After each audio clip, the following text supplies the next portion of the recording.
Welcome back to the Papameat channel. 元気ですか? お元気ですか? Come on in and sit down because today we're going to be talking about the food VTuber epidemic. Just go to Hot Topic with a sourdough roll and you'll get a goth picture. You will. The streaming world has evolved quite a bit in the last decade or so. For most streamers, the goal is to showcase an authentic personality by putting their face on their content. Is that what you think of when you think of streamers? Well, you want to seem like, I'm a normal guy. I'm a normal girl, big boobies. And the chat's like, look at oh humble me. But over time, however, tubing has morphed the streaming landscape Thanks for the 5. drastically. Today, many people use elaborate avatars and play up their own original characters. However, not all VTubers are confined to the brightly saturated characters with fat, swinging, big fucking titties.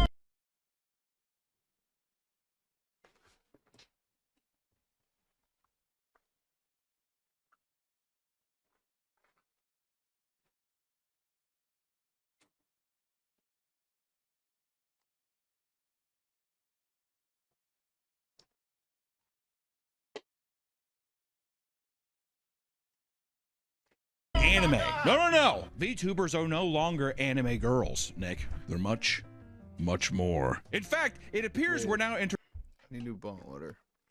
I sleep after I stream.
A brand new era of VTubing, a bizarre trend where streamers take the form of anthropomorphic foods, mostly just from the burnt peanut. We're seeing this thing right now. With one man's success, it has altered the landscape of media, which is not a new thing. People do it all the time. Mr. Beast. It changed YouTube forever. Mr. Beast has changed the way that people interact with content now. That fucking, what's that one guy? Brent Rivera? Have you seen that motherfucker? Oh my God. It's the exact same thing. The cuts, the cues, the text, everything is identical to that Mr. Beast format, but that's just because people want to follow success. And I think people associate the food VTube thing as like, that's what people want to see. It's funny. It's cute. But people don't realize the personality comes with it. You have to be quick-witted.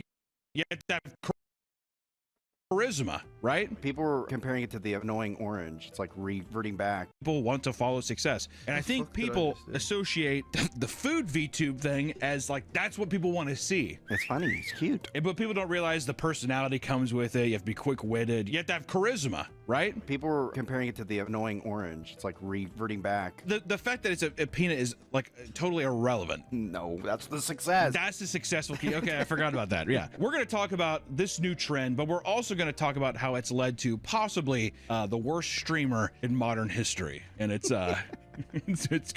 it's quite the ride, so buckle up. The catalyst for this epidemic of food tubers is a well-known Twitch streamer that you've all probably heard about, the Burnt Peanut. I think he really blew up with Arc Raiders. I had a buddy that watched him all out when he did, I think he was an Escape from Tarkov guy back in the day. But anyways, funny guy, quick-witted, and good at games. Like, that's like, you have to have that. I don't know if there's many Twitch streamers that do very well. I know people say that players are bad. I feel like you have to be actually pretty competent at games to make it like watchable. Like when if I stream something, like a game, oh my God, God forbid. Yeah, you get grilled. horrible, tortured.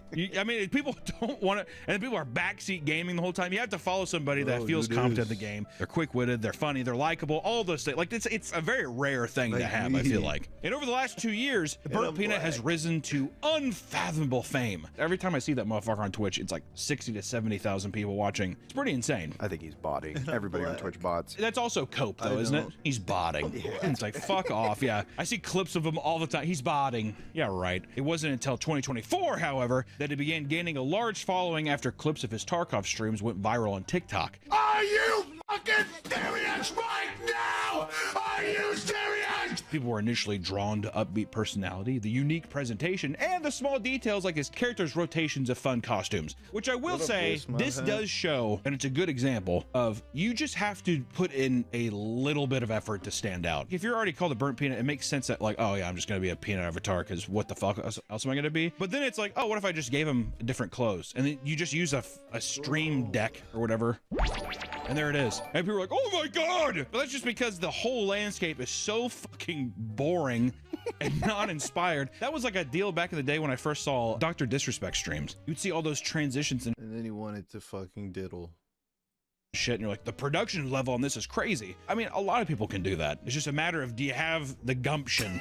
Do you have the creative will? If I was watching this, I would want to see this. You know what I mean? I want to see the Burnt Peanut sitting on a beanbag chair with the Xbox controller and Cheetos, you know, because he switches out the background and stuff. So Average viewer. I think that's exciting for... Sorry, I don't know why, but I had a panic attack while you're talking. But to be fair, though, the large part of the Twitch landscape or streaming landscape is, how do I say this in a nice way? It's like people that aren't the most social, that are just good at games. And, you know, they have a quirky thing where they look at the camera and they're like, hog. Hog. Yo, that guy just got owned. Damn, bro. He slid on my dick. Turn over and you leave. Hey, Crystal Scepter, thank you so much for the 2 months, man. That's one thing that I found too. The bro culture on Twitch is insane. I didn't expect it. I think it's just mostly Call of Duty and that kind of thing, but it's always like, yo, okay, I'm dropping in. And I'm sitting there, I'm like watching it on my break at work. I'm like, I wish that was me. This video Arc Raiders released in 2025, he became one of the streamers to watch play that game, pushing him into peak stardom. And with this rapid growth came a higher production budget and tons of collaborations with other known streamers. This is not without pushback, however, as people across the internet think both the Burnt Peanut and his fan base are insufferable. People post videos of fans laughing, clapping their hands and feet to what looks like brain rot screaming content, which I want. My boyfriend. When my wife's boyfriend puts on the Burnt Peanut for me. I'm gonna interject here as well. That shit, you get popular enough, you're gonna get hate. You know what I mean? The motherfucker is a peanut VTuber playing Arc Raiders. If you're like, making fun of that, it's just a thing where it's just, it becomes popular, therefore, so I don't fucking like that anymore, actually. That's fucking stupid. And yeah, is there like some cringe comments? What the fuck? He says goop. Look at me goop. Whatever the fuck it is. Who cares? Nah, but that's the thing, though, is it becomes an easy target because it's just, he's 4 pockets gooped, bro. Nah, bro. My blinds are open. very well known. I get to make my little content making fun of things. And there you go. Some adult fans even record themselves in tears on the floor as they react to his streams. I don't think I've ever had that, luckily. I don't think my fan base has ever been that dedicated where some guy's like, oh my god. Other Peanut fans hail him as a god and are extremely parasocial with him. And if you look at any comment section, even related to him, you'll find comments saying that he is the light in a dark world.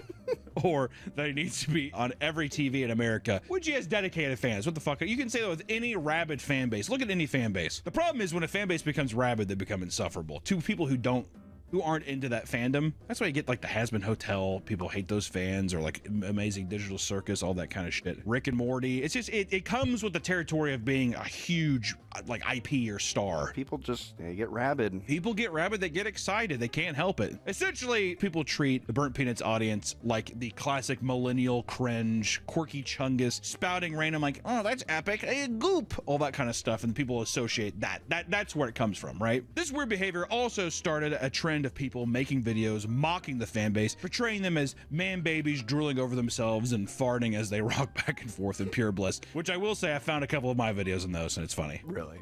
Yeah. Usually it's people, it's like their feet on the desk and they're like all curled up like this and like, and they clap their feet and there's like a monitor with like 7 things going and I've seen my videos on there and I'm like, hell yeah. If one of my viewers is at home drooling in a spit bib right now, dude, praise the Lord. You know what I'm talking about?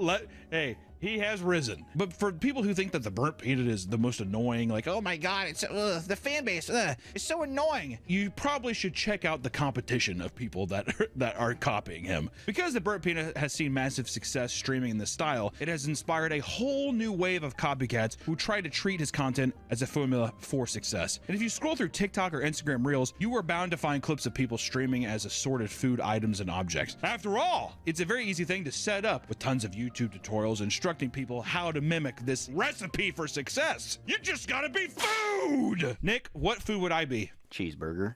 Editor, put me as a cheeseburger now. I'm a cheeseburger. He's not what's my gonna thing? You know how he says goop, gloop, or whatever. What's mine? Cheese. Say cheese. Oh, I got my delicious cheese. Oh, I'm going to get a triple stack burger on my cheese. Actually, I would watch that. That'd be cool if their model changed. You can make like Exactly. 12 stack cheeseburgers. Whoa, too many patties. Yes! People, oh my god! For those who are even lazier, you can purchase the models online. And in fact, there's been a massive boom in VTuber modeling community. Many artists have made tons of money turning their 3D modeling portfolios into literal grocery stores. Accounts like The Prime Butter, The Sweaty Tomato, and The Casual Turnip are prime examples. However, there's definitely a reduction in both stream quality and just general personality because people find out that it's like there's just not a whole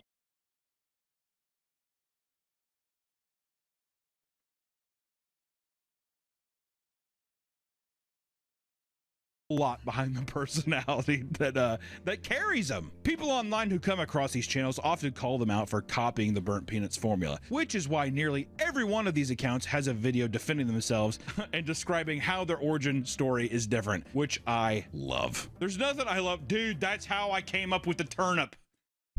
Okay? Why can't you just be like, yeah, I just like it. I want to do a food thing too. Why is that so bad? Because nobody wants to seem like they're copying someone, even though they blatantly are. Yeah. Everybody wants to be original. Yeah, well, That dude, dude's I been actually doing it was for a well, it's while, the weird hot timing. dog. Because I'm the burnt almond.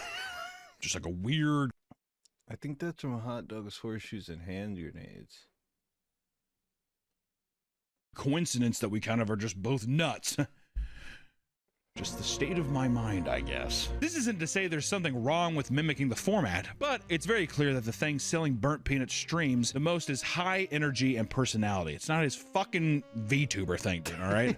For those who are able to put on a good stream, the format definitely can work well. But this is all boiling down to one of the main reasons I wanted to make this video today, which is talking about one of the worst things that happened to the internet, I feel like, as of lately. I mean, is that too much to say? It seems, I mean, it's pretty horrible. I fucking can't stand it. I mean, if I'm being honest. If you've been terminally online on the internet recently, you undoubtedly heard of a VTuber known as the Faithful Sheriff. And if you don't know who the Faithful Sheriff is, God bless you. Because this is the accumulation of the worst part of a copycat. If you wanted to be a fucking turnip or a tomato, or even if you want to be like, I'm an almond, I don't give a fuck. Like, do that. This version of the copycat, this is a parasite. This is a person that needs to be plucked off the and spit out. Bye-bye. Right off the bat, you'll notice that the man is blatantly mimicking the burnt peanut model. But we've already been getting ahead of ourselves because there's so much to unpack about the man behind the shell. Before the Faithful Sheriff, this creator went by Dr. Witnesser. He was certainly not known for his originality because even this was heavily inspired by another creator, Dr. Disrespect, who we talked about earlier. I'll be honest, I'm feeling a little fatigued. To warm you up to this kind of person, Dr. Witnesser's whole shtick was that, as a devout Christian, he would enter Fortnite games and aggressively push his teachings to those he is playing with. Before we even get into all this shit too, I just want to say, your beliefs are your own. Whatever you want to believe, you can believe it. If people are asking you questions, I don't see a problem with being like, hey, this is what I believe, blah, blah, blah. Your belief is your own, right? That is that is our right as Americans in this goddamn There's lore, buddy. country. Rock. He was harassing a kid.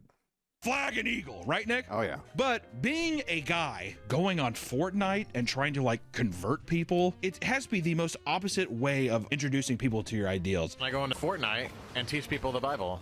This mouth. Okay, Robert, you're like 8. Like it's just so creepy to me. The reason I say creepy is that there has been clips of him talking to children or even young adults in some weird way, and the way that he approaches this is he's always just like, "You got a microphone?" And people who are just playing, yeah. Do you believe in God? What are we doing? Why are we going here? You know what I mean? What's your name? My name, Quiz. Hey, do you know who Jesus is? As you would expect, many people did not take kindly to this and clowned on him in game. No matter how bad the clips made him look, he'd still post them and he'd gain tons of views for it. Even when it makes you look bad, he knows it gets him engagement, and I think he's hiding behind the fact that he's like, oh, this is all for religious shit and not just money. And it's so blatantly obvious that it's just money grabbing bullshit where it's like, well, I'm just spreading the good word, blah, blah, blah. Fuck off, dude. That's not it. It's you rage baiting people into getting clicks and shit, and then just using different successful archetypes to like rage bait people. It's the fucking word. Like I pisses me off so much, actually. And in many of these clips, you see him getting ruthlessly trolled by adult players, only for him to utterly fail to steer the conversation into a serious discussion about God. I should probably tell you what I do.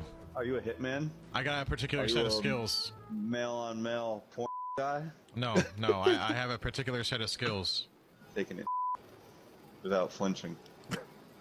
It feels like a bit. Like it's kind of like not in levels of Nikado where it's like I'm presenting this persona and I have all this kind of like crazy shit. I'm sure at a point he did start off doing this, but then he realized like, oh, I'm making a lot more money by rage baiting. So that, and I just don't think that the man is quick-witted enough or smart enough to like actually have interesting exchanges with people. So then it just divulges to, wow, really? Really? Okay, so I guess that's it. Wow, okay. And I'm on 30 FPS. What in the fuck?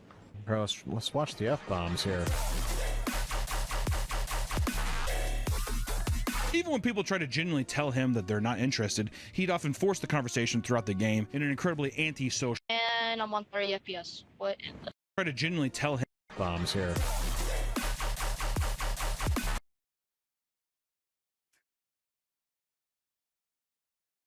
You mean...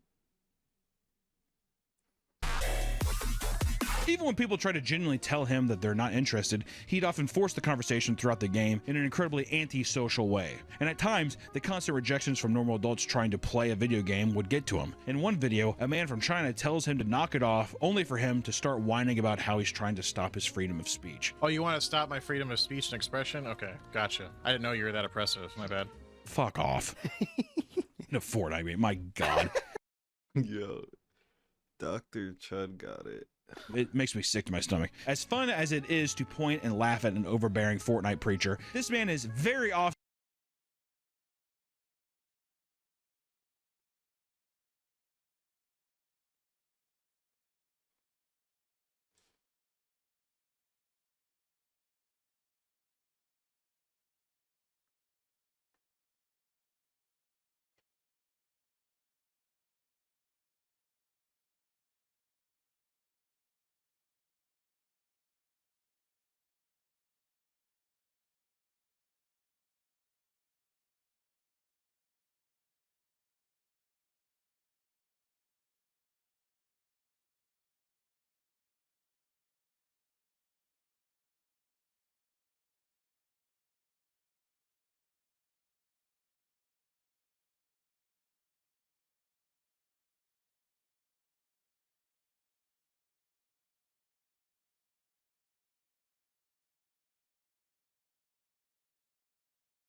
having these conversations.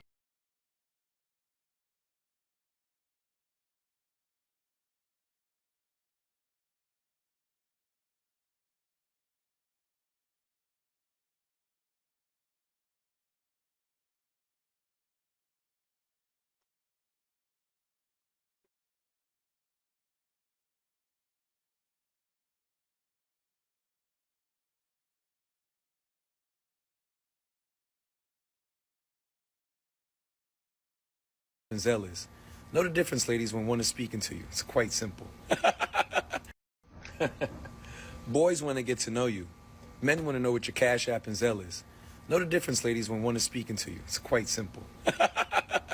When you first meet a woman, you should be spending money. I don't want to hear your fucking excuse why you don't. If you cannot send Zells, pay for her nails to get done and hair done before a first date, or pay for some Shein items or Fashion Nova, you should not be fucking dating. Two things a woman want to hear: her Cash App and Zelle, and what's her full name and birthday. Book her a trip. If you really want her, do something different. Stop asking her to the movies or the dinner. She can drive there herself. Do something no one else is asking her for. Take her on fucking vacation, you cheap, broke bastard. Yeah, I know. It sounds nice. It sounds great even. But that clown got exposed for abusing both of his baby mothers and not taking care of his kids. Roll the clip. Stop fucking recording. And for anyone wondering, this is some of his work. You see, for the longest period now, there's been this cycle that's been reoccurring on the internet. A male influencer will get online and post some videos where he's hitting all the right notes. He's saying all the right things. Things that might be unrealistic. Things that most of the time are too good to be true. How do I put this? They're selling a fantasy. These con artists, these predators who prey on women's desperation, are the most dangerous breed of animal. And yes, I'm calling them animals. The animal in question being a pander bear. They're panderers. Guys like Pastor Poppy Don. Yeah. They take the approach of appealing to a woman's desire for financial stability, a caretaker, someone who, when she's with, money isn't a problem. Matter of fact, this dream guy goes out of his way to spend his money on her, buying her lavish gifts, booking trips, allowing her to experience these luxury experiences. This archetype, this genre of pander bear usually sounds a little something like this. Pampering my woman is a requirement. $150,000 per child when she gives birth, $150,000 every year after that until the child is 18. Her hair done once a week, nails done once a week, makeup done whenever she wants to, shopping sprees around the world, anywhere she wants to shop at and buy whatever she wants. Her finances is not maintained. She's not allowed to pay for any bills, open any doors, or take out any trash. 100,000. Say I love you. Another 100,000 to appreciate your loyalty. Another 100,000 because you're an excellent mother. Oh. And 50,000 just in case you want to splurge on me or something. Oh, brother, just how performative can you be? And look, I already know what some of you guys are thinking. Some of the stuff he's saying doesn't sound too crazy. If you truly are in love with your lady and you're a chivalrous man, these things will probably come naturally to you. But you see, the thing that makes this guy so distasteful is that he tries to shame regular men for not being ultra wealthy. He talks in a way that emasculates them. How much money should a man have before he gets into a relationship? At minimum, a man should have $300,000 US in his savings account. But if you really want to step into the real leagues when men are handling their business, you should have at least $1 million to $3 million in your savings account before you even entertain a woman. Period. So by this guy's logic, the average man should have multiple six figures saved up. And then if we really want to meet his standard, if we really want to be real men, we gotta have multiple millions of dollars saved up. Do you know how doomed society would be if we all operated under this logic? Because the average man doesn't even start making six figures a year until like their late 20s, early to mid 30s. And then you want to talk about men being millionaires? The average man doesn't start touching that type of wealth until their late 30s, early to mid 40s and above. And we're not even considering things like inflation. $1 million a couple decades ago isn't $1 million today. Like, depending on where you live, $1 million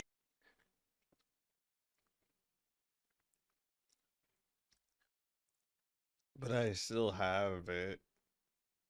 $1 will definitely not afford you anything fancy. And this genius somehow wants to make the argument that we shouldn't even entertain women until we have that type of money. And I think the one clip that cemented in my mind that this guy is definitely a panderer, he's a pander bear, is this clip. Date them all and make the best provider Pander bear.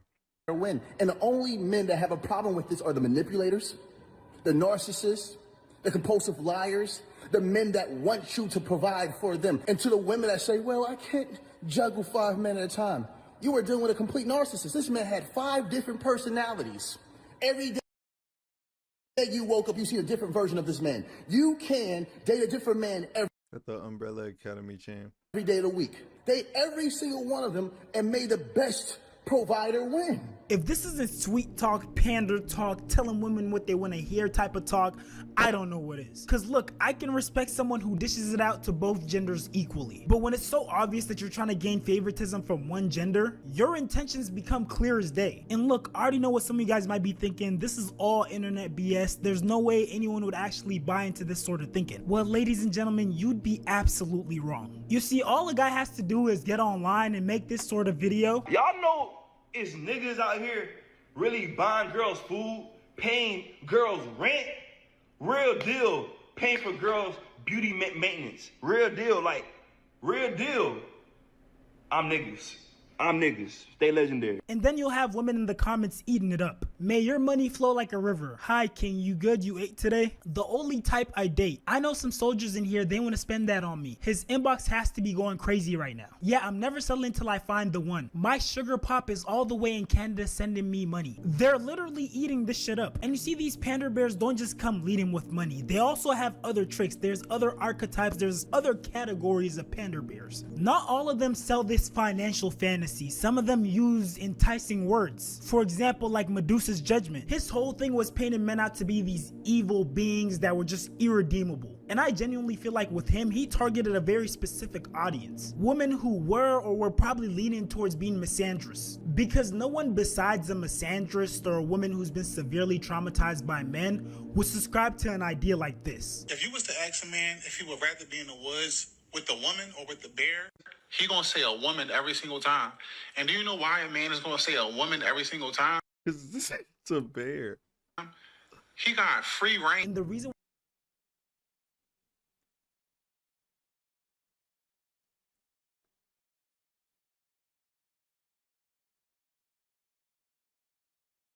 why that clip looks so tacky is because I literally had to combine two videos from other people's stitches because all his original content was deleted. He was banned from the TikTok platform. But back to the clip though, this guy really tried to make the point that the most important reason, the number one reason why a man would choose to be with a woman in a forest instead of a bear is because he wants to essay her. Not because, you know, the bear is a wild animal that has claws and fangs and weighs several hundreds of pounds, a literal killing machine. But all that aside, it also says so much about his audience that he thinks he could post something like this and his audience will buy it. Like, I'm genuinely concerned about the survival skills of the women who tuned into him, believed the things he said, and didn't see any red flags. Because a lot of times when a guy just seems too perfect, when he has all the right answers, that's the guy you should watch out for the most, because that means he has a perfect read on you. That means he understands your psychology. He understands how a woman's mind thinks and functions. And that's exactly what puts him in an optimal position to manipulate you. And you know, luckily he got exposed because his ex-girlfriend got online and did a 3-part series exposing him for who he truly is. He comes into my room and he's holding my roommate's 3 kitchen knives, large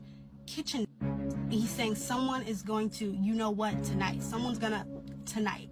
And by the time it takes me to get to my balcony to try to unlock my balcony door, then unlock my screen door, he already has me by my shirt, pulling me back into my apartment, choking me because he's grabbing so hard on my shirt. I'm asking him, please let me go. Please get off of me. He's refusing. And the crazy thing is, even after being exposed, the manipulation didn't stop. Dude literally tried to sit here and frame it like, oh, this is a thing I used to do in the past. Yes, I was a demon, a horrible person, but that was in the far past, you know, 3 years ago. I'm not that person anymore. I am admitting to being abusive. 2-3 years ago, I dealt with a woman who lived in Seattle. She just came out with a video saying that I was verbally, mentally, and emotionally abusive. She is telling the truth. She is 100% accurate. Everything she is telling is 100% true. I have been an absolutely terrible man. No, this is not about she spilled the tea. I am happy that she is sharing her negative experiences about me. I want her to. I have been a very, very, very extremely demonic and terrible man in my past. Bro really thought that acting happy that he got exposed was gonna somehow help his case. Like, no nigga, you got exposed and you're trying to do damage control. And the next panda bear on this list might be an even bigger clown. We got a guy by the name of Derek Jackson who uses his looks and enticing words to captivate women, literally selling them the fantasy of this perfect husband. Look sis, don't let no man convince you that by you holding him accountable for his actions, you're bringing stress and drama and being negative. If he was not ready for the responsibility of loving you correctly, he should have never signed up for it. You didn't make him hop in your DMs or stop you from what you was doing to ask you. And let's take a quick look at the comments. Amen, amen, amen. Exactly what I need to hear. Put this on his motherfucking damn For You page now. And no man plays the victim better than the one who caused the damage. He'll dysregulate your central nervous system and then claim you always disturbing his peace. Some of y'all ain't gonna like this, but ghosting the girl who did nothing to deserve it is emotional abuse. Yo, the sad music in the background is killing me, bro.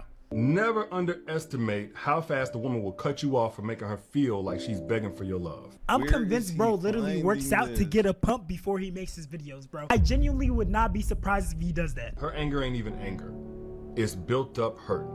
Because women don't just wake up angry. Brother. They slowly drown in ignored feelings until that emotion erupts. And then we got these hurt women in the comments trauma dumping. Then they call us toxic after taking us for granted. That line about ruining my mental health to stay a little longer hit me hard. Exactly. Yo, whose grandma is this? He did everything he promised he wouldn't. Another grandma. The moment she becomes silent after all the time when she was angry, that's the moment when she is done and ready to let it go. And here's the kicker. This guy literally cheated on his wife. You cannot make this shit up, bro. Talk about right message, wrong messenger. Okay, so part of the recovery process where we were in the program for infidelity and all that is discovery. And in discovery, it's like we've trickled out a lot of information. Now it's time to go to level 0, ground zero, they call it. And so he had to make a list of women, so everything that he could recollect, and there was nearly 100 women on there. I genuinely don't know when women are gonna learn that these pander bears, these guys who are selling these fake fantasies and have these enticing words, will 99% of the time just be frauds. I think nowadays women are so caught up in this idea of finding a man that will secure their financial future, of finding a provider, that they would actually buy into this type of delusion. They want to believe so bad that this ultra wealthy man that has life figured out, that's perfectly chivalrous, is a provider, protector, is just gonna magically choose them out of the bunch and only have eyes for them because somehow they're so special and different from the hundreds of thousands of other beautiful women. I'm sorry to break it to you, but that's not how things work most of the time. And if you grew up a Disney kid, that's basically the Sophia the First, Cinderella, fantasy fairy tale storyline. But that's the thing. It's a fairy tale fantasy, meaning the shit is so unlikely to happen that it's fantastical. And for anyone wondering, fantastical literally means imaginative, remote from reality. And look, again, there's nothing wrong with having high aspirations, but this sort of mindset becomes harmful, becomes a detriment when you have young women thinking like this and upholding this sort of standard for themselves. Never mind, bro. He knew it, bro. How much a man gotta make for you to take them serious? How much a month? $1 million. Only 6 figures a month. I was just about to say, yeah, she's high maintenance, y'all. So I'll do over 6 figures a month. I think I should do that. Unfortunately, a lot of young ladies look up to these bird brains and have this sort of mindset. A man has to make at least $100,000 a month to be taken seriously, just to be taken seriously. And look, I'm not trying to poop on anyone's dream of finding this Prince Charming, ultra wealthy, handsome guy who's gonna, you know, just come in and swoop this random pretty girl and change her life and take care of all her needs. But I genuinely want y'all to be realistic. If we really sat down and thought about it, most guys these girls age, because they seem to be in their teens, maybe early 20s, will not have that type of money. So automatically, by process of elimination, the type of guys that these girls will be dealing with will probably be significantly older men. That's how we got situations like rapper Boston Richie literally grooming a girl who was underage at the time, Tatiana Chanel. But you were dating like an 18-year-old chick, right? Yeah. You guys broke up? Yeah. Okay. What was the big deal? You're a kid. You're like 23 years old, right? Nah. How old are you? I don't know. It really wasn't no big deal. It's just motherfuckers. But people were like making a big deal that you're dating an 18-year-old? Yeah. But it really wasn't nothing like it. But how old are you? 27. I mean, you know, Tiger. Hey, man, I'll tell you what Tiger was doing. Tiger was Tiger for real. Kylie Jenner when she was a guy. And you know it's bad when his only response is to bring up Tyga and Kylie Jenner. He really said, yeah, your situation is bad, but at least it wasn't as bad as this one. Could you say any lesson you learned from dating someone that young? Like maybe they're just not like, stay away? It didn't work out, obviously. I don't know, man. I just be, I don't really know. I just do, me personally, like, whatever I like doing, whatever I feel like doing, I do it. Like, you know what I'm saying? Like, I don't really learn lessons from situations, right? And mind you, this was public information, but at the time, because he was buying her things and he was giving her so much money, her and other bird brain girls were literally supporting the relationship. To this day, there are still women who are applauding her behavior. They're talking about she got 3 businesses, 2 luxury cars, her rent paid for the next year, and hella wires and bags, plus she had a plan and she executed. Mama raised her right. This is the only comment I agree with. That's low-key such a miserable way to live though. Like, you put yourself through all them years and things for materials. And this seems to be her present state after that whole situation wrapped up. Like 2.5 years. No, Tati, I don't know how you did that hard time, baby. I can't pass 2.5. Like, I don't even think I made it past 2.5, but like I said, I was just there. When you have a plan, you execute that plan. You was looking like, I was just there. Christina, I was just there. What kept you in that relationship then? I fuck with your chain.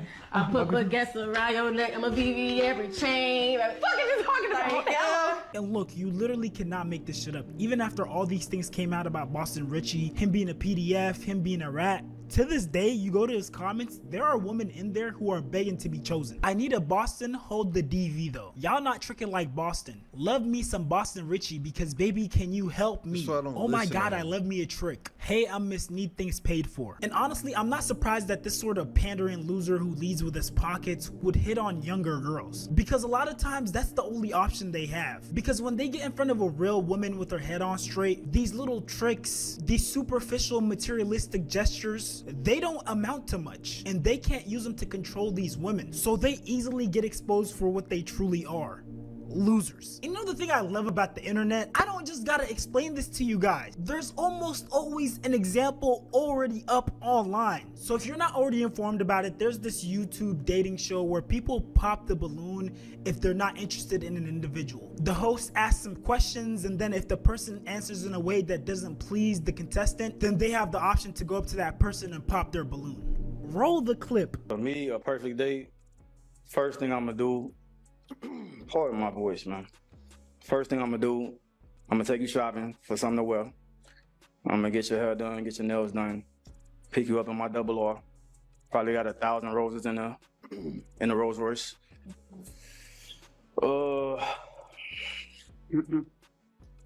After that, I mean, shit, we gonna just go with the day. You know what I'm saying? Nah, for real. So we gonna just go with the day. That's if we in the city. If we not taking no trip. He has spray on his beard. Like I said, I'm pick you up, double R, roses, all that, the whole thing. You done got your hair done, nails done, you dressed to impress, whatever. We both looking good. We gonna go out to eat, fine dining. We might go to a club, and pop shit, have fun. And then after that, you know, we might just go get some massages or something like that. I think that's a perfect date. Okay. You know who balloons you gonna pop already? Okay. Why did you have your balloon unpop? I was really just being entertaining for real. Okay. So I'm just keeping it real. why were you going to pop his balloon? Just because it was like the stuff he mentioned, like the necessity, the need to like mention like the brands, cars and stuff like that. It's not really necessary to get a woman or to get me for that matter. You know what I'm saying? Like I'm more laid back than that. You said if it's my girl and we're in a relationship. That's fine, but it's like you could have said I'm gonna pick you up, like I'm gonna pick you up in this or not. It's a kind of thing. I'm gonna keep it real. I see that's your style. You look pretty flashy, like that's your style probably. It's cool. I'm just saying I wouldn't have dated you anyway. Okay. Cause you got the makeup on your shirt. Yeah. And you got like lipstick on your teeth. Mm-hmm. And it's like you got like a blood clot in your eye. Yeah. So I'm a barber. No, and it's some hair got in my eye. I'm not trying to be funny. It's just like I was just paying attention. You saying things that don't add up to nothing else. No, I was just. But it was giving Fugazi though, Bookie. Hold on, wait a minute. You ready? Let her come back. Yeah. You said it's giving what? Fugazi. You see how when women don't fall for their material possessions, they don't have any answer beyond that. Their whole personality is their wallet. No substance, no personality, just surface level and extremely superficial. These guys are used to what you would call pay to play. The women they're used to dealing with live their life and operate like glorified sex workers. They're used to women whose thought process is, if you can't pay for anything, you can't gain access to my time. And I think this next clip best explains the detriment of dealing with these men who are wallet first, everything else later. Now the clip is long, but I genuinely could not have explained it better than Auntie did. It is dangerous to teach young women, especially young women under the age of 28, to be asking men for money, to require and expect money from men. It puts these young women in precarious situations. Most young women have not developed enough life experience, wisdom. The frontal lobe is not even developed. And so these attitudes I see a lot of older women espouse around men should give you money. Your existence, your beauty is value enough for that man to pay you. If he's not giving you money, then what's his use? That's problematic to teach the young girls, because most young girls do not have the experience to navigate men who are using money to manipulate them, who are using money to access their bodies. Because that's what this comes down to. Let's just keep it very frank. Yeah, that pay to play, bro.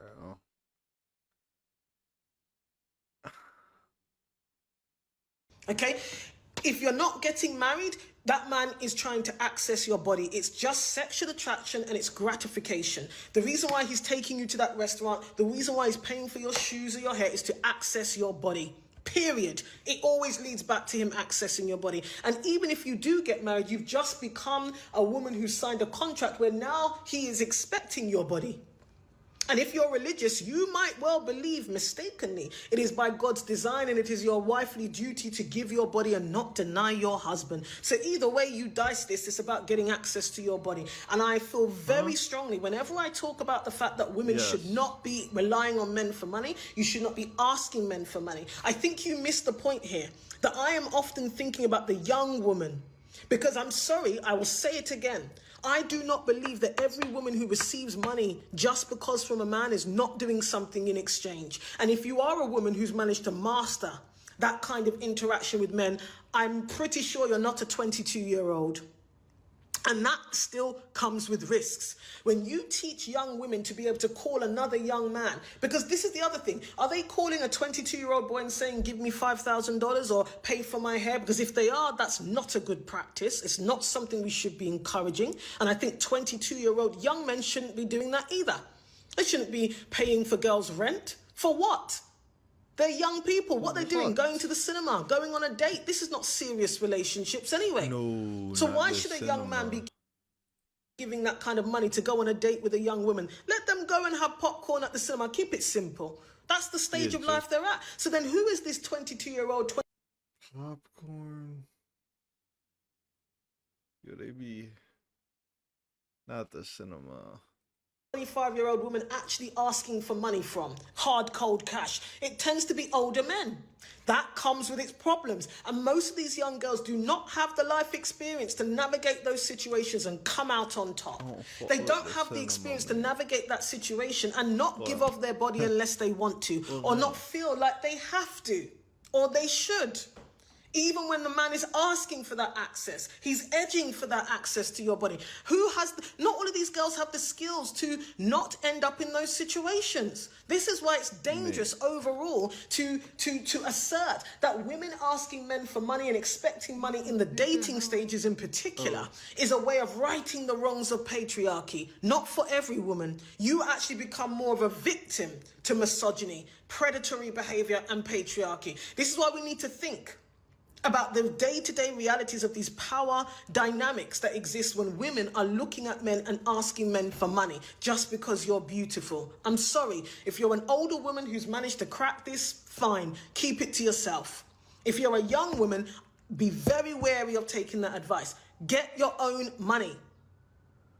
Get your own money and interact with men on a level where you are a peer, where you have power and leverage because you've got your own money. And then you get yourself you give to that man or not. Now y'all can't tell me she didn't cook. But with that being said though, if you made this far, I appreciate you for watching. Go ahead and like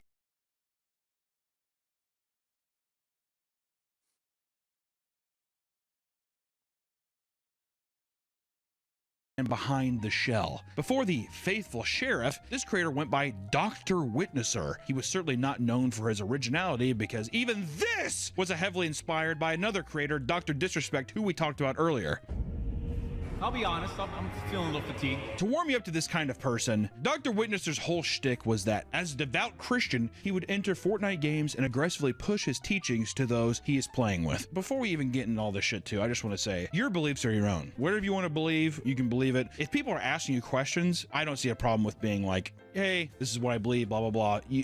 Your belief is your own, right? That is our right as Americans in this goddamn country. Rock, flag, and eagle, right, Nick? Oh, yeah. But being a guy going on Fortnite and trying to like convert people, it has to be the most opposite way of introducing people to your ideals. I go into Fortnite and teach people the Bible.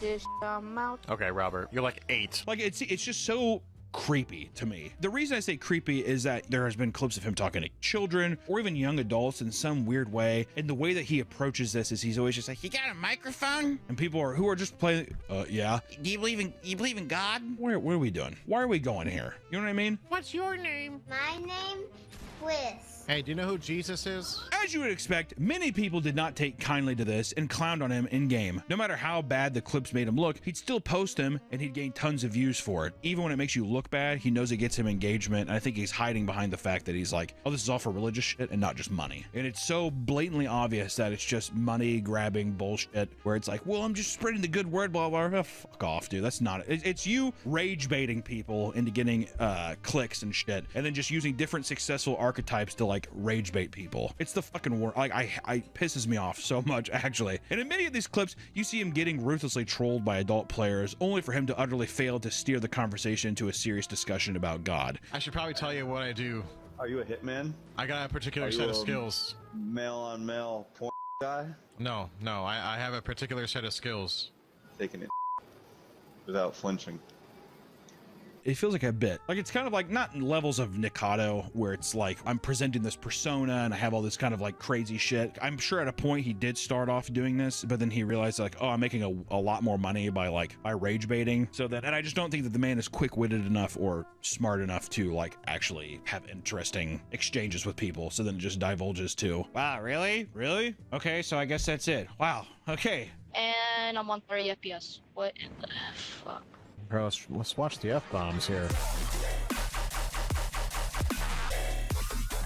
Even when people try to genuinely tell him that they're not interested, he'd often force the conversation throughout the game in an incredibly anti-social way. And at times, the constant rejections from normal adults trying to play a video game would get to him. In one video, a man from China tells him to knock it off, only for him to start whining about how he's trying to stop his freedom of speech. Oh, you want to stop my freedom of speech and expression? Okay, gotcha. I didn't know you were that oppressive. My bad. Fuck off. No, Fortnite, I mean, my God. It makes me sick to my stomach. As fun as it is to point and laugh at an overbearing Fortnite preacher, this man is very often having these conversations with incredibly young and impressionable children. In one diabolical clip, Dr. Witnesser gets into a game with what sounds like a 4-year-old child that can hardly articulate his words. You know how much an Xbox cost? No. It costs $400. Do you know how much the life of Jesus cost? Even after hearing the boy talk about how he just got a brand new toy from Walmart, he gladly starts going into some spiel as if he's capable of retaining the information. All right, so you realize that if you die right now, you're gonna go to hell, right? Because you don't believe in God? Oh, no! That kind of thing. That's not gonna have a lasting impact on this child. You realize that you're a bad person, right? Your mom and dad are going to hell. Some people think that's what you need to instill in children. Well, I disagree. Obviously, these are maybe conversations of religion and stuff maybe you want to have with your parents or peers or I don't know, whatever, right? Dr. Witnesser believes he's doing the Lord's work, however, and this somehow extends to him straight up ruining Santa for one child. I don't mind what you do, but telling the kid that Santa isn't real is messed up. Santa and Christmas is pagan idolatry. Okay, if there's a kid who asks me if Santa's real or not, I'm going to tell him the truth. I'm not going to lie. God. The kid's like, hey, I can't wait for Christmas. Yeah, you realize that Santa's not real. It's a pagan religion. It's adultery, right? You knew that, right? Stupid fucking kid. It feels that aggressive to me. That feels like high school or me. I would say that. Yeah, exactly. You realize that God and Santa are probably not real, right? The only one that's real is the Easter Bunny. So, I'd probably stop worshiping him. Most people have no idea that he's streaming during these interactions, and when one teenager found out, kindly asked to not be posted online. He angrily rants and calls him weird and posts it anyways, which it's, once again, why? He got banned indefinitely on Twitch after telling a Muslim child, and I quote, "If you were to die in your sins today, you'd be sentenced to hell."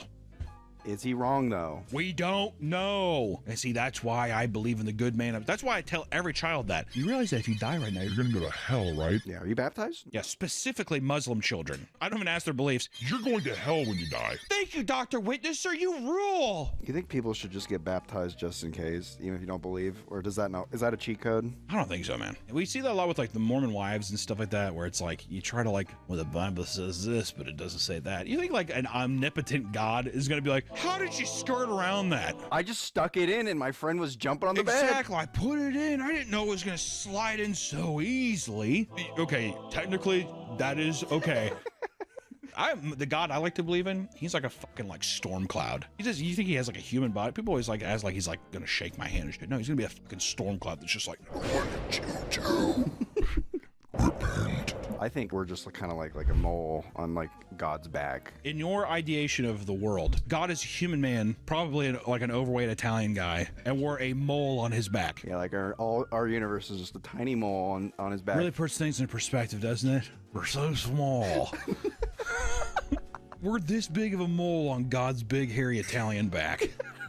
Mamma mia. For a time, he claimed he would sue Twitch over this, but that doesn't seem to have happened. He's transitioned to other platforms, but he didn't make any waves until a particularly ridiculous stunt. On February 7th of this year, of our Lord's year, 2026, he'd randomly tweeted that he'd been in a horrible accident so bad that he'd possibly be disfigured for life. People were genuinely worrying and praying for him, not knowing that this was all complete and utter bullshit, right? But it's okay. Dude, I can white lie, Nick. All right? Muslim boy, you're going to hell. I got in a horrible accident though.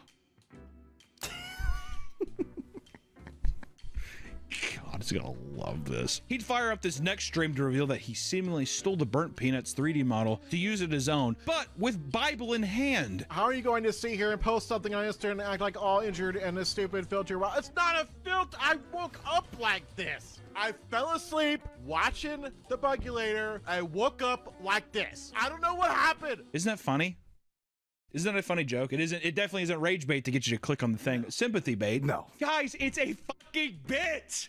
Come on. Oh my God. People fucking piss me off, man. Fucking JC loves this shit. Hey, yo, JC. What up? Dude, I hope Jesus sounds like that. Yo, man. What the fuck is that? Does nothing but listen to Will Smith. Nah, nah, nah, nah, nah, nah, nah. Nah, nah, nah, nah, nah. Get jiggy with it. Ooh, do it to him. That would be fucking sick. Yo, JC, that shit's lit. He's up here. He's like so short. He's like handling comes up here. What's up, man?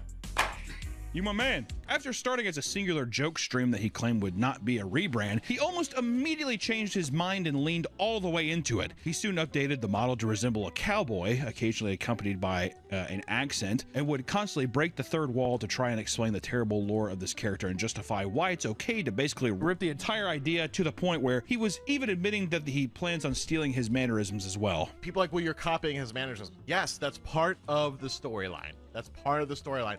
I am turned into a peanut, so I'm going to copy some of the Peanut's mannerisms because that's part of what being a Bungulator is in my story. Not only is he taking from the Burnt Peanut, but he repeatedly talks about him and tries to set up some collab so he can milk more views from him. And also, it's a great way where it's also trying to justify the actions. Well, he streamed with me, so it's fine. So he's just trying to confuse people, right? It's like when companies, like, they will make a product that looks exactly like something else, so people will mistakenly buy that thing instead of the actual thing. He'd be like, oh, that's the Burnt Peanut. Yeah. He did, however, add a new creative spin to the character that he can be 100% credited for, and it's that the model farts. In fact, he made a Twitch channel point reward that rings out endlessly alongside a green gas cloud from behind him. That's awesome. Yes. Okay, now that is actually fucking sick. That's really funny. Yo, you watched The Faithful Sheriff 2? That shit's tight, man. To the faithless sheriff, this farting meme is gold tier, baby, as he lets it rip constantly in the middle of talking to children. It's so freaking funny. You ever see a guy like fart in a video and there's always one comment that's always just like, seriously?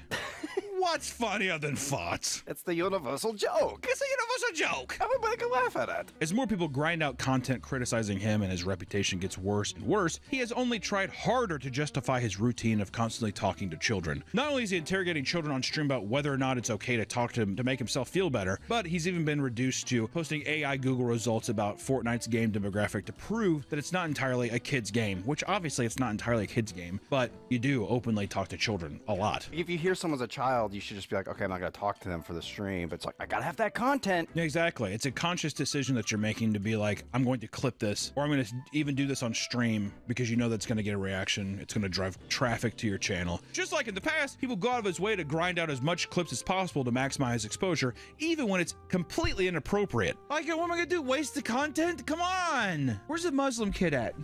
You're going to hell. Isn't that right, JC? Thanks, JC. You're awesome. Sorry, Muslim kid. Why are you crying? Clips like this lead to him being yet again ruthlessly destroyed online. And what's wild is that the response to the endless memes at this expense are now leading into the realm of legal action. My boys, the Super Mega Boys, would post an edited image of the faithful sheriff's avatar with a realistic cock and balls, saying that he requested it. And it's very funny. It's a very, very funny tweet. The faithful sheriff laughed it off at first, but then people started gaslighting him into believing that he genuinely thought that it was his idea. And many even pretended to be Christian parents that were disappointed in him for putting up such heinous sexual content in the presence of children. He started anger posting about how this was all a lie, only for Super Mega to start posting very obviously fake DMs where he supposedly requested that they make the meme alongside a picture of him exposing his real penis for reference. It's so good.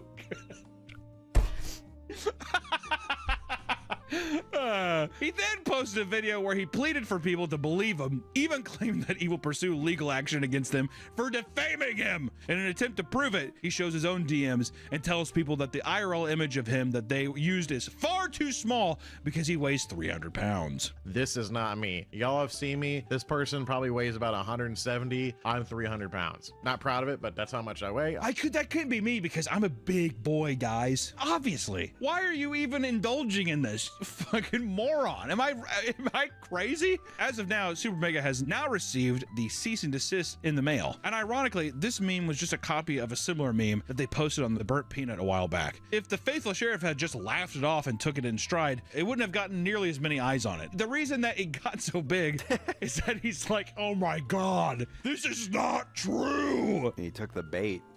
Oh my God, hook, line, and fucking stinker, dude. The controversies wouldn't stop there. Around this time, the faithful sheriff decided to open up a community Discord, something that is constantly infiltrated by haters and trolls, which also, here's another thing. Community Discord, free open community Discords.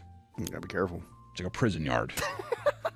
Many are claiming that mods are harassing them and banning them based on their gender identity. Others are claiming that the minors are being exposed to inappropriate content. Because the online space is flooded with people gaslighting him to continue the troll, it's difficult to tell what's real and what isn't. Unfortunately, he can't help himself from responding to tons of what are most likely just jokes at his expense. And that's where we're at with the faithful sheriff. It's been popping up. Mostly it was the Super Mega thing. Saw the Super Mega thing, and then you just see you click on one thing, and then your whole algorithm gets exposed to this bullshit. And it's like, it's the worst version of a copycat person. People like the Brent Rivieras and all the people who copy Mr. Beast and stuff, at the end of the day, they're their own entity. Are they taking things from that content? Yes, of course. Are people that are using food icons taking from the burnt peanut craze? Sure. You can't help that.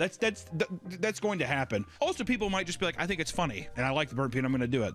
There's nothing wrong with that. But it's doing it in a way where it is so deceitful and it's so ironic coming from a person that's supposed to be a Christian with good values who is doing nothing but being a parasite online and using this like copycat method to financially get ahead.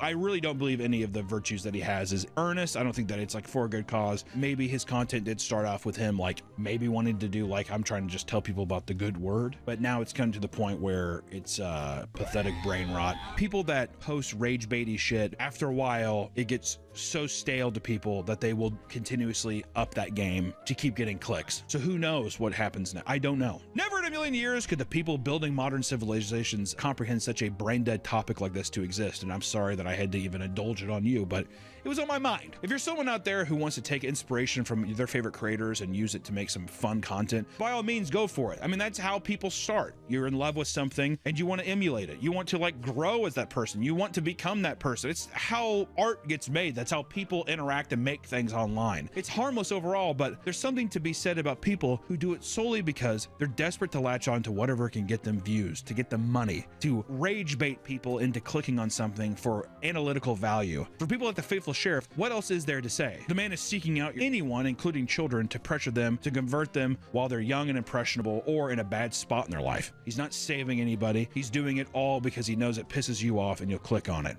And I'm a part of that problem too. I'm making a video on it. But at the end of the day, I would rather there be a piece of content out there that is like having this discussion versus just letting it just be like, well, it is what it is. And conversations, if there was going to be religious conversations and stuff, not only should be left with mature adults, but it should also be people who are actively searching for something and not just like blatantly confronted with a fucking peanut farting with a cowboy hat on, trying to rage bait you into for a good vertical clip. It's fucking obnoxious, and I hope it dies out really soon. And just to be abundantly clear, even though that this person is doing something that I believe to be shitty and wrong and I don't condone it, that doesn't mean that it gives us the right to go out and harass this person. If anything, this is just a lesson to learn for the future. We're better than that. So please, audience, if you're watching this, don't do that. Just avoid it and move on with life. If you're in Fortnite, keep the mic off. We'll see you next time. What did you say? I said keep the mic off.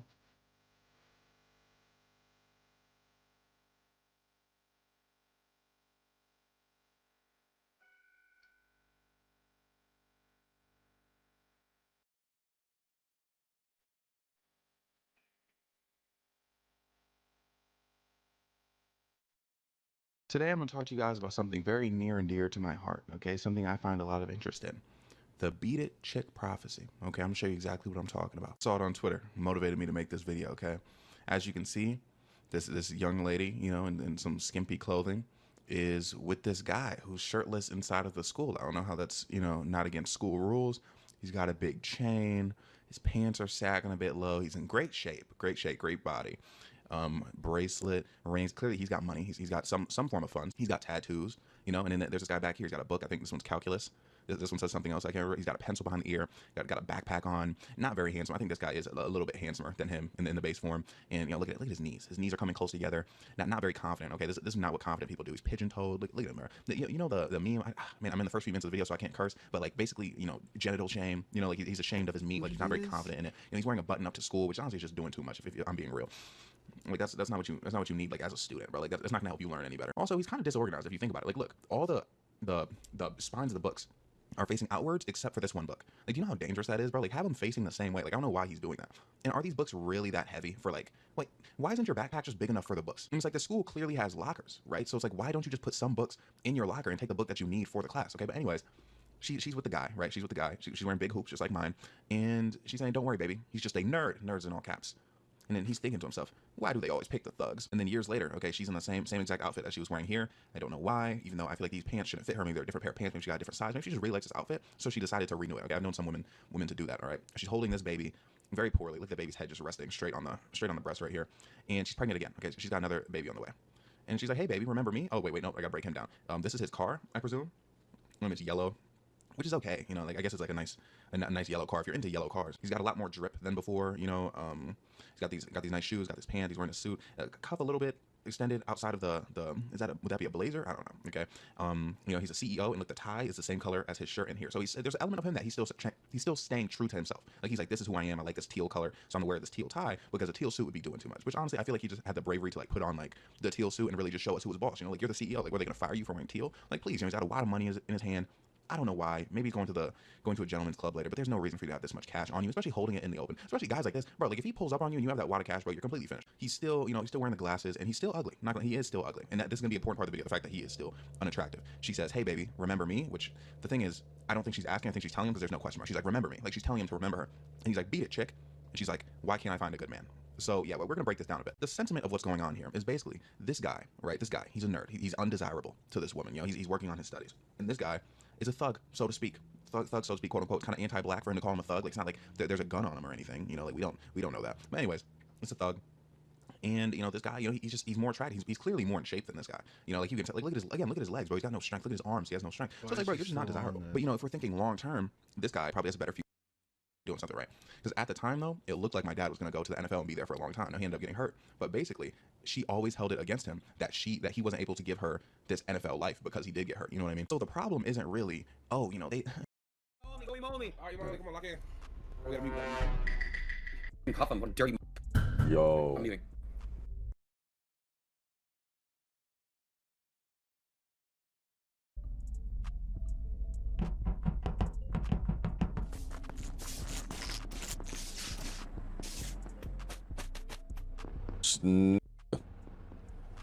Why's following me? I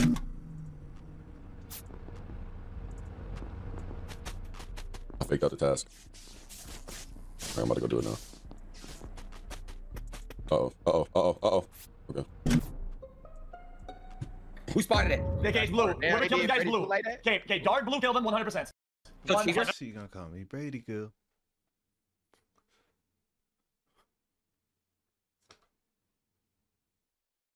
Yes, why are you saying that to me? Hold on, I got okay. I'm doing my color counts, right? So I'm looking at all the colors. And then in my head I had orange and green together, right? I go to chems. Actually, Jesse swapped with Cheeser. Now it's blue and green together. And as soon as the lights turn on, I say, somebody's dead. I'm gonna go check it. And of course, green's dead, which means blue is the last one who saw it. Wait, where's the body though? No, it's Cheeser. Listen.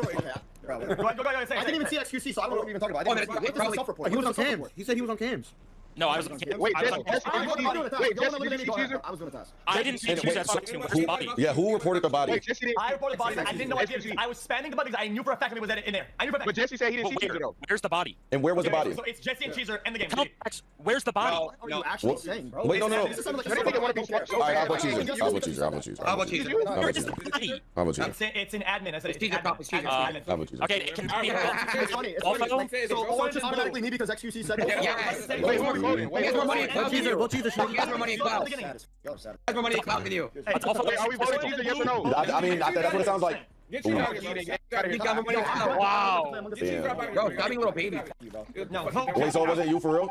Wait, if it's not him, it's Jesse or SUC. Not allowed to talk. Yeah, I mean, he has more clout, you know? That's why I chose X. Yeah, we know, bro.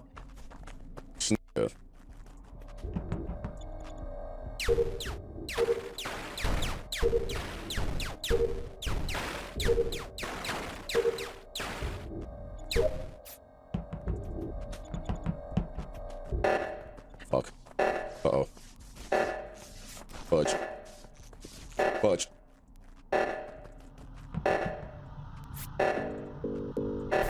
Bro. Okay, guys, I was No, wait, no, let me talk. I saw Marky. I just saw Jesse was running to the task right next to me. I was with him.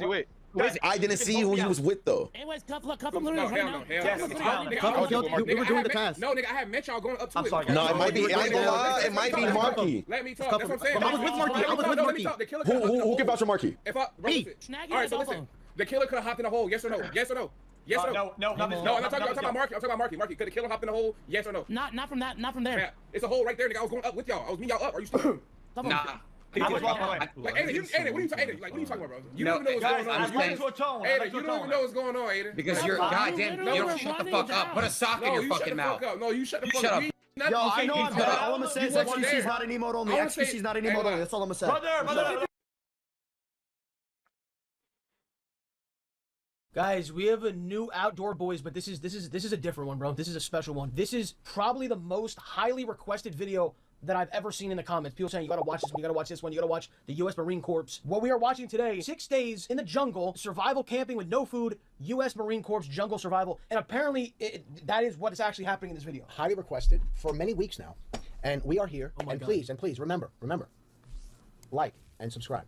Please like the video and subscribe. We're trying to hit 1 million subscribers. And yeah, shout out to Luke, the Indoor Boys, once again reacting to the Outdoor Boys. Let's go. Luke here with the Outdoor Boys YouTube channel. I'm here in the jungles of Okinawa with the U.S. Marine Corps. What is that sentence? What is that sentence, bro? Okay, he's in Japan. We are here. Oh my God. Please, remember, like and subscribe. Please like the video.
and subscribe. We're trying to hit 1 million subscribers. And yeah, shout out to Luke, the Indoor Boys, once again reacting to the Outdoor Boys. Let's go.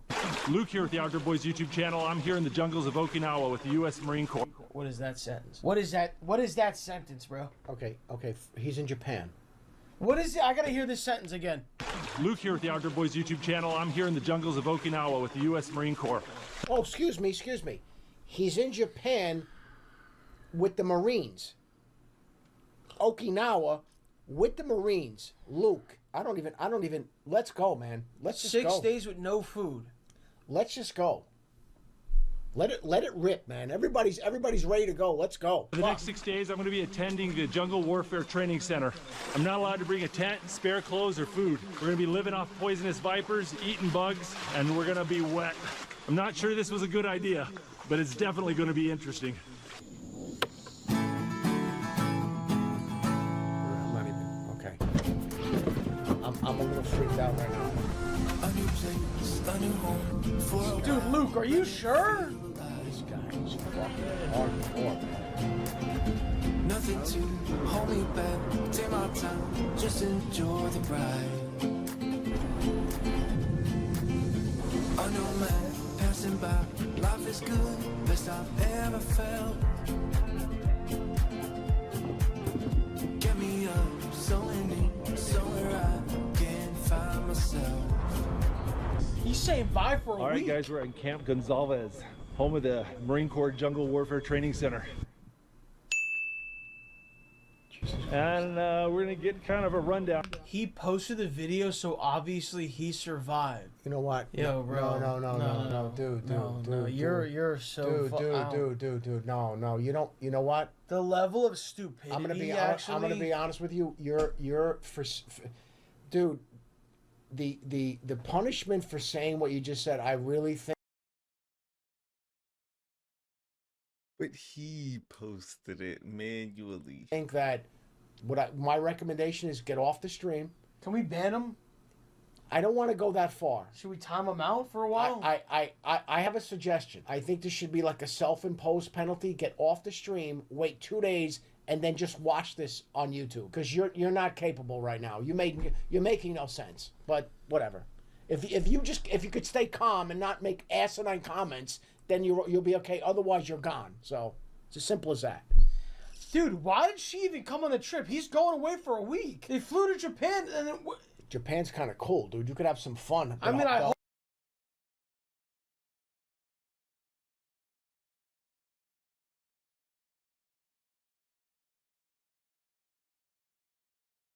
6 girls versus 1 secret... Because they're trying to figure out... No. They're trying... What do you mean you know who it is? No, it's not the one you think it is. Yes, No, it's not. No, it's not. He has a fucking beard. No, it's not. This isn't like one of the, like... Bro. Oh, I'm sorry. I thought... It's not no. I got mixed up. I thought it was just... I don't know why. I thought it was a... I mean, listen, hold on. You could be right. This could be some kind of, like, trick for us. Oh, no. This could be a trick. It could be a transition person. Oh, no. All right, let's go. Let's see. Beach, and I... Oh, wait. Pause it. Because they're trying to figure out... No. They're trying to figure out who the actual girl is. Okay, so, I'm sorry. I misunderstood. I thought you could physically see the person. This is just them talking and okay. All right, I get it. I'm hysterical. He's just doing a thing. He's doing a voice thing. This is nuts. Yo, shout out to the bodysuits. I knew that was a bodysuit. What? Yo. What? What? Wait, hold on. The fuck do you mean you knew it? I could tell. I knew it was a bodysuit. Why do you know what a body... You know what, bro? What do you think I am? No. What do you mean? What do I think you are? You just said, oh yeah, I knew instantly it's a bodysuit. I could tell it was a bodysuit because she had it tucked in like that. What the fuck? What the hell are you talking about, dude? The fuck? You don't know. Yeah, once again, shout out to all the bodysuits out there. Oh, bodysuits. Yeah, I mean, come on. I wonder what do you think he's going to say he's wearing? It's probably going to be hysterical. He's probably going to say he's wearing a sundress with fucking open-toe sandals or something. Shout out to the sundresses. Dude, Shout out to the rompers. Back in the day, the rompers. I gotta be honest. It does get a little sad when the weather gets warm and it's over. Yeah. But when spring hits and then you start seeing. Yeah. All right, let's hear it. Give me one more. Give me a -33. There it is. There it is. You fucking. Rompers were ugly as fuck. Just say you don't like women, bro. That's all. Sharing our height. Wait, saying 6 foot, that's bad, man. No. No girl admits to that. They'll say they're 5'11" if they're that tall. I think it's interesting though. No, but there are some of these chicks out there that are like, oh, I'm a tall girlie, I'm 6 foot, blah blah blah. I think maybe he just went reverse psychology. So he's reverse psych. Now I feel like you're going too far though. Now they're going. Oh well, this person is she's 6 foot and she admits it and she's owning it. And the other chick says he's 5'11". Did she say 5'10" or 5'11"? She said 5'10". Right, 5'10". So now all of a sudden it's like, oh, we got a couple of tall girlies here. Even if you said you're 5'9", it's tall for a girl. Why would he say 6 foot? That was a little. 6 foot is like, come on. No, bro. I think what he's doing is he's pushing the envelope. Yeah. Dude, could you imagine somebody accuses you of being a guy and you're a chick? Like, dude, that's gotta fuck with you, dude. It's a masculine trait because you're leading the conversation. You're asking questions. Now they're going, wait, why is this person doing this? This is a masculine trait. They're gonna think she's a dude. Fuck. Go forehead. I'm coming for everyone with a regular forehead because. Why do you have a big forehead unless you're a dude with a receding hairline? You're almost like admitting you're a man at that point. First of all, chicks don't have it. I mean, guys with receding. Because if a girl has a big forehead, she can do different things with her hair. Yeah, you just go bangs. You don't even discuss it. You can do a side part. You could do. You can. But dudes usually deal with the hair loss and they have a big forehead. Wow. Y'all sound like y'all got regular forehead. Like I'm getting regular. Hold on, bro. Los has a receding hairline. Buddy, if you go back and look at every video of me ever, my hairline has gotten better. No. My hairline has not moved 1 fucking centimeter, okay, bro? You want to say whatever you want to say about me? Cool, say whatever you want to say. One thing you're not saying is my hairline's receding, bud. Go look at every video of me ever. They took a shot. They threw it out there. That's fine, you can. They wanted to see if you would buy on it.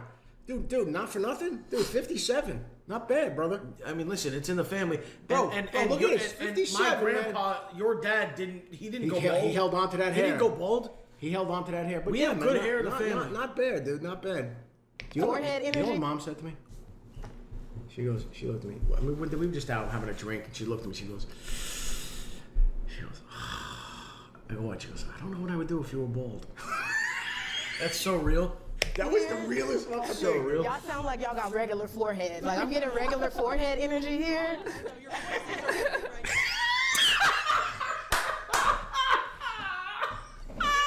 is the greatest video we got. This could go down as one of the best ones we ever.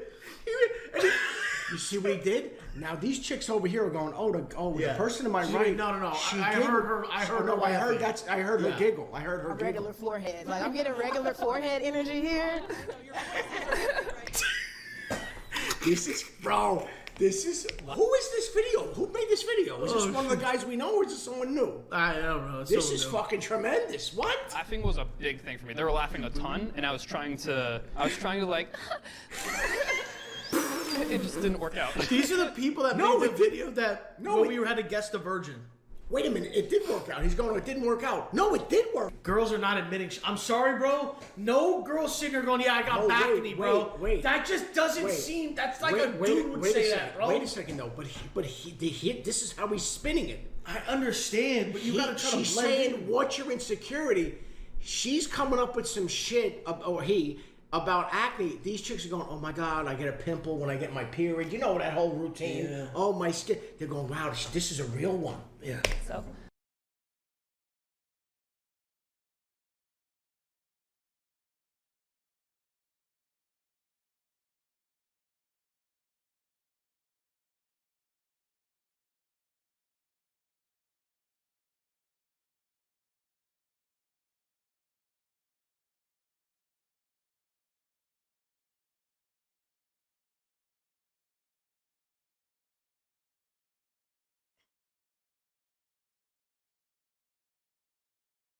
Imagine a world in which one time of year, for 24 whole hours,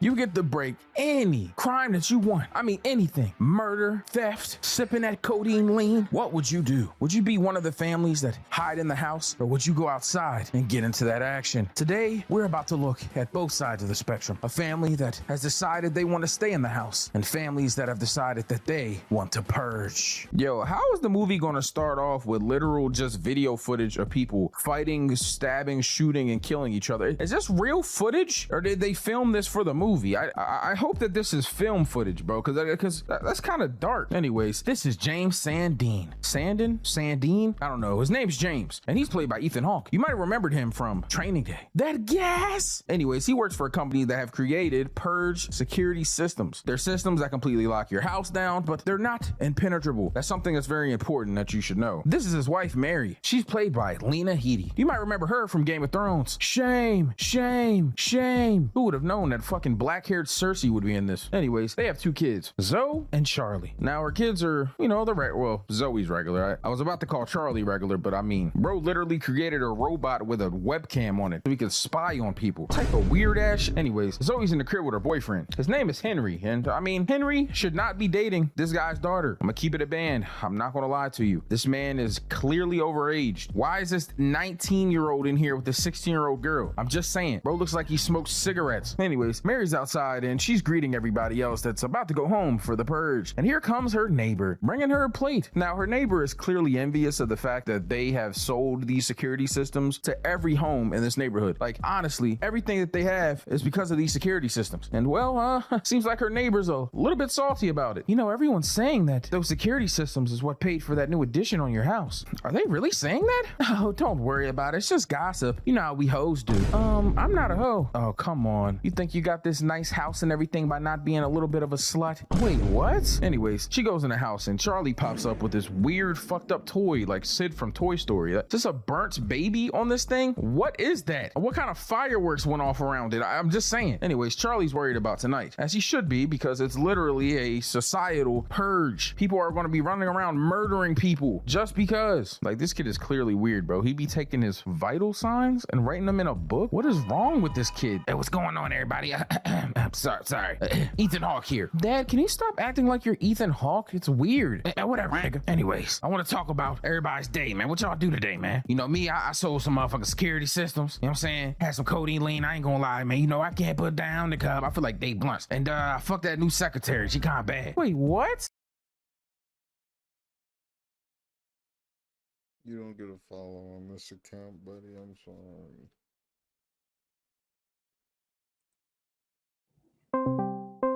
Let me turn my camera on. Yo! Hi. What's up? How are you? I'm good. How are you? Nah, I'm good. I just been, you know what I'm saying? I just been, yesterday, like, I didn't stream and shit. I was thinking about you, though. Really? Mm-hmm. That's sweet. Thank you. I appreciate it. Wait, what you been up to and shit? I've been sleeping a lot. I was really tired. Like, what made you tired? Naps and all. Well, when I did that date night, I actually had been awake for like 26 hours. So, I needed to catch up on sleep. But, you know, I might have dreamt about you. What you mean? Wait, what did you dream? Like, what happened in that dream? Oh, you know, just talking, hanging out, maybe. Okay, word. Yeah. I did want to ask. I actually have my own VTuber avatar. I wanted to ask, like, what you think about it. Do you have like a preference, like what type of you like or not? Like for people's avatars? I like edgy. Okay, this is perfect then. This is me. Okay. Oh. What you think? I'm stealing this tech. Stealing this tech right now.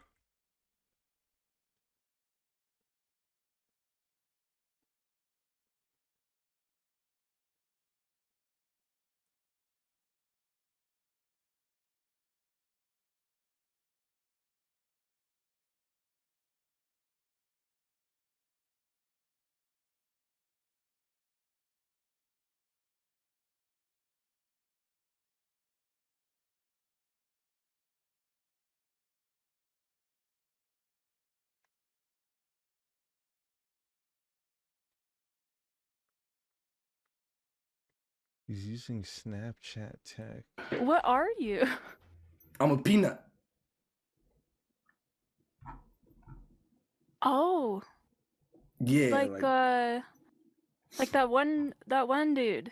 No. He actually copied me. I'm gonna be honest. He dead ass stole my swag. Like no troll. You kind of look like a butt plug. Like the bottom part of it kind of looks like a butt plug. You was me up your. My fault. I'm sorry. My bad. I'm tripping. My fault. That was bad. Yeah, that was bad shots. My bad. Atlanta, is not this high. But like, you don't think this suit me? Like, you don't think this shit valid? I like your face better. Okay, bet. Thank you. I appreciate that. That ass. I appreciate that. So yeah, I was just trying to, you know what I'm saying, check up on you and say what's up. We gotta play some VR again soon though. I wanna play VR chat again. Yeah. Or like you play. Do? I don't know. Is that a cutout of himself or is that Wabe? I'm new to the whole shit, you know what I mean? Mm-hmm. So like I just wanna feel me. I wanna like wait, my friend Saucekill said, is this a champion? Said you're his type. Yo, dude, back off, bro. Deadass. This my oh, he's not in that wait, what's it called? Do you know who Saucekill is or no? No idea. Would you want to meet him just real quick? Sure. All right, let me add him. So, let's see if he joins. He might be busy. I'm not sure. He might be busy. I don't know. If he's busy, I'm at the airport, dude. Just join on your phone real quick, bro. I just wanna introduce you. I just want to introduce you, Sauce. Like, what's up, man?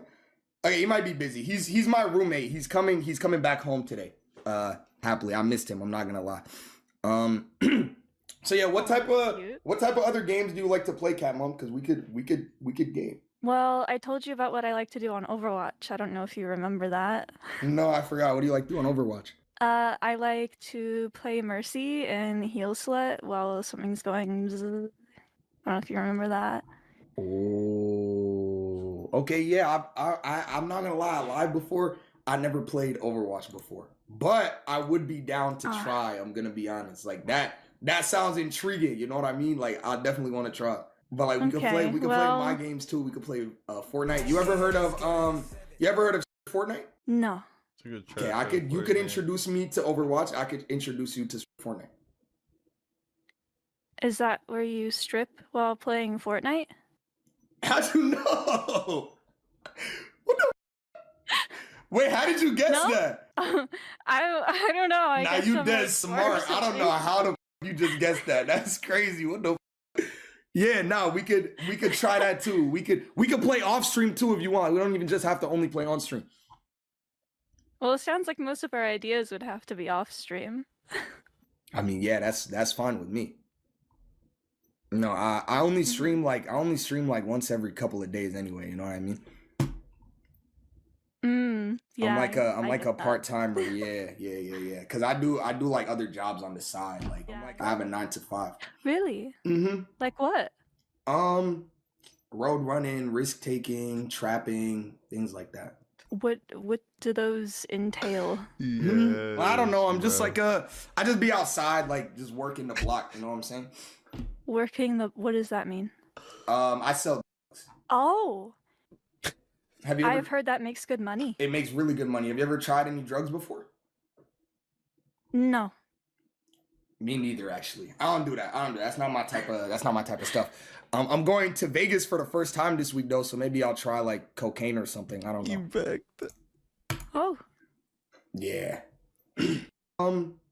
Road running, risk taking, trapping, things like that. What do those entail? Well, I don't know. I'm just like I just be outside, like just working the block. You know what I'm saying? What does that mean? I sell. Oh. I've heard that makes good money. It makes really good money. Have you ever tried any drugs before? No. Me neither, actually. I don't do that. That's not my type of stuff. I'm going to Vegas for the first time this week though, so maybe I'll try like cocaine or something. I don't know. Oh. Yeah. But hey, it was it was great catching up with you, you know what I'm saying? We'll get on the game sometime or something. Yeah. Okay. Wait, why you seem like a little like I don't know, like uncomfortable. Well, I don't know. I thought you wanted to like talk more or something, but Oh, we could. What do you want to talk about? Of course, we could Yeah. talk more. What do you mean? well, I mean, This is research.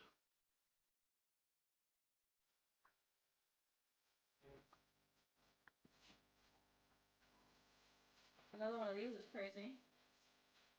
So orgasmic. Orgasmic. Damn, what did you do to your weapon? I don't You remember you serious getting panel? Women literally want men to be their bitch, I guess. I guess, I'm sure, and don't want back talk. We get called sassy, and women don't respect us.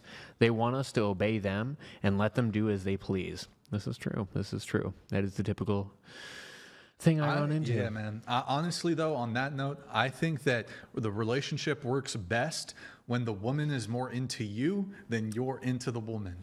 I could say that. I think kind that's of agree. the best dynamic. I kind of agree. Why is there a baby at the table, You know bro? what I mean? I agree with that.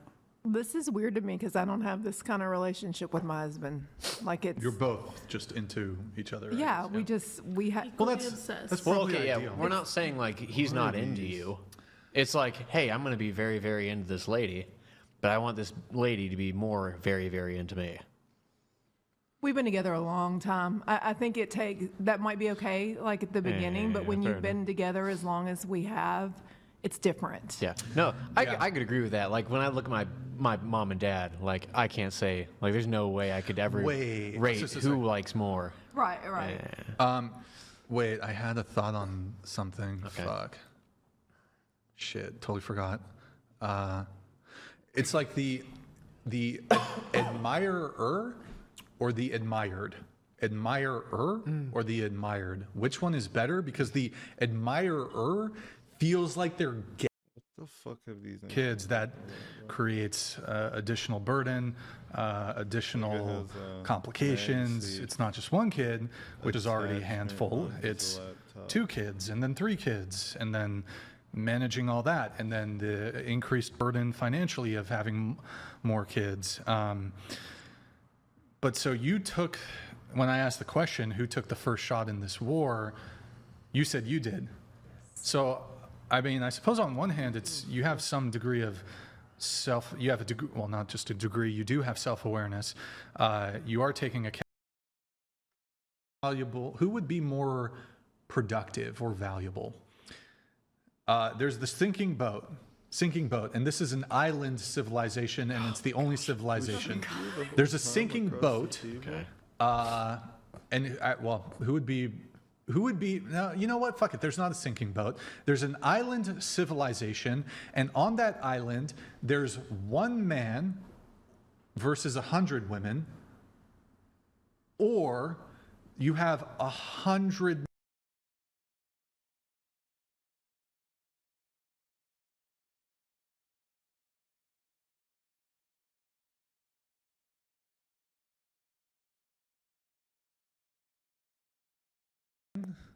Is more valuable than that 1 woman. Yeah. In that circumstance. Oh, yeah. Agreed. Because that 1 woman, she can only get pregnant, like she can't get the dudes pregnant. But she can die from 100 men being after her all the time. So I don't know if we're gonna take that. If you're gonna go down that road, I think we would have to say that you have a situation: 100 women, 1 man, 1 women, 100 men. That 1 man is more valuable comparatively than the 1 woman. This Well- is a really retarded scenario. I don't know. I just made up. Well, technically speaking, it's more valuable to have women. It's a in this scenario. The other scenario, that's a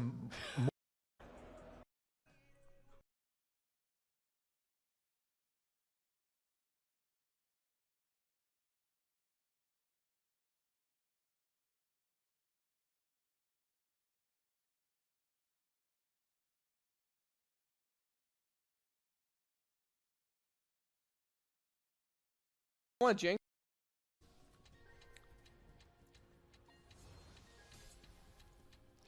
Is he just Guys, once clicking? these prag spins are over, actually, Once I get 2 more bonuses, I'll do a. I'll do it. Going down.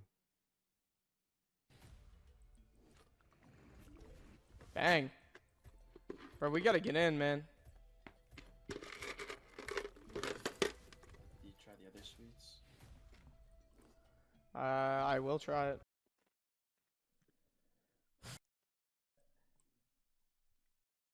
God, drop it in. I'm sick. Xenox. Yuri. Here we go. Okay, Gladiator Thousands. Talking about, man, those $6,000. Yeah, you guys know the deal. Also enter the $50. Brendo, bro, you know I'm better go.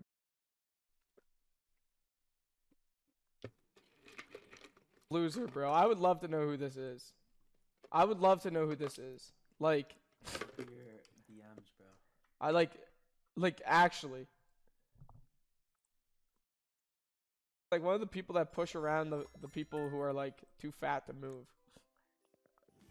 Like a cart pusher, but like. Literally him.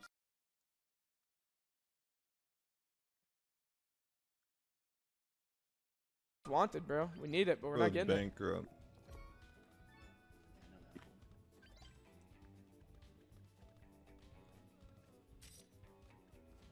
Work, you know, we're getting ready for like 2 hours. Just.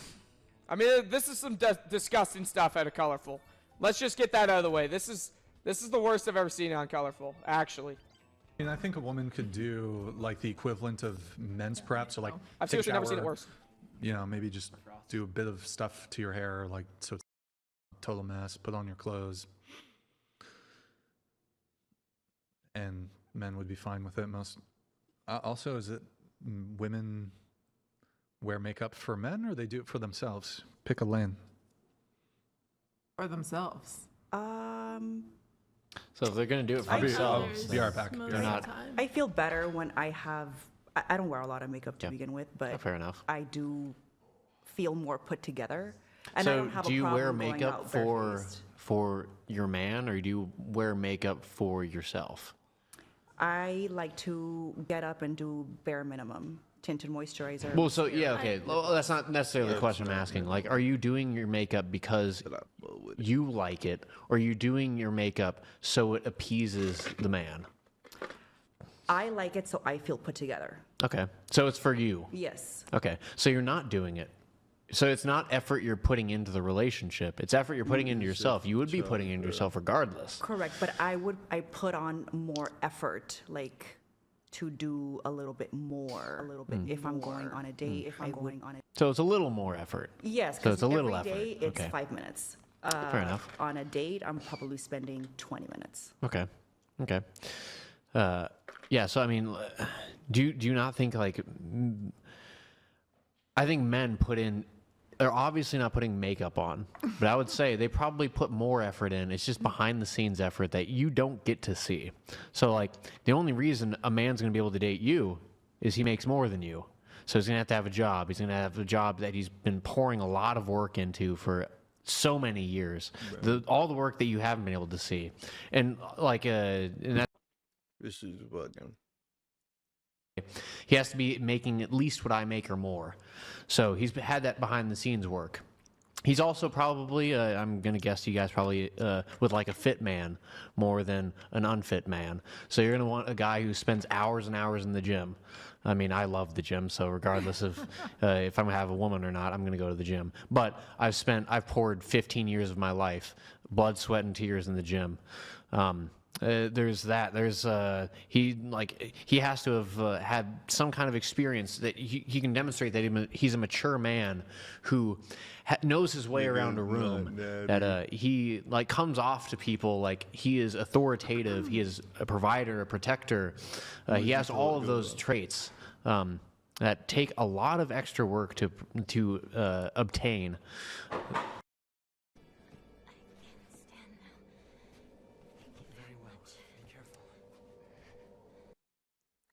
What's up, Laurel? Melinasaur.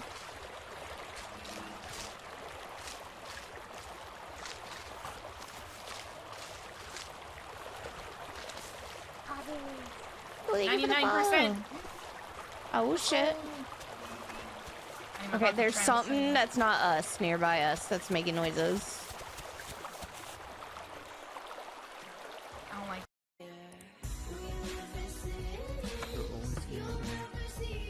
Plus, they have to go out of their way to. How do I escape? No. That. So he needs to put that effort in. But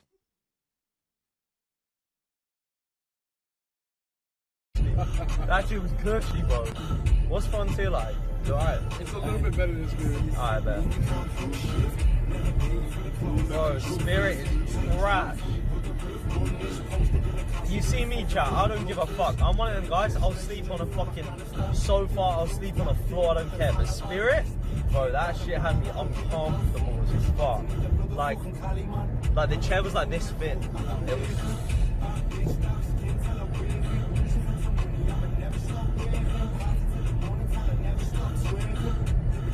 Yo, chat. What? Oh fuck, I was gonna ask you that question, I fucking forgot. God.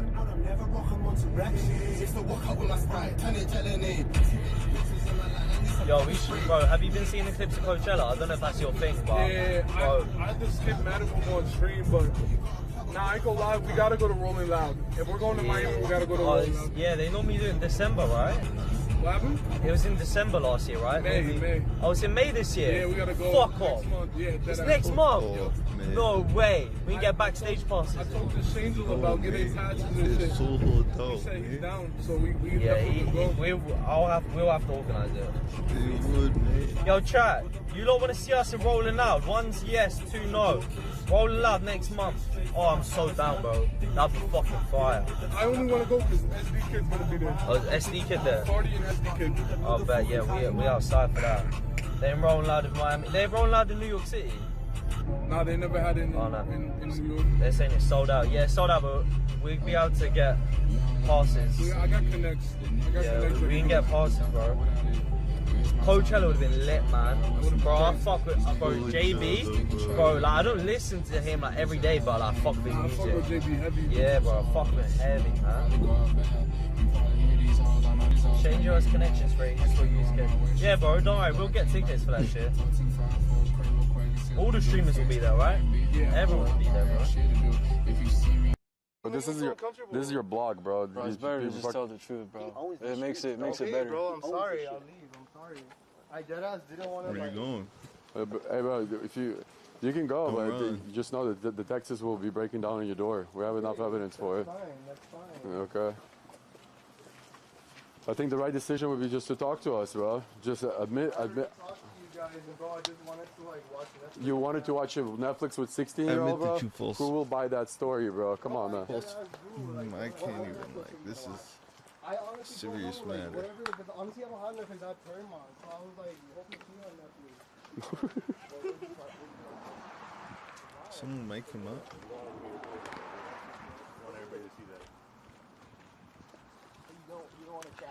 In New York when 6ix9ine was popping, I ain't gonna lie. Respect, the nigga had the streets on lock. By the way, no one performs in like my hometown. Like, no one has ever performed in my hometown. So I don't know why I still don't know why he performed there. Like, no, I don't. It was 2019.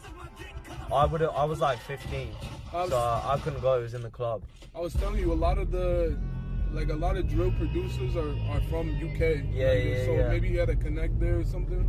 Yeah, it's crazy though, cause like my hometown where I live, normally no one be performing on. Someone said mine's Willie. He was going crazy earlier. What happened? They said you were their favorite rapper.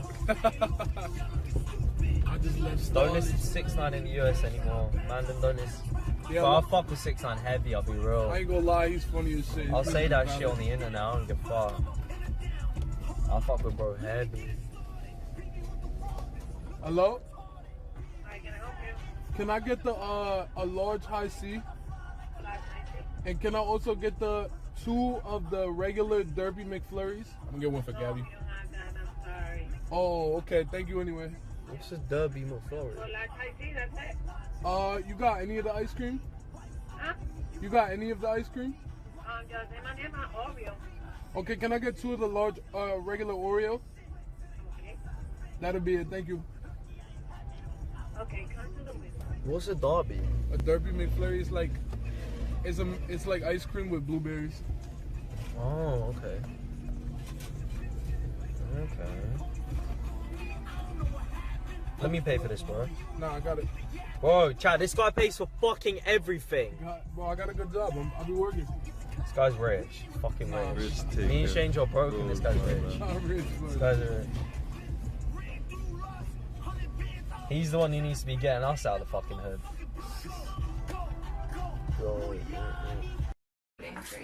I know. My first 5 minutes, I'm gonna win. Breaking my ass. We're gonna win. Bingo. Breaking my family. Because you do it. You do it. That's why I blocked you.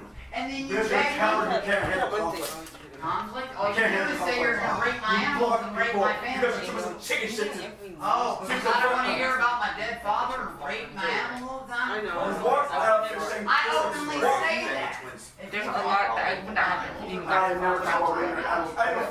I still believe it. Alex, you the winner. You live on the website, so that's I know it. like, I know keep discussing. I know it. Bert, I've tried to be your friend, and honestly, on God. How can you be the winner if you left after 3 weeks? Bert, I know you're upset. How can you be the Everyone winner if you knows left after you're 3 weeks? Because Explain I that. made more money than you, and I am what I am. Like it or love it, this is I'm more God's plan, iconic than not you mine. are. People remember me more than you. Yes, You're just you're not the bitch who for left after 3 loving weeks. your bishop. I came For with interesting loving theories your bishop. and catchphrases that became Right, watch popular this. later on. Go apply at McDonald's. See if they hire you. They don't want to let you flip burgers at you. I have a master's degree in data science and a bachelor's degree in If I was in the economics. room, the I'm more first thing educated than you you. said. I'm smarter than you, more educated than you, and I'm much better concentrated than you. This guy was a con man. The only reason why you was didn't use is when you're man talking with shit about 5 me. profiles. One white man, Jim O'Hara. Like you were Because a I have con an man autistic beforehand. savant ability to take exams. You unlike you, who have no mean abilities you mean a whatsoever. clever way of stealing from people's children's education? I didn't steal. They're trying to reword it. I didn't steal. It's a lie. Why are you so That's a lie. mad that he's the winner, though? They gave it up. It's burger. It's over. Your opinion means nothing. Bert, Wow. you literally threatened to sue them and gave them a demand letter and said that. Do you know what they gave me the power to do to you? Excuse me? They said I could make you, you know what I chose? I said, retract your statement, say thank you.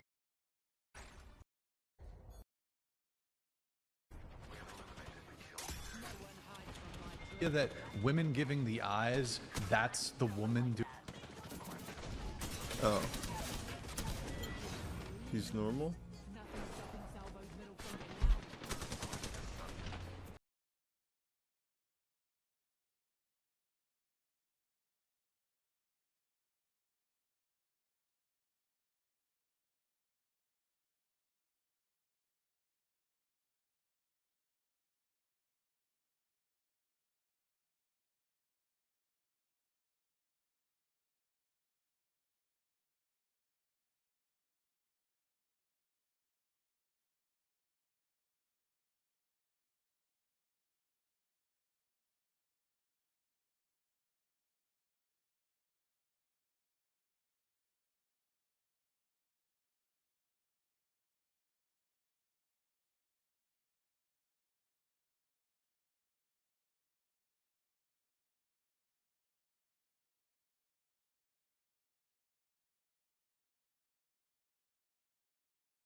Like an WSU, yeah, you were definitely shitting on him.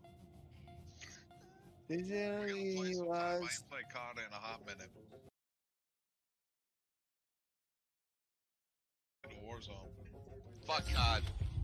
I agree with that. Fuck COD. Fuck COD. I don't like Hashtag boycott COD. Until there's a new one by Infinity Ward. I haven't played multiplayer since MW. I will buy if they So fucking make next new maps year? and not the same ones where they just do a little overhaul on them. I just will only play Modern Warfare. I don't like the ones made by the other companies. If it's not Infinity Ward, I don't want to touch COD. You're right, some Warzone soon. Yeah, crazy chick, we're definitely playing Warzone soon. We gotta get I think the worst COD on was PlayStation. World War II. It's a whole points. Uh-huh.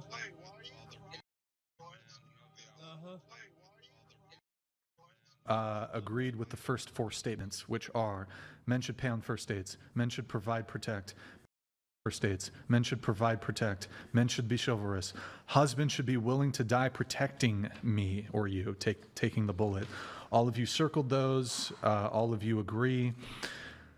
Why should men do these things?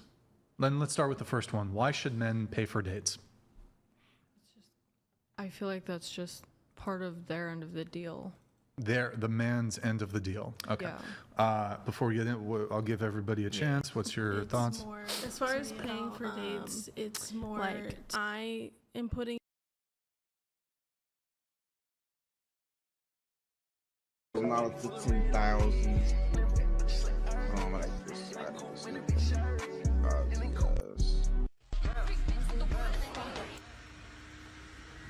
I wrapped my 3-4 Back in the day, Tokyo Drift, man. Everything. You Outside. You sports bet? Not for real. That's sports bet shit. Just now. Sometimes. Just now. Pay y'all. Just now. I just want to know if it's Wait a minute. what? I know you. Why would you know this?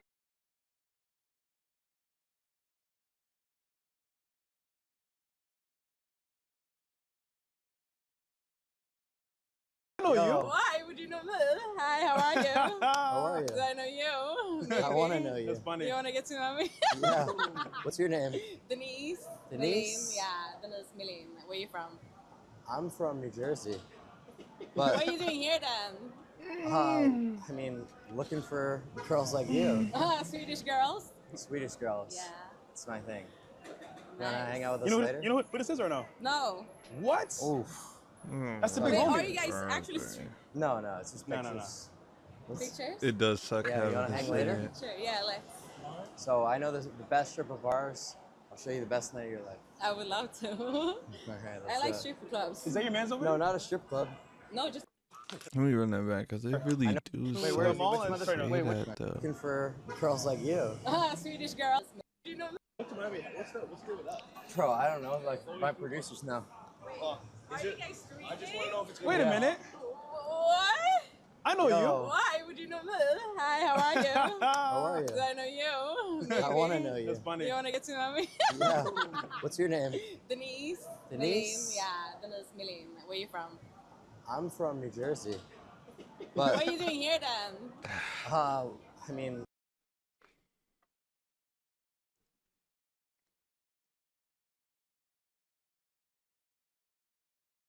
I'm from New Jersey.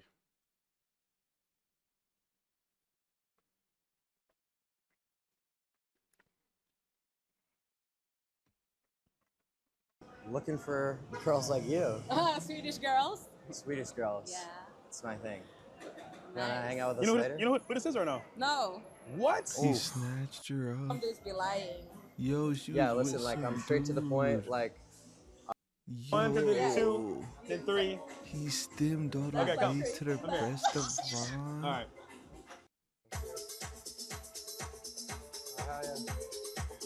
Stephen Moggs. Shout out my label, that's me. I'm in this bitch with TP. I'm in this bitch with 4 trade. I just pulled on me a 8. Real nigga all in my face. 500 racks in my safe. 500 racks to the plug. What you know about showing love? What you know about pulling up? If it was drugs, make these bitches fall in love. All of my I heard one that was less smooth, bro, earlier from a black man. Nah, that wasn't smooth, bro. See, they don't just be mugging, they just be saying.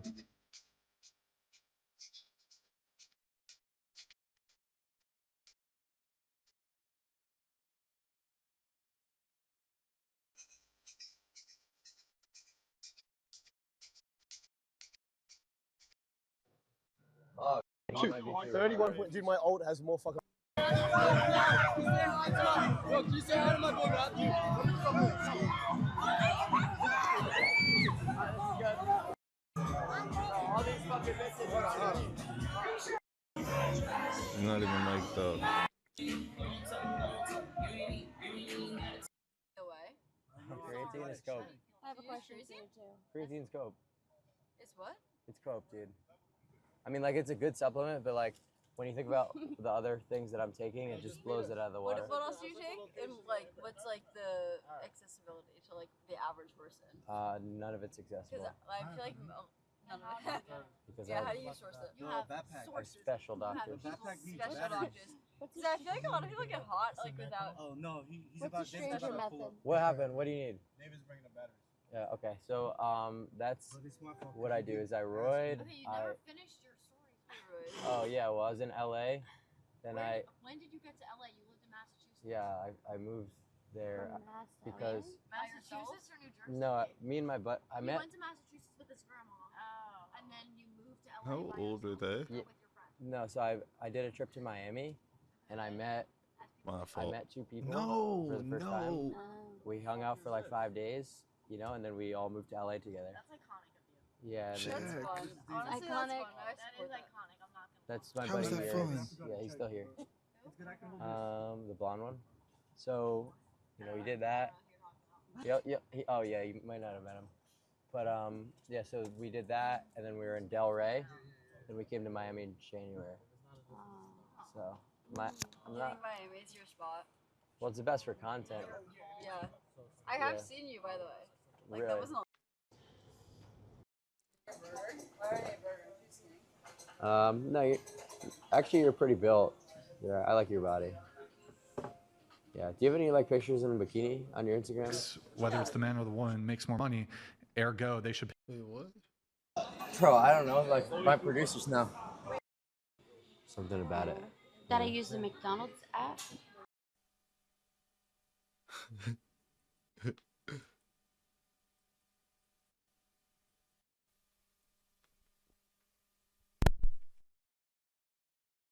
Bro.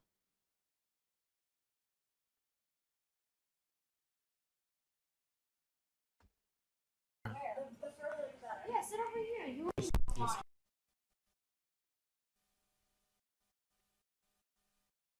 Okay, type in your Instagram. And they're on coke. Are you guys on coke? Streaming. Yeah, you need to have going on my, other house here in Miami.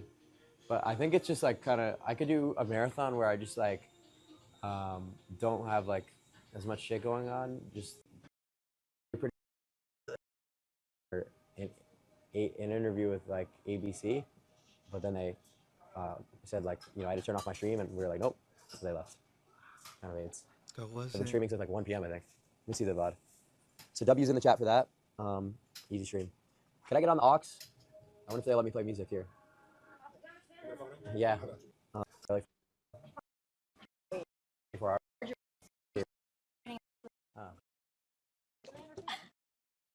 Fake But watch. come to my, Are you come to my tired? location. I'm looking Here. for the clip. Cool. Yeah. Some more what? Yeah, I know. I have it on the way. Yeah, I want 5 pancakes and a fucking waffle. As you should, honestly. I don't. I eat pizza, I think. I see it, so. A daycare. So what's your hourly pay? I don't. I eat pizza, I think. $18 an hour? Yeah, but I Pretty good. don't- Yeah, any of you guys have jobs? Yeah. What do you do? I work in an ice cream shop. Okay, that's cool. It's a fun job, It's actually. interesting. My boss is in a wheelchair. He's iconic. Yeah, what about you? I'm in school and I work in retail and I coach You coach. I coach what? cheerleading. Definitely not. Especially sleeping with old guys. I mean, work is work, man. I'm a judge. Exactly. I mean, if it's money, it's money. Yeah, get the bag, dude. Fuck it. Hey, You know? easy. When I graduate, I don't know what I'm gonna do with it. What? You're gonna do what? I don't know yet. Just I have a don't- marketing and finance degree that I get in May, so. Oh. Marketing finance? Yeah. That's what I am right now. I'm switching to finance and accounting.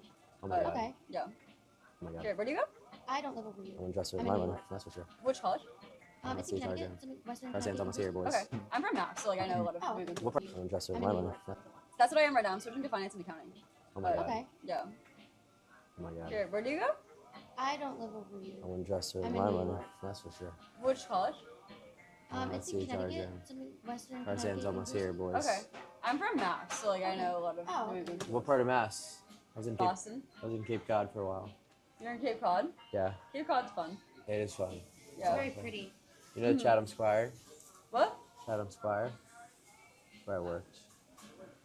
Where? That's where I worked. You worked there? Yeah. Where'd you work? Like Told you, the specifically? Chatham Square. Chatham Square. I did security there. Okay. So, it was alright. Dude, Tarzan, you wanna be server? You could cover my like transportation fees and everything to get there. Fucking Jesus Christ, you don't have a car? Cover your transportation fees. Oh my god. You could cover my. What's your restaurant? Jesters, Where? South Beach, Miami. South Beach? You could cover my like transportation fees and everything to get there. Fucking Jesus Christ, you don't have a car? Cover your transportation fees. Oh my god. Oh my god. Probably like. Buy you a Birkin bag and shit. Probably like 40 to 80 a day. And transfer fees. Wow, my hair is all fucking curly and disgusting. Jester. What are you gonna like? What's your specialization? Dude, I don't know. I haven't came up with the menu. Are you gonna be like Mila, like kind of just do everything? Or are you gonna be? He wasn't joking. No, we have a manager and then go up like mad early for. You speak in Spanish a little bit. Speak Spanish. I'm not gonna learn. Blonde hair? Yeah, it looks like it. Looks done right. Is this dyed? Yeah, I have naturally blonde hair. Really? Can I see a picture of it? I honestly don't even have a picture. Mhm. I have like hair. You can kind of see it though. It's coming in a little bit. To get my hair done. Yeah. I mean, I actually like your tattoos now that I'm looking at them. At first, I thought they were kind of trashy, but No, I sketched this one out myself. really? Oh. Now I'm like, oh, fuck, like, it's kind of sexy, like, staring me. Maybe it's because I'm on trend. You know what I mean? Kind of makes things like fucked. No? Oh, brutal. Where's the server? No one's even come to take my order. What are you guys ordering? You're not gonna eat? What the fuck? Right. You look you're a retard. Drips. Oh. Bro, brutal. You know what I'm saying? I don't think Jess was gonna succeed at this rate. You know, like it's fucking brutal, dude. It's brutal. It's brutal. What am I doing? What the fuck am I doing, dude? I need to lock in, you know, that's the problem. I need to lock in, bro. This is the most jester shit I've done. You know what I'm saying? I don't think Jess was gonna succeed at this rate. You know, like it's fucking brutal, dude. It's brutal. It's brutal. You're not collab. You're ascending. Let's go, dude. They do trick shit. It's like for the shit. In a bikini on your Instagram? No, you wanted to go there. Stop fucking coping. No. Wait. Is there a picture of you in a bikini on your Instagram? Is there a picture of like... Wait, type in your Instagram. Yeah, here you go. Yeah, water. Yeah. Yeah. You could sit, here, wait, go in the booth, Here. Or sit in the chair, wait, yo, you can just chair Max. Yeah. Yo. What's up, guys? You got some roses. Yeah, bro. Didn't you tell me to go pick them up? Oh, yeah, I did. Yeah, I saw that. Here you go. He told me to pick up the roses for one of y'all. Yeah, I don't know who to get. Oh, well. Let's figure it out. Let's make him compete for it. There you go. Thank you. Yeah. There you go. W Tarzan, dude. That's dialed in. Of course, that's what he asked. All right, wait. Let's. People sitting there. Beautiful. And then the tattoo artist. You look better. And it gets more virality. For some red. Small deal. There we go. Did you just grab? Oh, I'm sorry. I'm just. Get your mouth off 24/7. You know. Yeah. I don't know what be going on Yeah, I on know. this website, bro.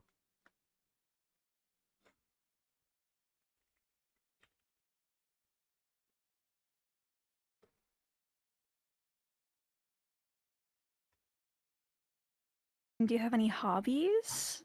Like, what are your interests? My interests, I mean, I like streaming, I like watching movies, I like going to the gym, I like running, I like hiking, you know what I mean? Stuff like that. What about you? That's all very active. Mm-hmm. I like dancing. You could teach me how to dance. I don't know how to dance, I'm not gonna lie. Like, at all. At all? No, like, I have no rhythm in my body, like, at all. Oh. You know, that's not great for like other activities. I know. I gotta get better. You could teach me, though. You could teach me. Yeah. I can teach you how to have better rhythm. Mm-hmm. Wait, what else do you like to do? I make avatars in VR chat. Like, I made this one. Mm-hmm. So I like sculpting big boobies. Okay, I like big boobies. Wait, hold on. I'm getting a call real quick. My friend's calling. 1 second. Oh, yeah, no problem. Yo, I'm outside. okay, bet. I'm opening the door. Give me 1 second. 1 second. I gotta open the door real quick. What? Hi. Hi. Hi. How are you? I'm good. How are you? I'm good. My name's Connor. What's your name? My name is Cat Mom. Dude, close your mouth, bro. Yo, close your fucking mouth, bro. What's up? I'm so sorry. Do you wow. Oh my god. What the are you doing, dude?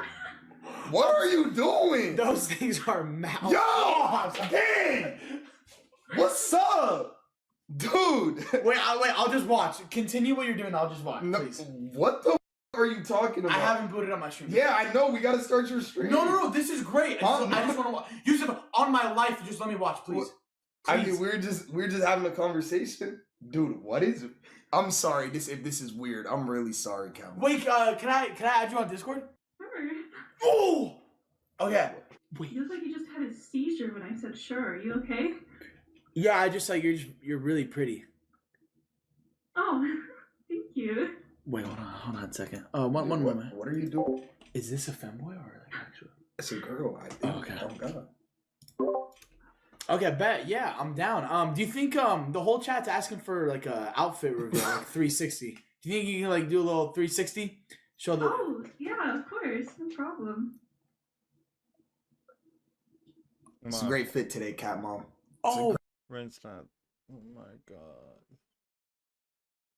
The mission's bringing us back to the moon. Chuck. Yes. We're going back to the moon. I didn't know I've been in the first place. NASA. All right. NASA's going back. Well, we've actually never been. Well, we've actually never been to the moon. Have you, what is that called? Have you ever heard of the firmament? Have you ever heard of the firmament? It's this thick air shield. Some would call it the atmosphere, but it's actually so thick that you're unable to travel through it. We're basically stuck on Earth. Back to the moon, yes. Let's back up a little. All right. Okay? The first and only other time we went to the moon was the Apollo program. Correct. As you know. We went to the moon 9 times. So we faked it 9 times. Not even. Yo, I always think about the guy that went on, what was the first Apollo mission where they went to the moon? Apollo 7, Apollo 11, I don't really know. The first one where they went to the moon and actually landed on the moon, one of them had to stay back. And that's, well, not stay back. He was like the pilot of the ship. Yeah, I think it was 11. It was 7 or 11. 7, 11. Anyways, one of them had to stay back because, like, you can't have everybody land, and that sucks. You're like, oh, have fun. And they're all just jumping around on zero gravity in their little spaceships or little spacesuits, and you're just, like, sitting up there, sad as hell. Like that one guy from Interstellar.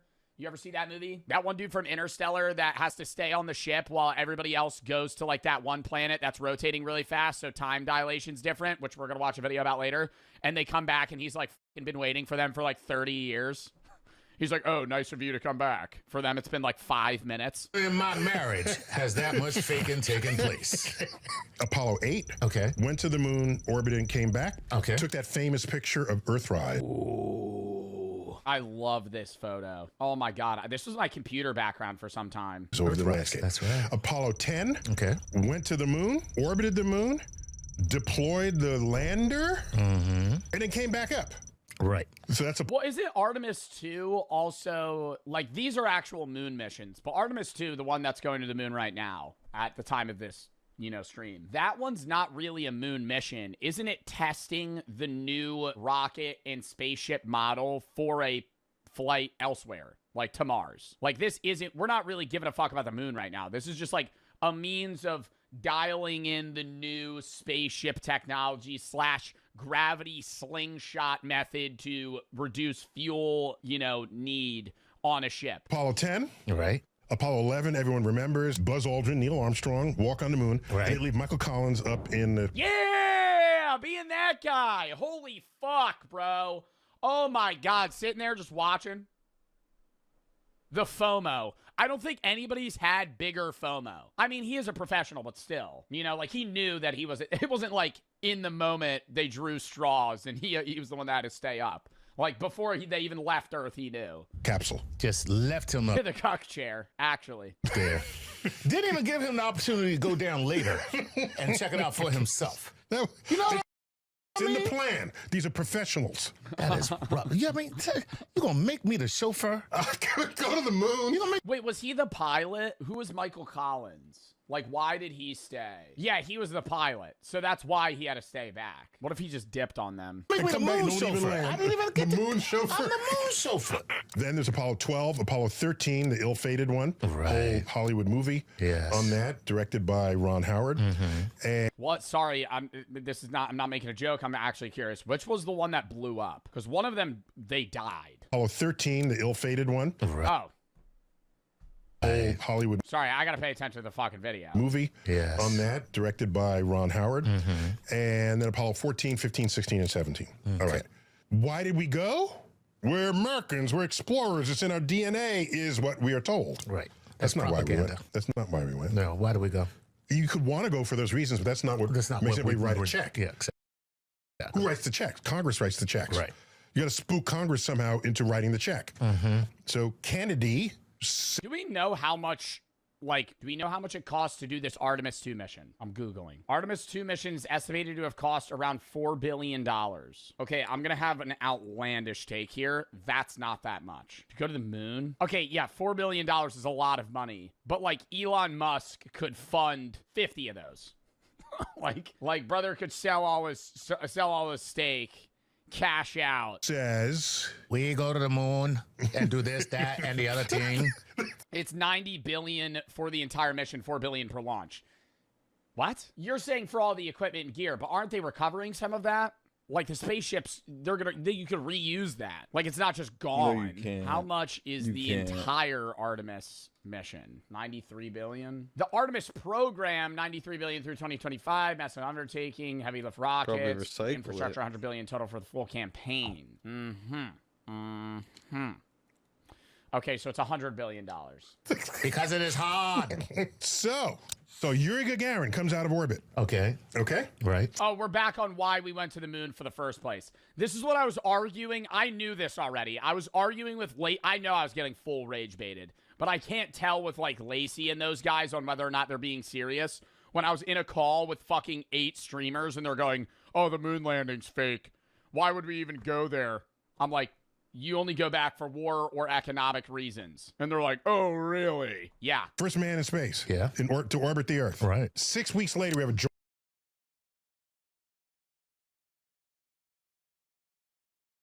Artemis mission. 93.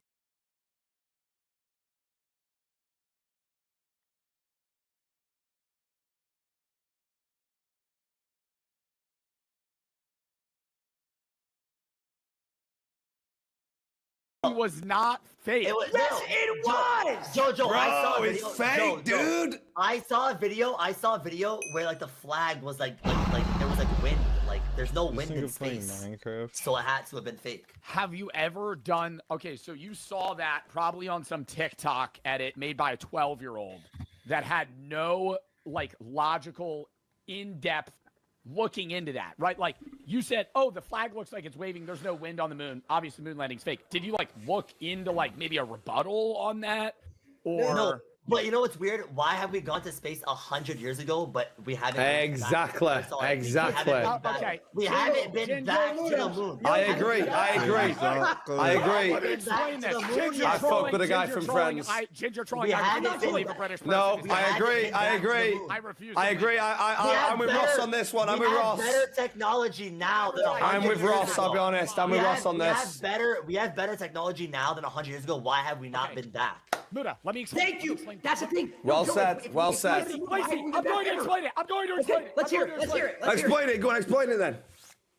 God, these fucking American dogs, dude. The reason we have not gone back is because there is not an economic or war-based reason to go back. Oh, fuck off. Or Mars, where people want to go. We could go to Mars right now. If we really wanted to, we could go right now. There is no economic reason to go to Mars. SpaceX let me ask you a question. They want to go to Mars. Oh, fuck it off, you dick. You're talking out your ass, Joe. You're talking shit, mate. There's no economic reason. It'd be fucking everywhere. Hey, Joe. All of a sudden in 2026, they want to do it for a Twitch live stream, right? Oh, yeah. Yeah, well said, Lacey. Well said, Lacey. Well said, Lacey. Apparently, they're doing just a drive-by. They're not landing on the moon. They're just driving. Oh, what a surprise. Americans doing a drive-by. Fucking hell. Why not just land? What a fucking surprise. Just land on it. Because then you have to take back off. And it costs more money. So how do they do it in the first place? You lose your momentum. How can it cost more money? Joe, they got an airport. They got an airport on the moon now, right? When they went, they took off from the fucking airport, took an airplane back to Earth. No. I mean, that's what I'm saying. I mean, Joe, listen, dude. We know you're controlled by the propaganda, and we know that you're just a sheep. But yeah, I mean, I'm not gonna fall for the I'm just not gonna fall for it, bro. Yeah, no, I'm with you on this one. You're right, mate. Yo, I didn't know UK himself was in the call. What's good? Yeah, you're right. You okay, mate? Hey, everyone. Ginge, where are you from? I'm from Manchester, England, mate. Where are you from? Let me guess. America? I'm from Canada. Oh, okay. Oh, Joe, can I apologize for assuming America then? That's really rude of me, that. Yeah, no, honestly, fuck America, bro. Seriously. Yeah, no, Joe, I agree, man. Joe, Oh, Americans need an economic reason to do something. Since fucking when, mate? Thank you. Fucking idiot. Do you know what? It's these typical Americans that come on stream, spaff a loads of shit to their audience and come across like they know what they're on about.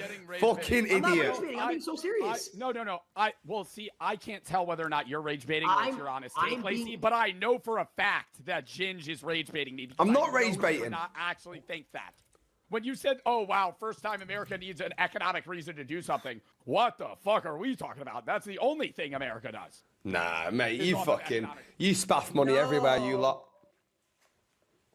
But Joe, you gotta understand. We went to the moon. No, you didn't, Joe. You didn't go to the moon. Lacey, we went to the moon the first time because of war-based reasons. It was capitalism versus communism to go to the moon. Yes, it is. No. We faked going to the moon. See? Why? So I'll tell you why. So for the clips, mate. For the clips. Go to the moon, so they thought that someone already accomplished it. We want to be the first people to go. Mr. We think that we went to the moon. We basically debated them. Got room for one more? Shut the fuck up, Ron. Wouldn't it be harder in the timeline that we went to the moon? Not now. I'm not trying to argue whether or not it's fake now. I'm saying, wouldn't it be harder to fake the moon landing fucking 60 years ago with the cinematic technology that we had at that time rather than actually go? Well, can I stop you, Joe? Can I stop you? Yeah, well said, Ross. There was a clip where like a fly ran in front of like the camera angle too and shit like that. I swear to God. Hi, Toby. I saw that too. I saw that too. And the flag was waving. Yes, and the flag was there's no atmosphere in space. Explain the flag. Explain the flag waving. Go on. Explain it waving. Go on, Joe. Come on, Joe. Explain it. Bro, 100 years later, we're doing a drive-by, not a land. Yeah, 100 years. Yeah, I think your maths is a bit off there, mate. We're already trillion dollars in debt. Exactly. Exactly. The American flag appeared to wave on the moon because it was held up by a horizontal rod that didn't fully extend, creating a rippling wrinkled effect, not because of the wind. Oh, so you're telling me NASA can't get a rod that extends? Fuck it off. Let me subways here.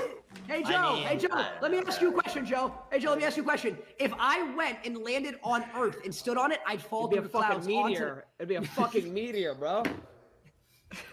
Listen, if I went and stood on Earth from space, I would fall through the clouds onto the Earth. If you stood on the moon, you'd fall through the moon. Wait, say what? Tell him again, Lacey. Tell him again, bro. Thank you, Toby. Thank you. Yeah, I mean, I'm pretty sure. I don't know. I mean, I'm just happy you guys believe that shit, bro. I mean, Joe, you're okay. I think they actually went up though. You don't think they went up? No, it's fake. No, you're just I think they went up. No. You mean today or in the past, Ron? Today.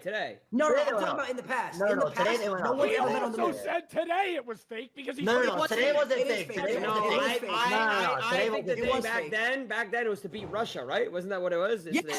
Yes, they wanted to make Russia think that we were there first. Yes. I thought online. I agree. That's what I saw today on was real. TikTok. Today was real, bro. Today was real. Oh, I get all my news from TikTok. That's actually I guess NASA's going to the moon on April 1st, on April Fool's Day. Like, no, it was obviously. Whoa, wait, that's a good point, Lacey. I didn't even think of that. I didn't think about Wait, that. I didn't think of that. I didn't think of that. Oh.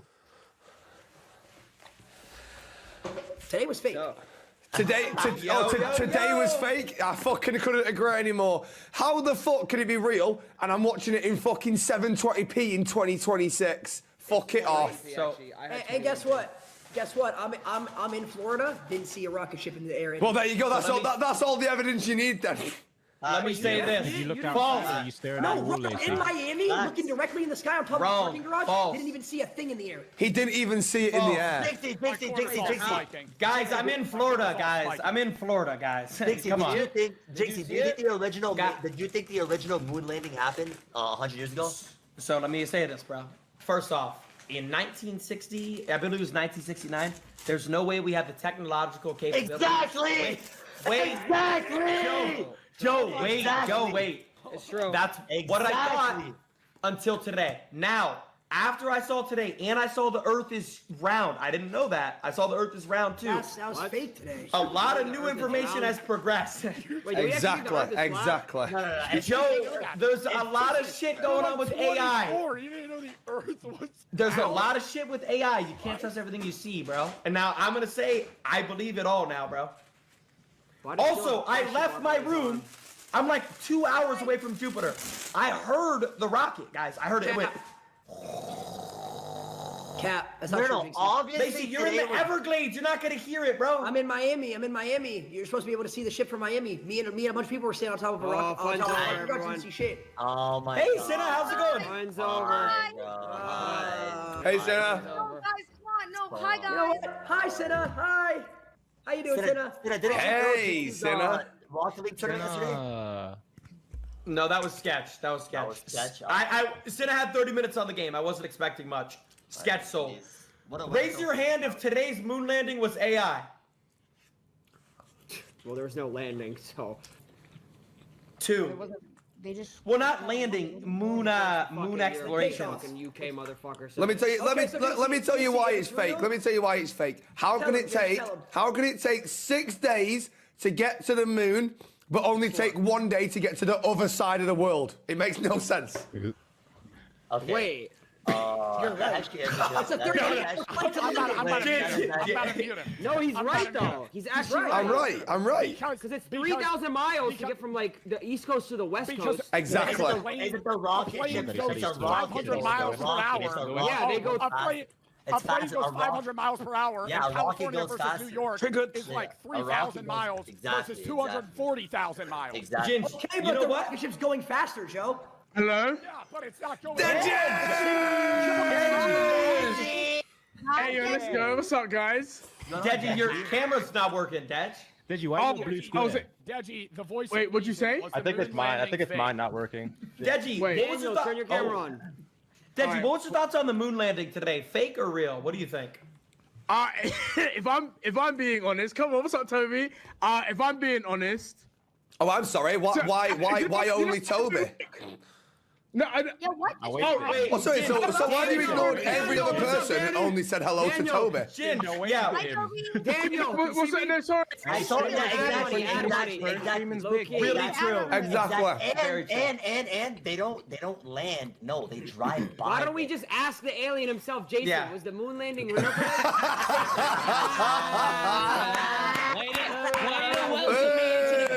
I don't even know what you're talking about. No. Yeah, Muda, good point. Why would we drive around the moon? Let's land it, right? Let's land. Yeah. And you know what Joe wanted to argue with? You know what Joe wanted to argue with?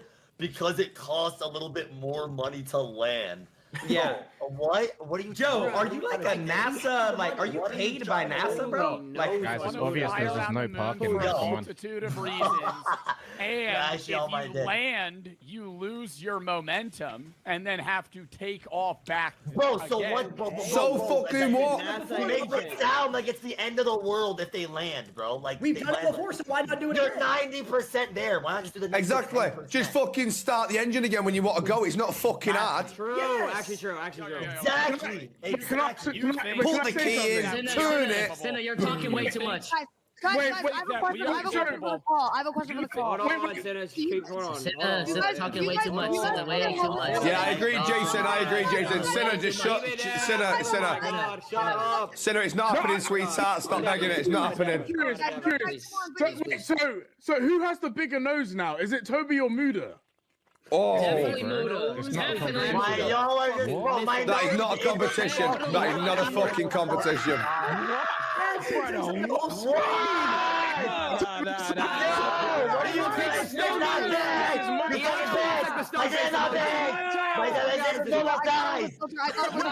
Normal fucking size. Definitely rough from France. Jason, no one is poking your eyes, bro. They're so fucking far apart. You just whacked me with your fucking nose, changing your camera. Fucking god, No one's poking your fucking eyes. Right, Deji, take that skull cap off or whatever that is. I can't, bro. What the fuck was a dolphin? Nice. Yo, Switch, you want to introduce yourself, bro? You just turned your camera on, hasn't said a single word, Switch. Yo, I don't want to interrupt you guys. They're talking about rockets and this guy's just doing that. shit, This bro. guy's fucking trophies, bro. We see his Otherwise, you're not going to trophies. be in this video. Ron, Holy, don't we make see me your bring up the trophies, CS bro. 1v1, bro. Don't make me bring up the We CS see your 1v1, bro. trophies, man. Like, Yo, what's good, Toba Jizzle? Hey, Jace, my boy. Hey, who's ready for the Sidemen charity match? Come in! Wait, Ron, I got invited before. I got invited before Ron, right, Toby? Oh my god! I gotta mute you. I'm actually muting you. Oh my god, I muted him. Ron, how have you been training? Ron. No, Deji, shut your Daniel ass up, man. Senna, go ahead. Senna, Daniel, shut up. Have you been training? You fuck. You fuck. Yo, Deji, can you just tell us all your full name? Deji, can you tell us all your full name, please? My full name? Okay, well, my full name is Oladeji Olawale Lutunde Daniel. Daniel. Fucking Daniel. Where the fuck's Daniel got in there? Guys, I'm a feminist. Let Senna talk. Are you still on this? Shut the fuck up, Lacey. Lacey, shut up. Gain weight on Reddit, bro. How do you gain weight on Reddit? You got fat, bro. How do you gain weight on Reddit? Holy, not Reddit, bro. You Lace.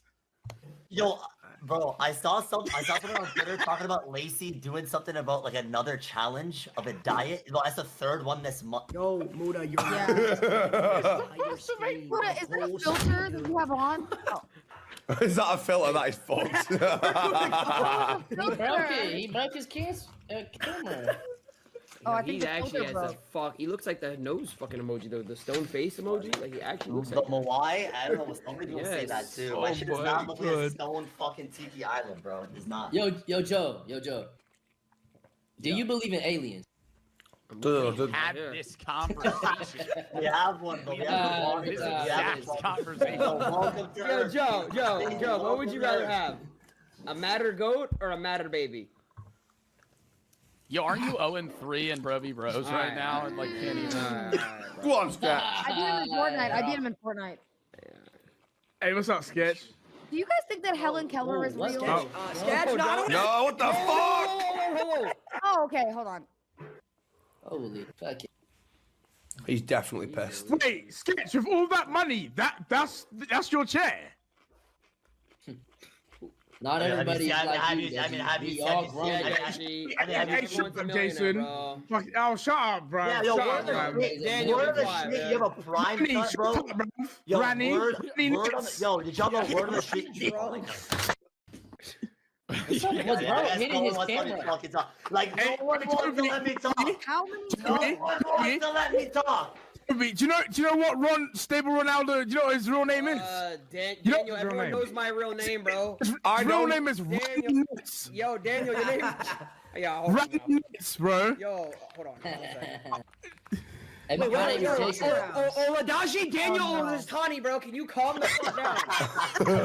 Holy fuck! Before I get William in this call, bro, to beat your ass. Yo. All right, guys. I think Los is here. Los is coming. Sending me. Guys, I think we're full. Wait, what do you say? Everybody good? Yeah, everybody good. Everyone go. Okay. Los will be in, and then we'll start, guys. Everybody ready to roll? Do we have to down like a mod or anything, or do we just have like how many people are in the lobby? Should be 13 people, probably 3 crewmates. Sound good? 3 or 3 imposters. Holy shit. Oh, we're gonna 3 imposters? Yo, I think, right? Is that good or bad? What do you think? I feel like No, I don't know. I think you could two's run good, 3 no? imposters, but that's pretty hard to like get 3 people out. I feel The like other 2 thing is that- fine. Yeah. I think we're all pretty smart If you here. triple kill twice, you win. Why are you saying we, Lacey? Why are you Lacey, saying we? what did you say? I feel like we're all pretty smart here. Like, We? Yo, fair This is a great warning. lobby, man. I just got off the phone with Los. His brain is lagging. He's gonna be the worst crewmate of all time, bro. I mean, that's.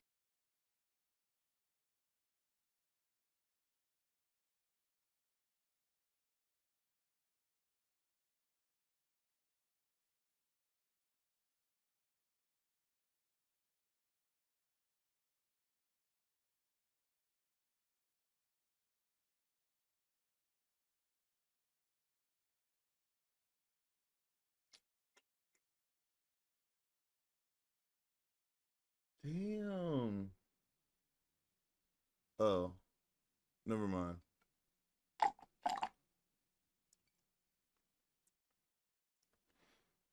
New music, music.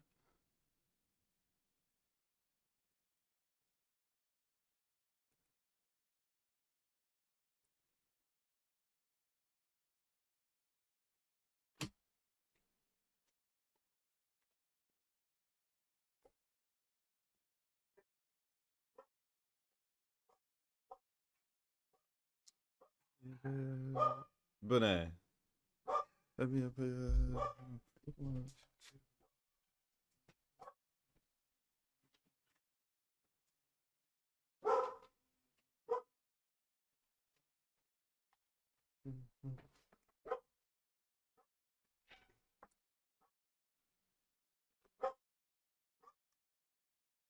Sewer slide hotline.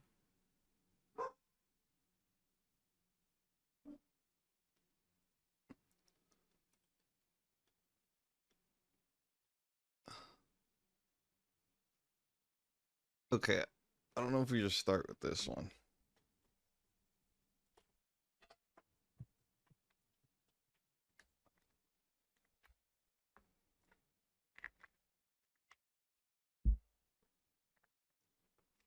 There's a couple. This one, we gotta add the Sani though. And how do I take one off, bro?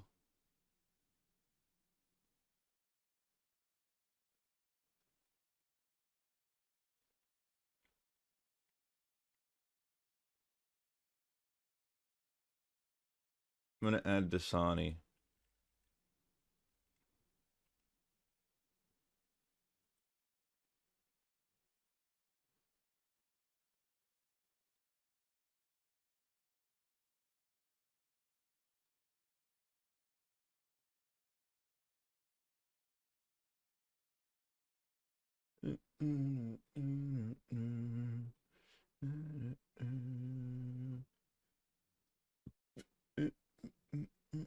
Eyes of nothing. of nothing. Wise of nothing. I just wasn't lean, wasn't brats. I just put the bad bitch out, brat. I'm fucking money shit I should cop. I'm fucking shit I told you. That's fucking damn shiny that. And your face is a fast, she's a bug. This fast, shut up. I'm a bad bit of cash, Allah, yeah.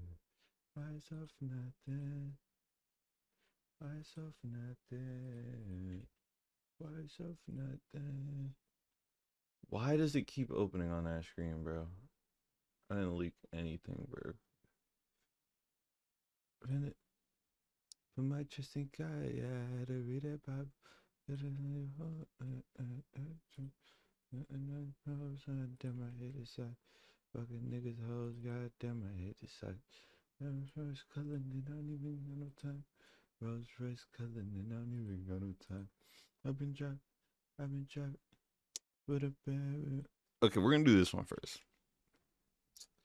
Right?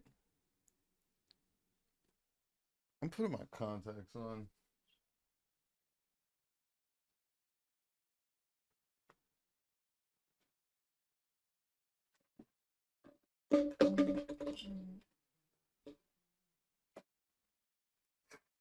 I was in college, I was feeling suicidal. But my trust in God, yeah, I had to read that Bible.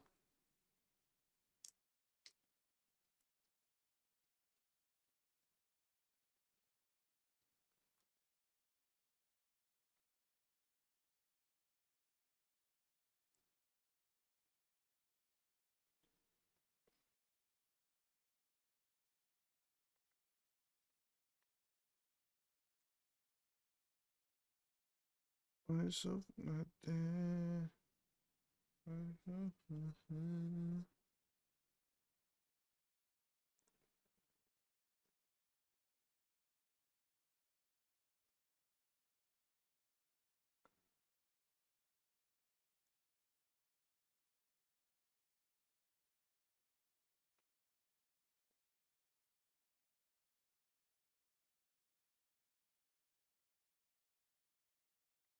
Fuck.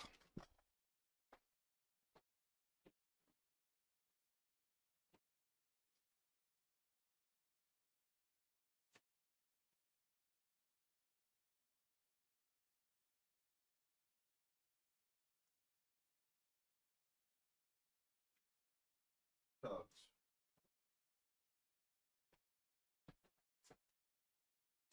But my trust in God, yeah, I had to read the Bible. Rolls Royce. No time.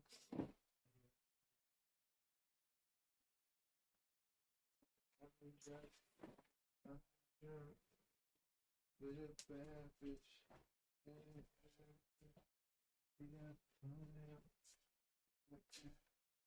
She's a bad bitch. Yeah.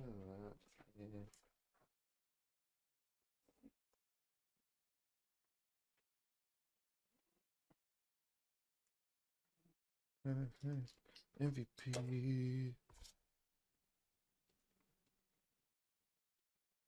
This isn't like to drink, I guess. But Dasani, worst liquids, is going C.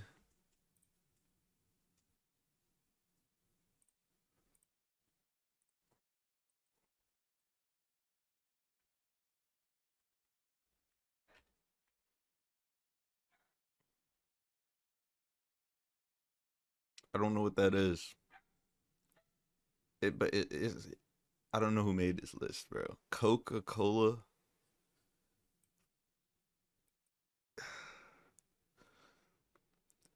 Oil.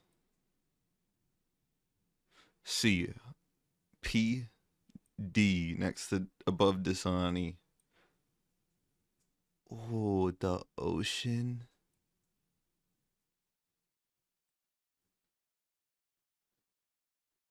More water? Is it sparkling? Is it cold? Sparkling water sucks.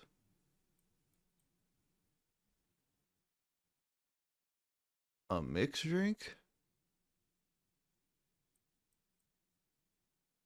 What the fuck is this? Honey? Beer? Next to piss. Like, there be grown men out here drinking beer. Like, they'll know you don't drink beer. And they'll be like, hey man, did you bring beer? No. What the fuck is this?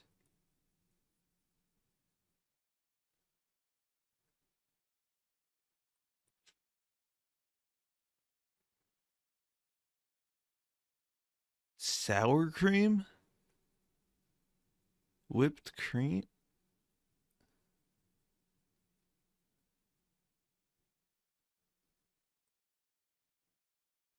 Milk?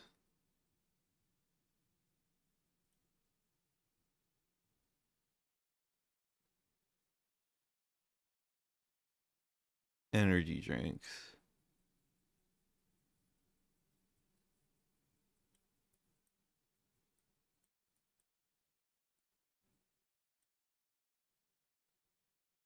The fuck is this? Blood?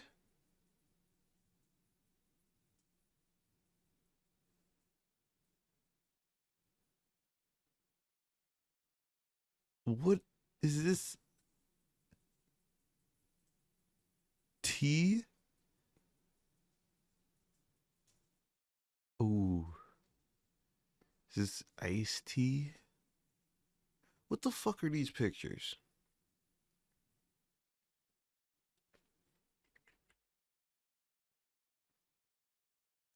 And then my mama, she made me pretty. Shout out Shay. Orange juice. That looks like it has pulp. Goes next to piss. Above milk. What the fuck? Nigga, is this vitamin water?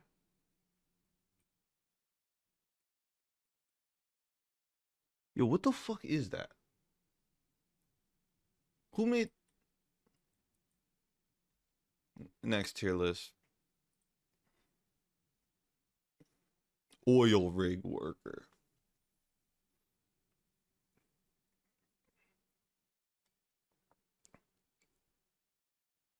Construction worker. Decent. That's pretty painful. Oil rig worker.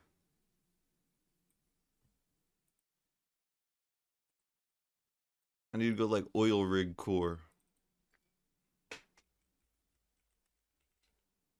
Oh.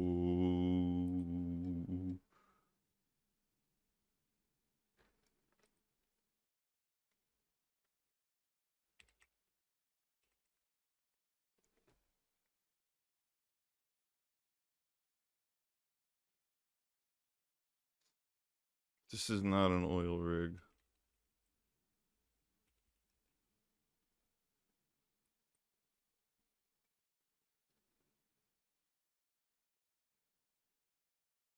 These dudes aren't even in the water.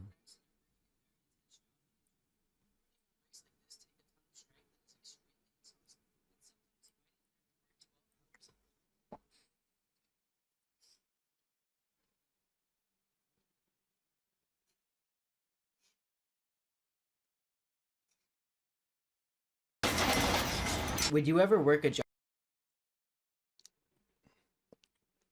Working FIFO offshore definitely has its benefits, but these are the safety classes you are sent on when you secure your role. Firstly, when you're working out here, you will be getting up to 18,000 per month, which is around 200,000 per year. And yes, there is beginner roles, but these are the safety classes you will have to take before you actually work on the rig. This is getting out of a helicopter, because you do get into helicopters on the rig, and you will undergo training for this. You will also be put underwater in this contraption, and you will be spinned around. So if you have a fear of water, maybe working in the middle of the ocean is not a good idea. And these are also the safety.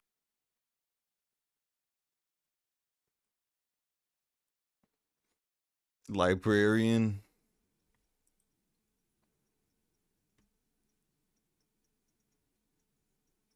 I don't even think I need a. Bro, like, if you love books, but at what cost?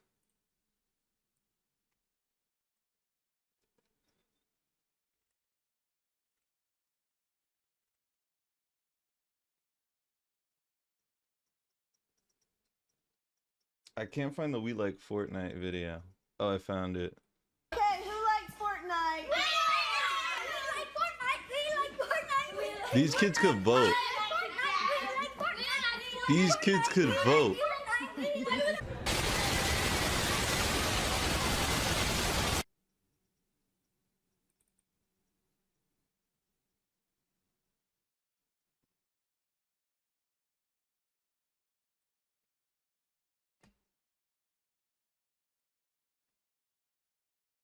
Surgeon.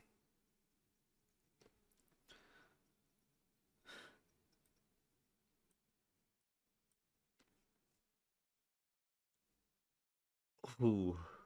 Pet food taster?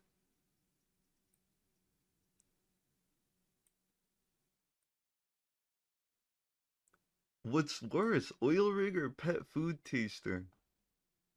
Factory worker. What type of factory? Oh, nuclear power plant is lit. They don't even blow up anymore. Factory worker. YouTuber sucks. It's better than construction worker. Animal breeder? That's worse than surgeon. And librarian. School bus driver.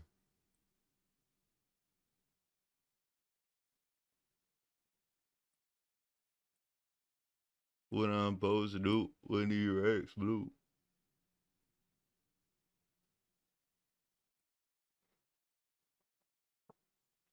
School bus driver. That's like pet food taster vibes. Oh, oh. Factory worker. If you're working for like Sheen, that's ass. Apple, that's ass. Any American company, that's ass. But if you're in an American factory, that is worse than oil rig worker. But if anywhere else, worst of the worst. Soldier. Yo, these niggas be so happy to die for us. I think that is worst of the worst. You can't be that happy to go away for eternity. Paramedic. That's pretty good. They got some good stories. Roofer. You just fall off the roof and you're done. You're done. Amazon warehouse. That's the same as soldier. And they be getting sneaky in the warehouse. Freddy Fazbear Guard. Slightly worse than surgeon. But I think the hourly pay might be better than surgeon. Just... My straw's upside down.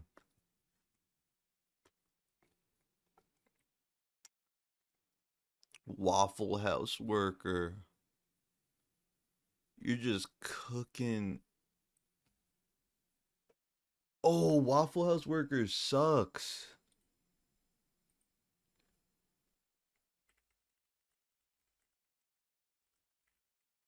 Waffle House sucks. They have like secret meanings for the food. They put like the ketchup upside down to tell you that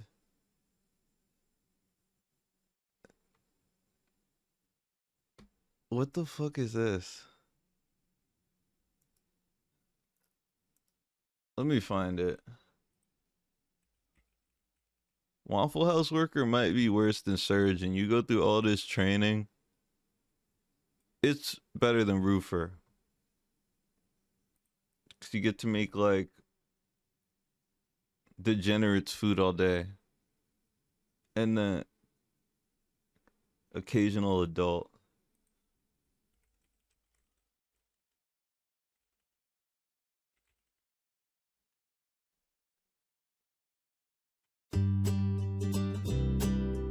This is a 20-minute video, bro. They are scattered or in the ring. Don't worry about any toppings that go into the hash browns, whether they're double or triple at this point. That will come later in the mark. If all the hash browns are in the ring, the salesperson will say, drop 3 hash browns in the ring. Look at this. If none of the hash... Let's start off by marking an order scramble. Simply place a right side up jelly pack vertically in the bottom position of the plate. The jelly pack represents 2 eggs, which we call an order. And the location of the plate tells us that they are scrambled. With the plate marked like this, the customer is getting an order of scrambled eggs with white toasted grits. If the customer would rather have hash browns, you simply add a few shreds of hash browns to the plate. For tomatoes, instead of grits, you're gonna simply put add a slice of tomato upside down. And for oatmeal, vertically, instead of grits, simply add a napkin and a horizontal with a brown sugar pack raw piece of bacon on top of it. If a customer wants their grits to be served in a bowl, you would You're gonna indicate put a that bowl. by placing a napkin on the plate. Never mind. As all bowls on a plate must be served with a napkin underneath to prevent sliding. In this order, if the This customer job wants wheat sucks. toast, we simply flip the jelly pack over to indicate wheat. We use a pack of apple butter. Imagine going to culinary school and you end up having to learn that you gotta put 2 shredded pieces of hash brown vertically at the top under a napkin to show that the hash browns are being served in a bowl. Trash ass job. Where is that? Where is that? Amazon warehouse. Sewer cleaner. Lifeguard first. The ulterior motive is clear. Some of y'all can't swim. Terrible. Sewer. Actually, they be saving kids. Put it next to roofer. We'll put it next to Freddy Fazbear guard. Sewer cleaner. We don't even have those in the US. That's not a thing. They just like flood it and see what happens. So, where's pet food taster? Ooh, it's slightly better than Waffle House worker. Furry corn artist. It's probably fun. Why is surgeon next to this? It's way worse than construction. Yo, that nigga who be bending the beams and he's like, this is how you make your house lopsided. Like, that dude sucks. Crime scene cleaner. Pretty good. No. Teacher. Terrible. Right next to roofer. Nope. Librarian. Prawn cleanup? Where does this even go?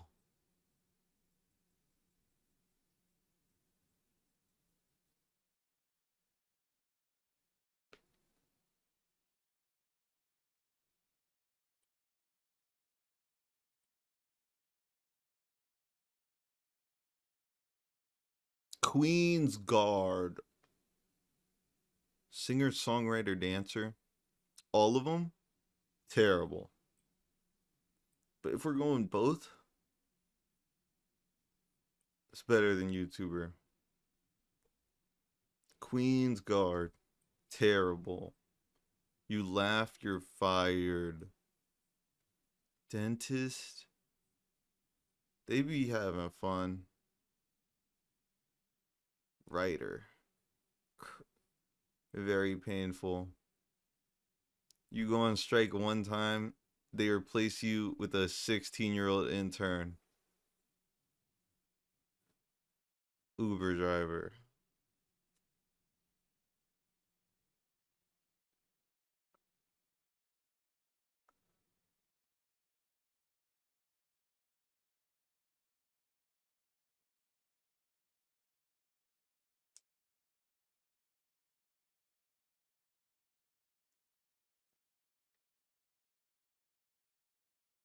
You're the cameraman. They probably had such big dreams and aspirations. Is better than teacher. Uber driver. Terrible. Because input equals output. That's terrible. Animator. Crappy. The odd ones out is gonna lay you off. Nursing home worker. Terrible. Oh my god. Don't old people be bugging out. End of story. Can't elaborate. Fast food worker.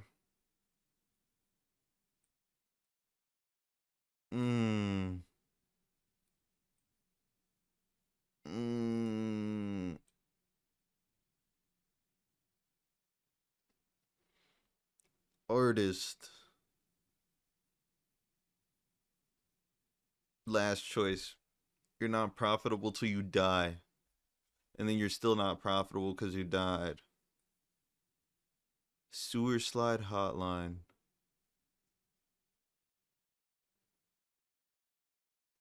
Do they make more than... They don't make more than construction workers.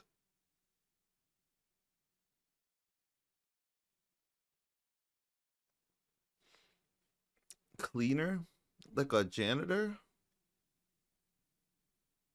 The fuck is this?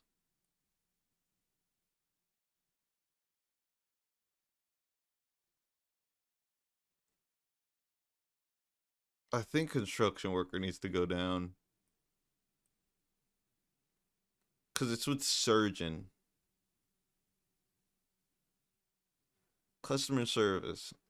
Last choice. Nope. I think we need a new category. School janitor.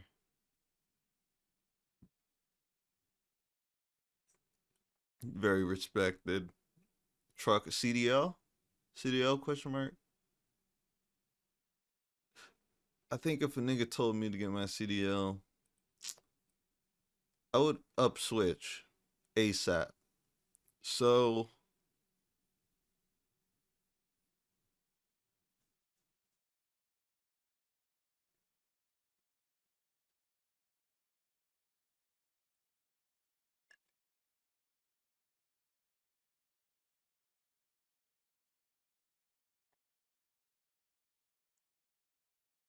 next tier list. The core tier list. I don't know all of these. Romantic academia.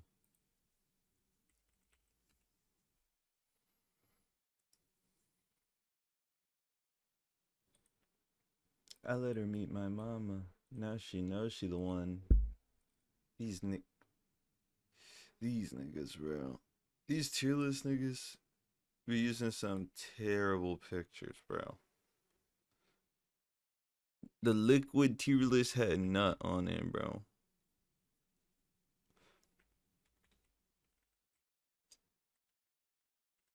What is romantic academia?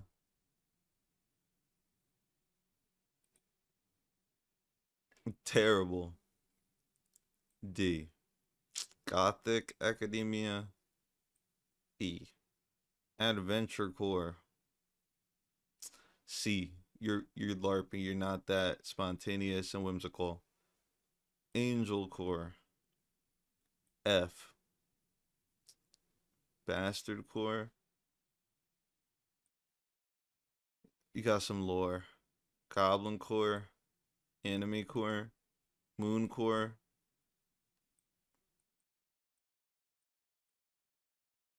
Barbie core. Nah. Actually, romantic academia, you gotta go to E, bro. That's ass.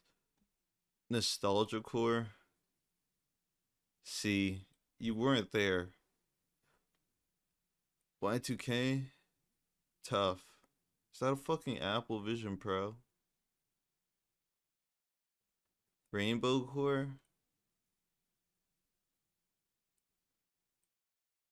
Vaporwave.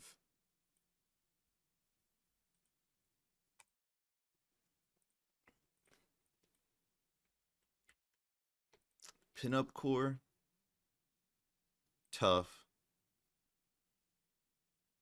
That women one from back in the day. Industrial Revolution type shit. Art. What the fuck? Nouveau? Can we... E-girl, E-boy. Hobby core? Yo, these are disgusting. Victorian core? You wasn't there, my guy.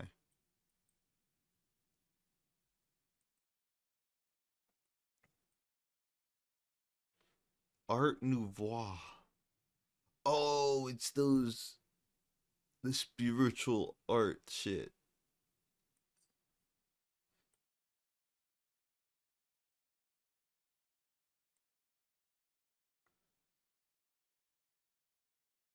Edwardian.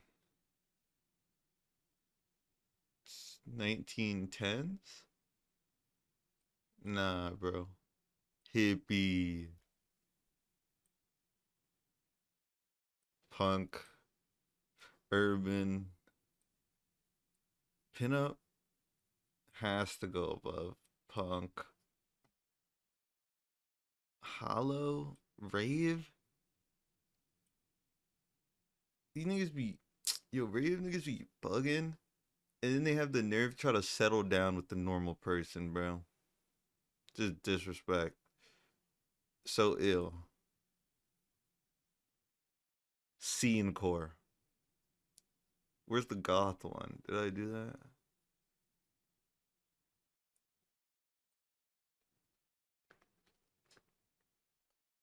Wait, what is scene core?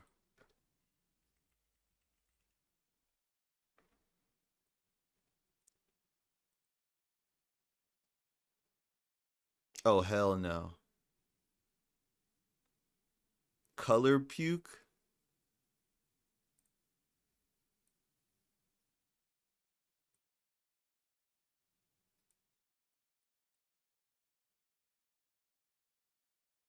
Bohemian.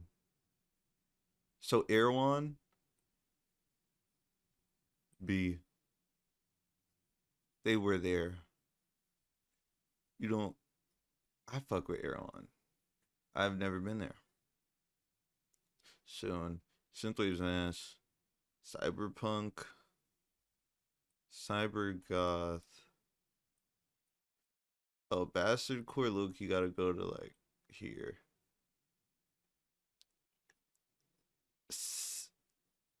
Cyberpunk. How would you even do that?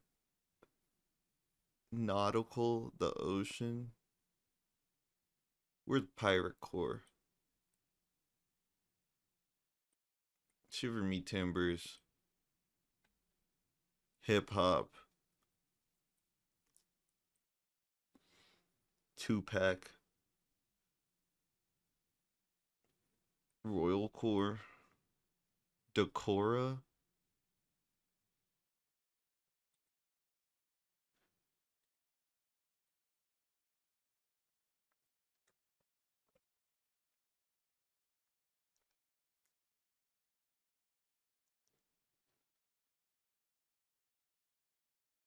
I hit him up.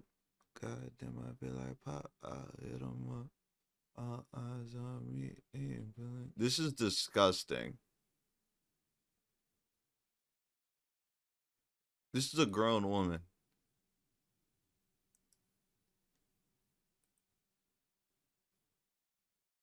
Where did I put it?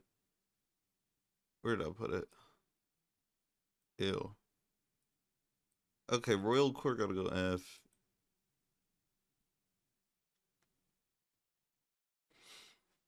Tropical. Seems LARPy. Dolly Key. Isn't that Duke Decora?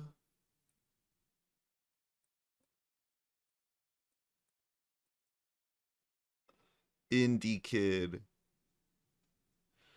Yo, they always want to play fucking like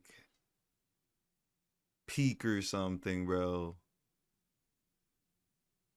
Where'd I put it? Oh. Fairy Key? All that shit's going, ew. Actually, nah, bro. They grow watching like Tinkerbell learning about friendship and shit. And then they cheat on the only nigga that ever loved them. Secondhand experience.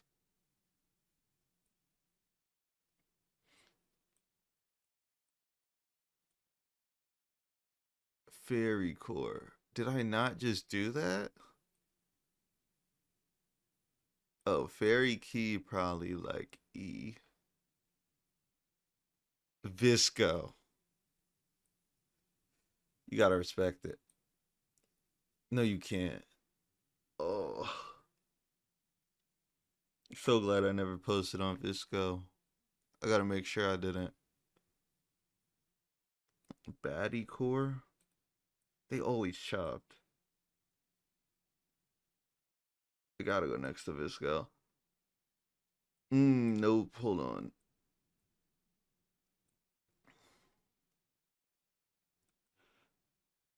Nope, baddie core's not a thing. You're not a baddie unless you didn't know you were a baddie. Witch core? Vibrant Academia? Where's Fairy Key? Where's the other one? Dolly Key.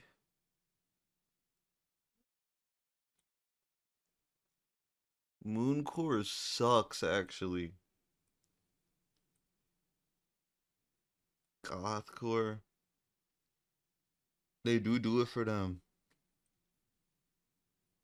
Kid core, get the fuck out of here.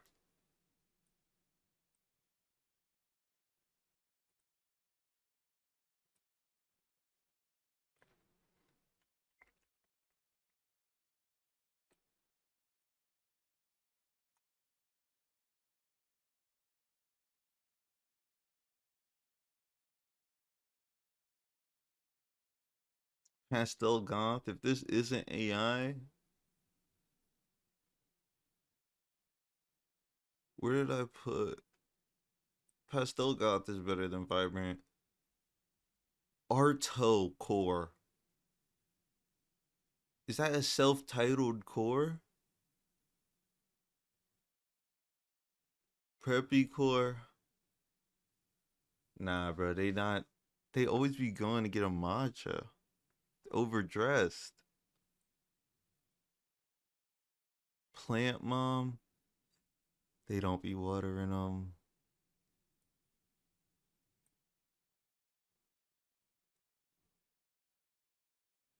Or at least I wouldn't. Art ho. It's better than Visco. Cottage core. I need to do some research.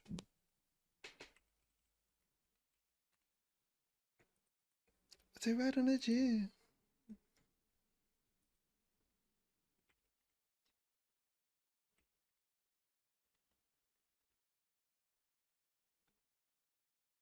As a woman, I think it's such a bummer how there's never been a time period in all of history where women both got to wear beautiful floor-length gowns every day and also had the right to vote.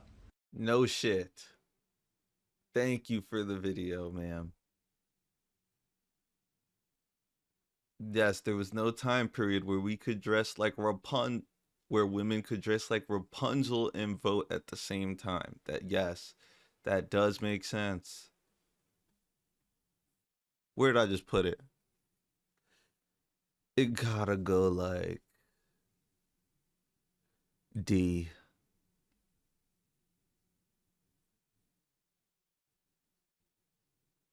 Hobby core. Why do I keep closing YouTube, bro?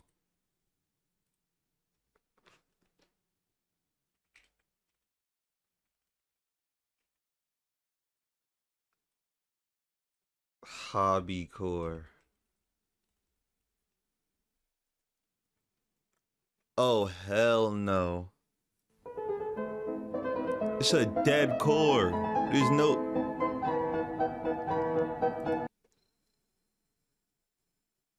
Is this K-pop men core? Said that you never come back again. Nope. Nope. Nope. We not. Converse suck.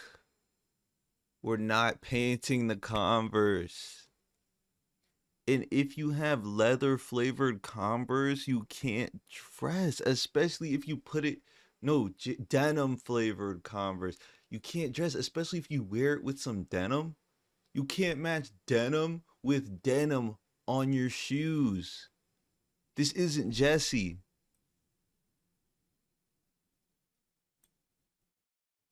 No, ew. Under the jail. These ones suck.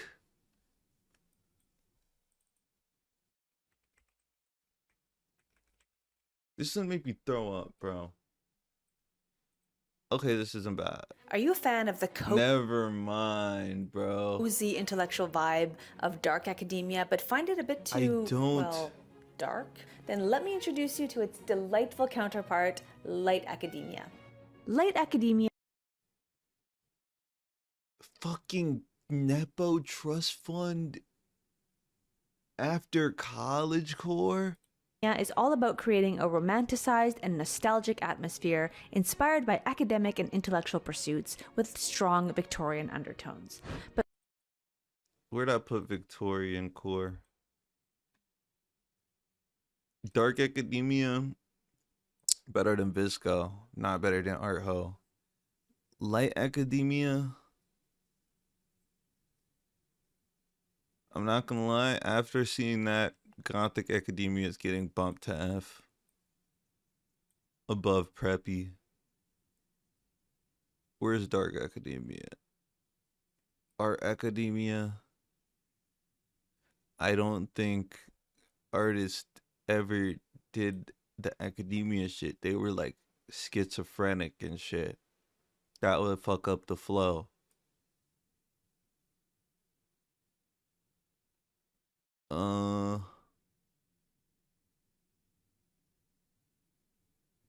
Is better than cottage core. No, it's not. This isn't accurate, bro. They had like they were painting on the wall with poop, bro. Like it's better than preppy. Let me look up art academia, bro. I gotta double check this with every academia that's on here.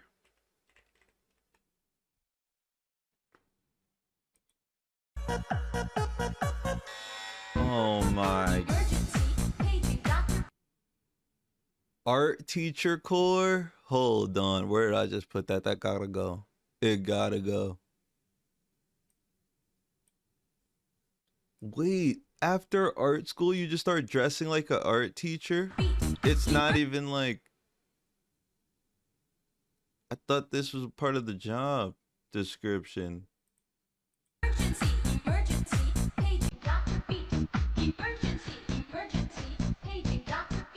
She looks like... Wait, she changed her hair color? Or am I stupid? Yeah, I'm stupid. She looks like... What's her name? Gwyneth Sorry, she looks like... I gotta stop. What the fuck? Have you ever wondered what one of the world's greatest art academies looks like inside? You probably have if you click this video. So hi, my name is Xenia, I'm a first year student at the Imperial Academy of Arts in St. Petersburg, and I finally made a video for you of a full tour of all the Academy's workshops.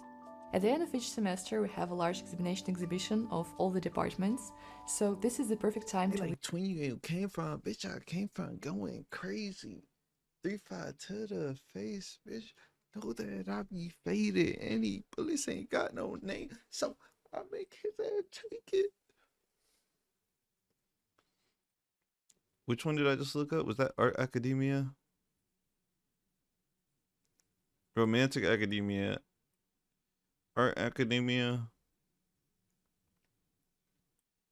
Urban Core is like Skate 2 aesthetic. I'm fucking with that. But I don't like that game.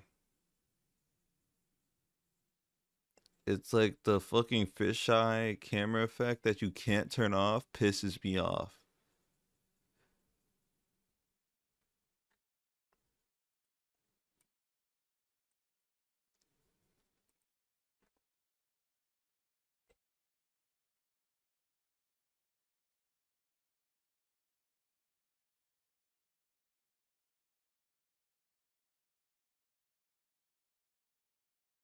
Ooh, aesthetics and fashion.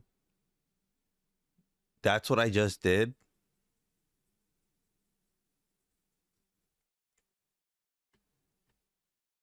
They like, where you came from, bitch? I came from going. Hell no. No.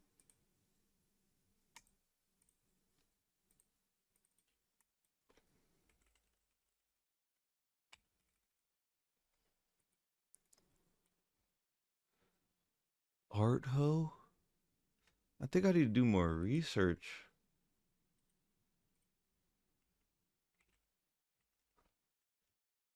I swear to God. If I look up Arto and they have like sketched out tattoos that they did themselves. To visit and see it all with your own eyes. This is a truly unique university. It's very old with rich history. The aesthetic of a Through movement. your window as you flutter your eyes open. The vines from your plants create shadows on the walls and on the art pieces you've hung up. There are oil paints and pastels strewn across your work desk. And But does art ho imply that you get up and grab your favorite broken-in, thrifted jeans that you customize with embroidery and painted pockets, throwing on your favorite graphic tee you got from a museum, and grabbing your daily... it's cutesy, but it's not it. Fuck, did I close it again?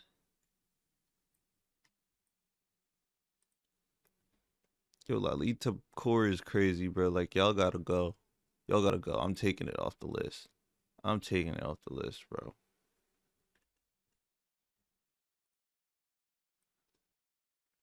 tote bag to head out to meet up with your friends for an outdoor picnic and painting session.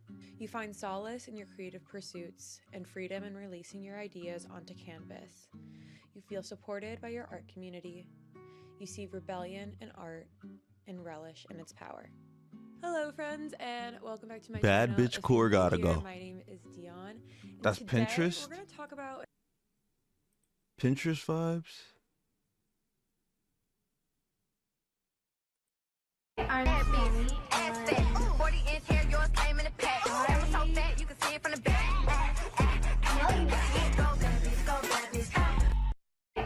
I understand it now. It can't. Yes, it's gotta go there. Does that say Playboy? Crybaby. F. Cottagecore. C. Nope, it's better than Art Ho. Cybergoth. Dark Academia. Better than Cottagecore. Elegant is S tier. Emo. S tier. Ethereal. Ooh, that's a good word right there. Okay, it gotta go A. Fairycore. D. Gothic. Okay, yeah, emo is better than gothic. Nigga, go away, bro.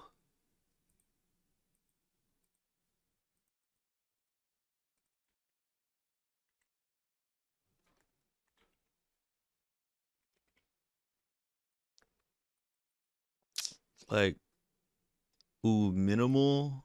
Where's maximal? Where's maximalism? Kawaii sucks. Hype Beast. But this is like woman core though. Hype Beast girls like be wearing reps. Cause they think it's just the logo. Harajuku? Grunge core. Oh no, they be wearing like dog masks. Hype Beast core.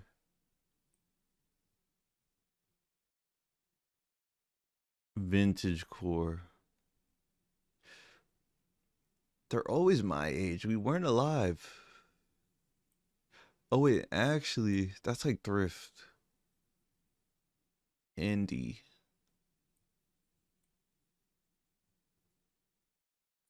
Space core. Half of them don't even believe the moon landing is real.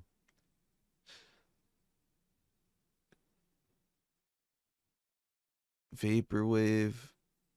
Oh, I put space core down there. Why is this even here?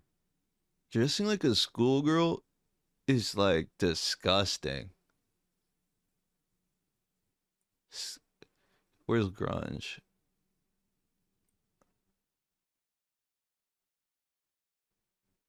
Actually, girl skaters scare me. Cause like, I didn't skate because I didn't want to like hurt myself. That's so pussy. Light Academia, I don't know, bro. That seems like it didn't exist. Didn't they go dark? I think I need to go back. Where YouTube go? I feel like on Future. They thought this shit was a drought. I done made $1 million. Off talk, off nouns. They got these niggas signed. Off my sound. Soaking on hella gas. Bitches by the pound.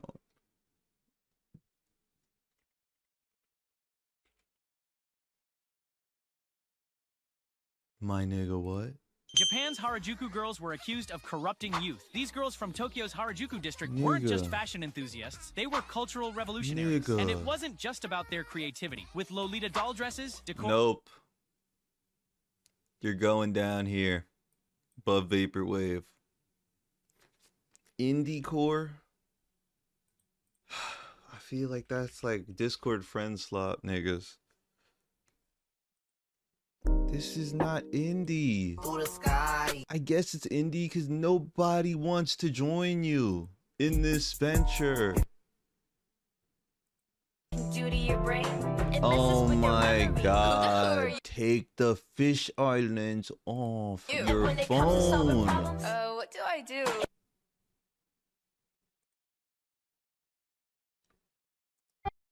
Oh my god.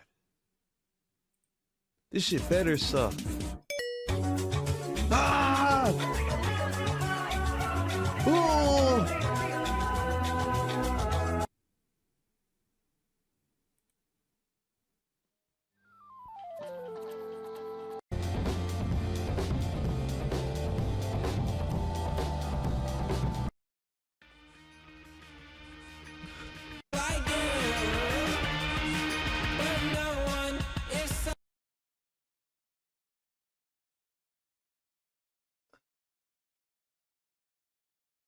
This nigga looks like he takes the pickle off his chicken sandwich and doesn't taste it, bro. In the bread. That's what he looks like. And he's like, yo, I can't even taste the pickle on the bread.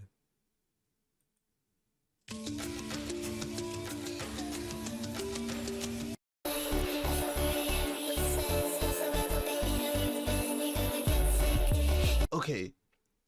I get it now. They just suck at listening to music. They don't have the ears for it. This is like G4 soundtrack music. Yup. Talk.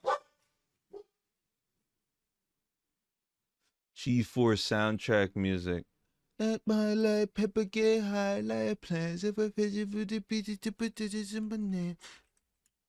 That's indie core. That's indie core right there. That's indie core. Infrared scope. Fly like paper, get high like planes. If I catch me in the beaches and the beaches in my name. All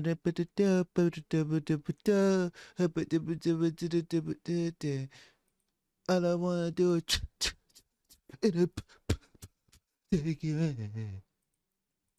that's indie core. I fuck with that song though. Oh, once you compare everything to baby girl core, it just looks so much better. Kawaii core, bad bitch core sucks. Space core, they don't believe the moon landing, so I don't think they truly can conceptualize that if you don't believe the moon landing, that's not real. Like, from your perspective. Minimal core. Minimal core, fire. But where's Maximal?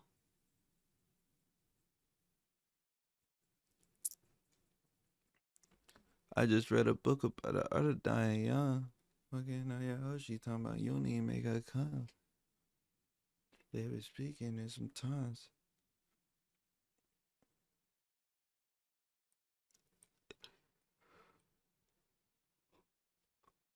Punk. I do want to look this up.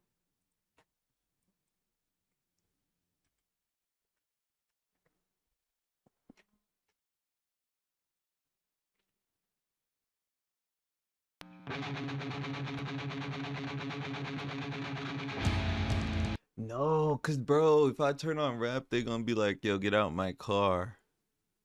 But I respected whatever the fuck that was.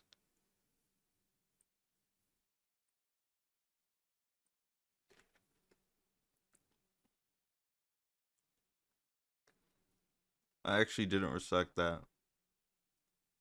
But I put up with it for 5 seconds. It's the longest I've ever listening to punk. Scene core? Like raves? Like the rave scene?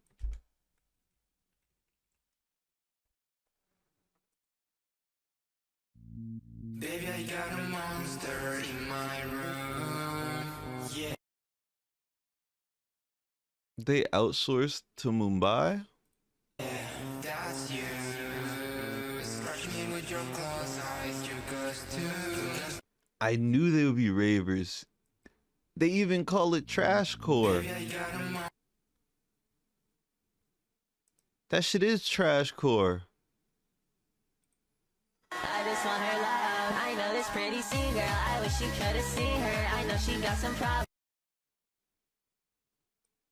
I'm gonna leave this right here while I put this right here. Now let me look up Vaporwave core just to like respect them. Stats ass. We're wearing, oh hell no. Hell no. Undertale. I hate Undertale niggas. Okay. There's too many of y'all though. Y'all couldn't have all been there. Looking at fucking Sans. Isn't Comic Sans like the dumbass font that came after him? Or did they name it after the dumbass font? Because either way, it sucks. Softcore. Wait, like 1960s women core? That doesn't sound appealing to the women demographic.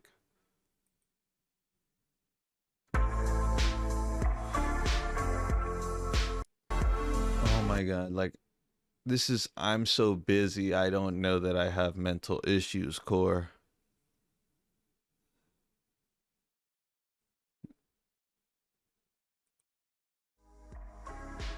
This is a good movie.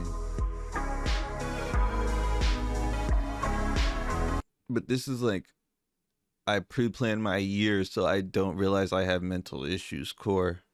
and I can't respect that. Which core?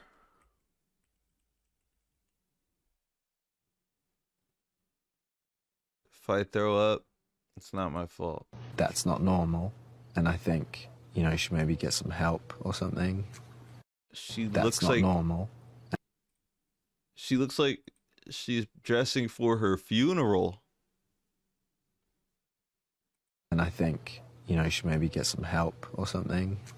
But like That's a not 1920s funeral. Look. Look.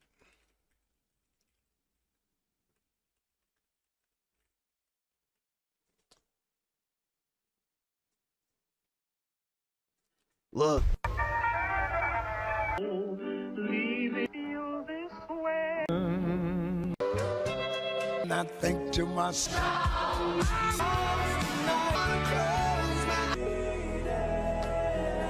We just skipped 30 years. But she looks like that, but she's in white because she's in the casket. I start by removing the body from the body bag.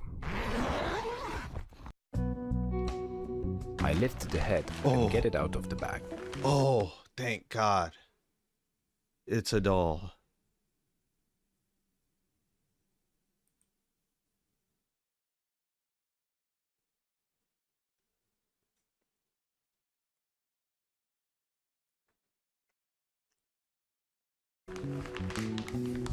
I take the legs out on one side and Wait, why bag would I on need the to know other. this? Corks and screw them into the nose. I wipe the eyeballs dry with it also, which makes them easy to close, and they won't open unless someone helps them to. I use an adult diaper to prevent the body from soiling itself unexpectedly. I do it always if the body came soiled already. To put the diaper on, I need to balance the body on its side again. I put the diaper on the back, pull it to the front, and lay the body on the back. How did I get here? Oh yeah, she's just like she's going That's not in the normal. casket. Yeah. Which core? Bro, Lolita core just no.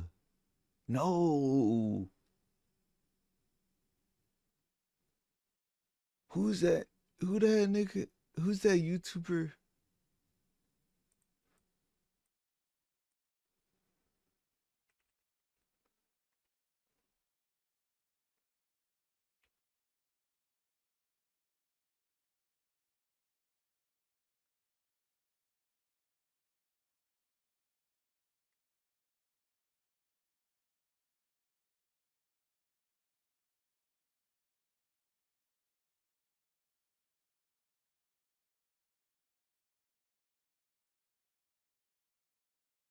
This dude. Do you like lollies? Yes.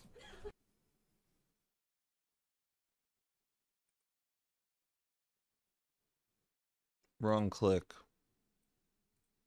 We're just gonna make a new one. Who is this dude?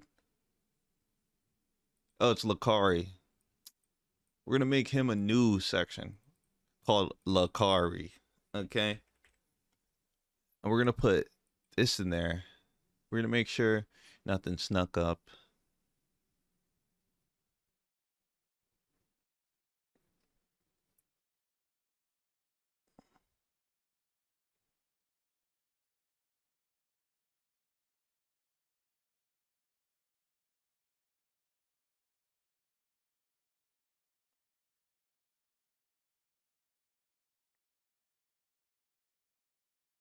Oh no! It's a joke to everybody in this room. Oh my gosh, he's in the lolly! Over it. Sid Vicious, bro. Got your Sid Vicious.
Okay, I did finish tier list. Your home is the outward expression of your inner life. When you change your home, you change your life. Look, fellas, I get it. Minimalism, simplicity, not looking for happiness in material things. These are all very good principles. But beyond being a way to express yourself, how you organize and furnish the spaces that you spend time in has a tangible, scientifically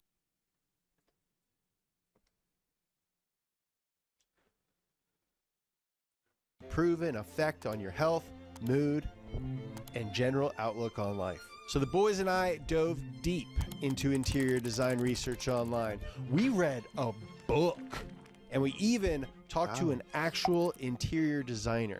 She gets paid to do this. For a bedroom, I feel like that's where like most people get it wrong. And the result is this list of 6 practical, effective, and affordable things that you can do right now to step up the vibe, comfort, and overall experience of wherever you call home. And I'm gonna try to take every single point in the video and apply it to my upstairs. Let's see if any of this stuff actually makes a difference. This isn't Starting bad. with the Where's most impactful and important thing of all, this came Doesn't up he watch over and football? over again I don't. everywhere we looked. Dudes love gambling. Lighting. You can have the nicest furniture in the world, perfectly arranged with a really great color palette. But if your lighting is bad, the room will still look like absolute dog shit. There are 2 main things that you can do to get started. Too Number much 1, lighting, too little have lighting. multiple light sources. Some people say 4 to 6, other people say 6 to 9. Nice. However many lights that you end up getting, having multiple sources of light will add depth to your room and make it more comfortable. I think a lot of guys don't think Do I about the need a lamp? ambiance of a space. Your furniture can be pretty terrible, but if you just have ambiance and you have like 2 chairs at your dining table, that's all you need. But what do you mean? What do I just get a bunch of, what kind of lights do I even get? Lights are broken up into 3 categories. fixtures. General lighting. These are your overhead lights, your recessed lights, the light on your ceiling fan. This is sometimes called cleaning lighting because they should only be turned all the way up when you're cleaning. Otherwise, keep them dimmed or off. By the way, installing a dimmer takes like 15 minutes and costs $1, and not having a dimmer on your overhead lighting is like having a TV that you can't adjust the volume on. Insane. Then there is task lighting, a reading lamp by an armchair, lighting over surfaces in the kitchen, a desk lamp. The most important thing about these functional lights is that they are actually functional. In the Interior Design Handbook, Frida Romstead says, in spite of the fact that past generations spent years researching light fixtures kind to the eye, we still choose to hang naked bulbs on fabric cables because it is trendy. Damn, Frida! Coming out of my generation with that one, girl. But her point is, when it comes to lights, we've kind of figured out what works. So if the light above your dining table is meant to illuminate the dining table, a chandelier with the light bulbs pointed at the ceiling probably doesn't make a lot of sense. You'd be surprised at how much of interior design is based on functionality. A house is just a big car. And finally, there is accent lighting, like a little orb light from IKEA or a silly lamp that you've had since you were a kid. These are the personality hires of lights. They don't really do anything, but the fact that they're there makes the rest of the lights work. Or a silly lamp that you've had since you were a kid. These are the personality hires next to it of and call lights. it They don't really do anything, lighting. but the fact that they're there makes the rest of the lights work better. So general, task, accent. Ideally, you have a good mix of all 3 types of lighting. If you like can avoid using your overhead lights and you can basically create your entire space with just secondary lighting, that's like the key to know that you've done it right. Like you can make it eclectic. Just have the right lighting on and you're good. And the second thing you need to know about lighting, not all light is the same. There are different types of light. Let's start with color temperature. Little science here, guys. About 150 years ago, a guy named Lord Kelvin noticed that if you heat up a piece of carbon, it goes from glowing orange to yellow to white to blue. And he was like, huh, it seems each temperature has its own color. And thus was born color temperature.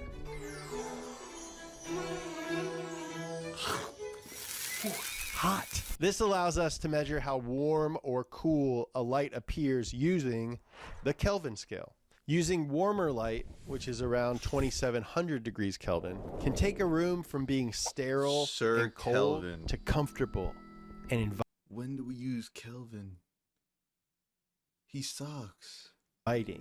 Straight up vibey. For thousands of years, to see inside at night, all we had was candles and fires, both of which emit very warm light. So having warm interior light feels more natural and comfortable to us, while cooler light mimics sunlight and can actually disturb your sleep cycle. I think this is a very common mistake that a lot of guys make with their lighting. They choose lights that are too cool because they think, oh, I can see better with that one. But guys, you don't want your living room to feel like the inside of your refrigerator. You can technically see better with cool light. So get a task light, a functional light for your Warhammer station, but your primary lights and most of your other functional lighting, look for bulbs that are around 2700 Kelvin, which is just a little bit cooler than candlelight. With modern light bulbs, we aren't heating up carbon or even tungsten anymore because most light bulbs we use now are LEDs. LEDs used to suck, but now they're pretty good as long as they have a high CRI, ideally 90 or more. 2700K, CRI above 90. It'll say that stuff on the box. You can probably get away with 80 if you're on a budget. But 90, boy, let me tell you, your skin won't look green at all. I don't know, dude. I saved like $3 on this bulb. You look like you're in the Matrix. Thank you. Like you're going to offer me a red or a blue pill. Is this one red or is this one? Oh, well. Number 2, work in 3 dimensions. It is really easy to accidentally only fill the bottom third of your room. I mean, it's where the floor is. It's what most of the stuff goes on. Add some art on the walls. Add in a tall bookshelf. Put up some higher shelves. Nice bookshelf. Instead of freaking plant up there. That's a nice bookshelf. It's like a ladder. Or an accent light. Rooms are 3-dimensional. Best ones are. Dudes, don't be using paintings.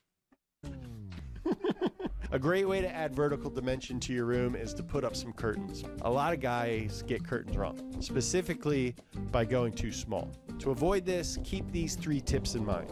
First, the curtain rod should be at least 6 inches higher than the frame of whatever they're covering up, and it should extend a foot out past either direction. This provides an optical illusion, so now people think that you have a bigger window or door than you actually do.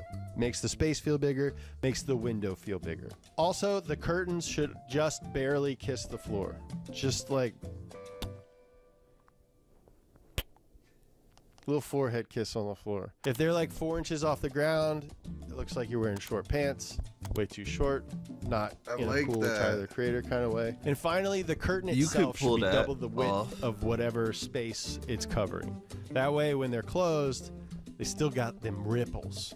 If there's no ripples in your curtains, it looks like you hung a towel over your window, which is one of the worst things you can do.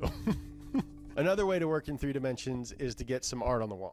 There are a lot of rules out there for hanging artwork in all manner of layouts. But to avoid overwhelming you, here are a couple quick and easy ones that everyone should just know. On a blank wall, the focal point of your art, which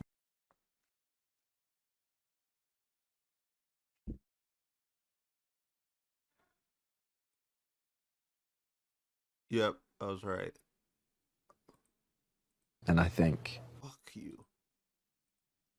Which means like where you look should be 57 inches from the floor. Well, that's an oddly specific amount of inches, James.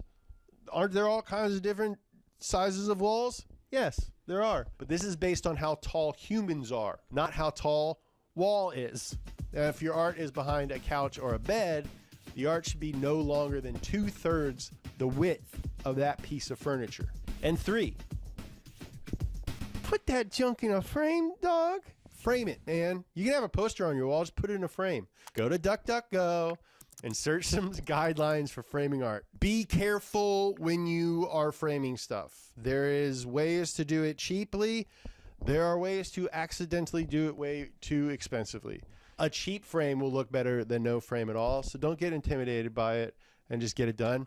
Little hack, go to garage sales and buy art that you don't even like and just take the frame.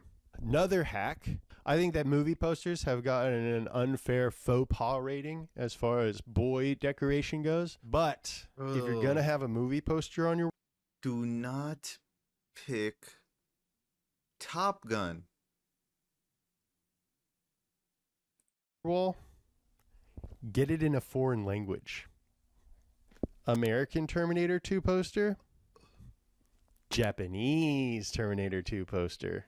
You see the difference? And make sure that you put it in a frame. All right, so we've got good lighting.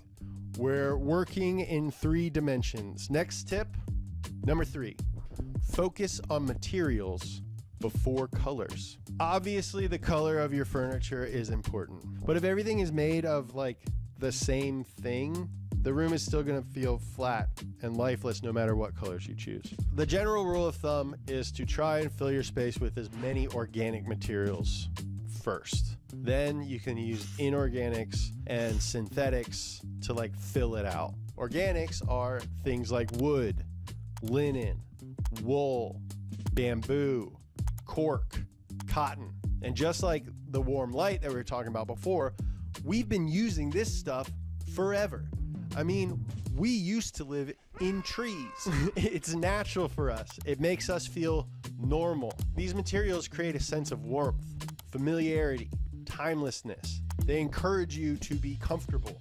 They also tend to have more muted colors, so they go well with almost anything. Then things like stone, metal, glass, these are inorganics. We've been using this stuff for a long time as well, but we haven't really been able to manipulate it until relatively recently. By relatively recently, I mean like thousands of years, but like we've been on the earth for a lot longer than that. And if you don't agree, then unsubscribe from this channel. So they're a little bit less natural, a little bit less familiar. Stone and metal can feel grounding and strong, but if you overdo it, hold on.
Decoration.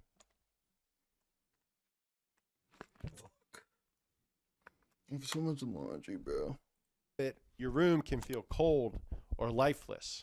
I don't want to talk shit about Nolan, but I helped him move one time, and all of his furniture was leather and metal. All of his stuff looked like he got it from a Trent Reznor garage sale.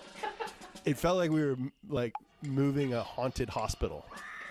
He's married now, and his house now is very nice. But man, young Nolan is like Silent Hill. Leather is technically like an organic, but it's in a weird spot because I would treat it as an inorganic because it can feel very sterile. Then finally, we got materials like acrylic, plastic, polyester, vinyl. Those are These some are nice synthetic furnishing because it can items. feel very sterile. Then finally, we got materials like acrylic, plastic, polyester. Hold on.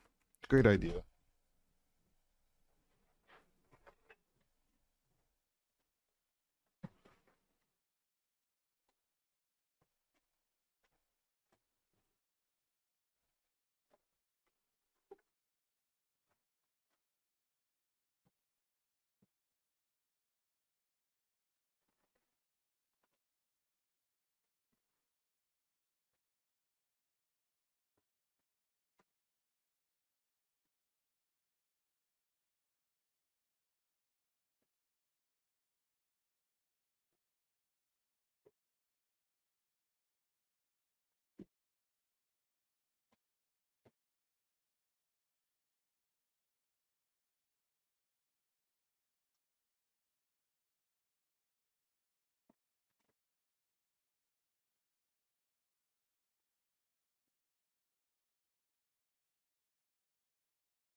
Vinyl. These are synthetics. We made these. We invented these, mostly during World War II. These things are like brand ass new. They're usually affordable, and they can be turned into almost any shape imaginable. They're kind of awesome. You shouldn't fill your entire room with synthetics. That doesn't mean that they aren't great. I got some sense. A lot of like mid-century, really classic 20th century furniture is acrylic or plastic. A plastic chair that is unapologetically plastic can look awesome. A white laminate bookshelf can look awesome. I don't think that you should furnish your entire living room with clear furniture, but one clear acrylic chair in the right context can be very, very cool. But now that I say it out loud, if you can figure out how to fill your whole living room with clear furniture, that would be lit. I take it back. Go for it. That's a vibe. You look like Magneto in prison. Yeah, Fortress of Solitude vibes. Just like a whole clear house. Hey, if you can make it happen, I'd say go for it. Number 4, don't just furnish the room. Furnish the actions. Don't just think about how to make your room look better. That's really intimidating and kind of wild. Instead, think about how it can function better. A lot of times the best functional choice can look better than some crazy fancy design idea. Make your space like how you function instead of trying to like make it look decorated, because you're never going to keep up with it. But like make the way you function look nice. Where should I put this lamp? I don't know. It looks pretty good over in that corner. Actually, it doesn't, because it doesn't make any sense. A much better place for that lamp is next to that chair, because you sit in that chair and read. Thinking about stuff functionally allows you to have like some idea of where everything goes. You got a bunch of furniture, you're looking at a bare room, you're like, oh. All the dudes that read hate talking about reading because they have no one to talk about reading with. And we all just read online. Where do I put all this crap? It's like, well, pretty performative to whip out a fucking hardcover book. You know how to use this stuff. Get the PDF. Don't put your TV by the ceiling.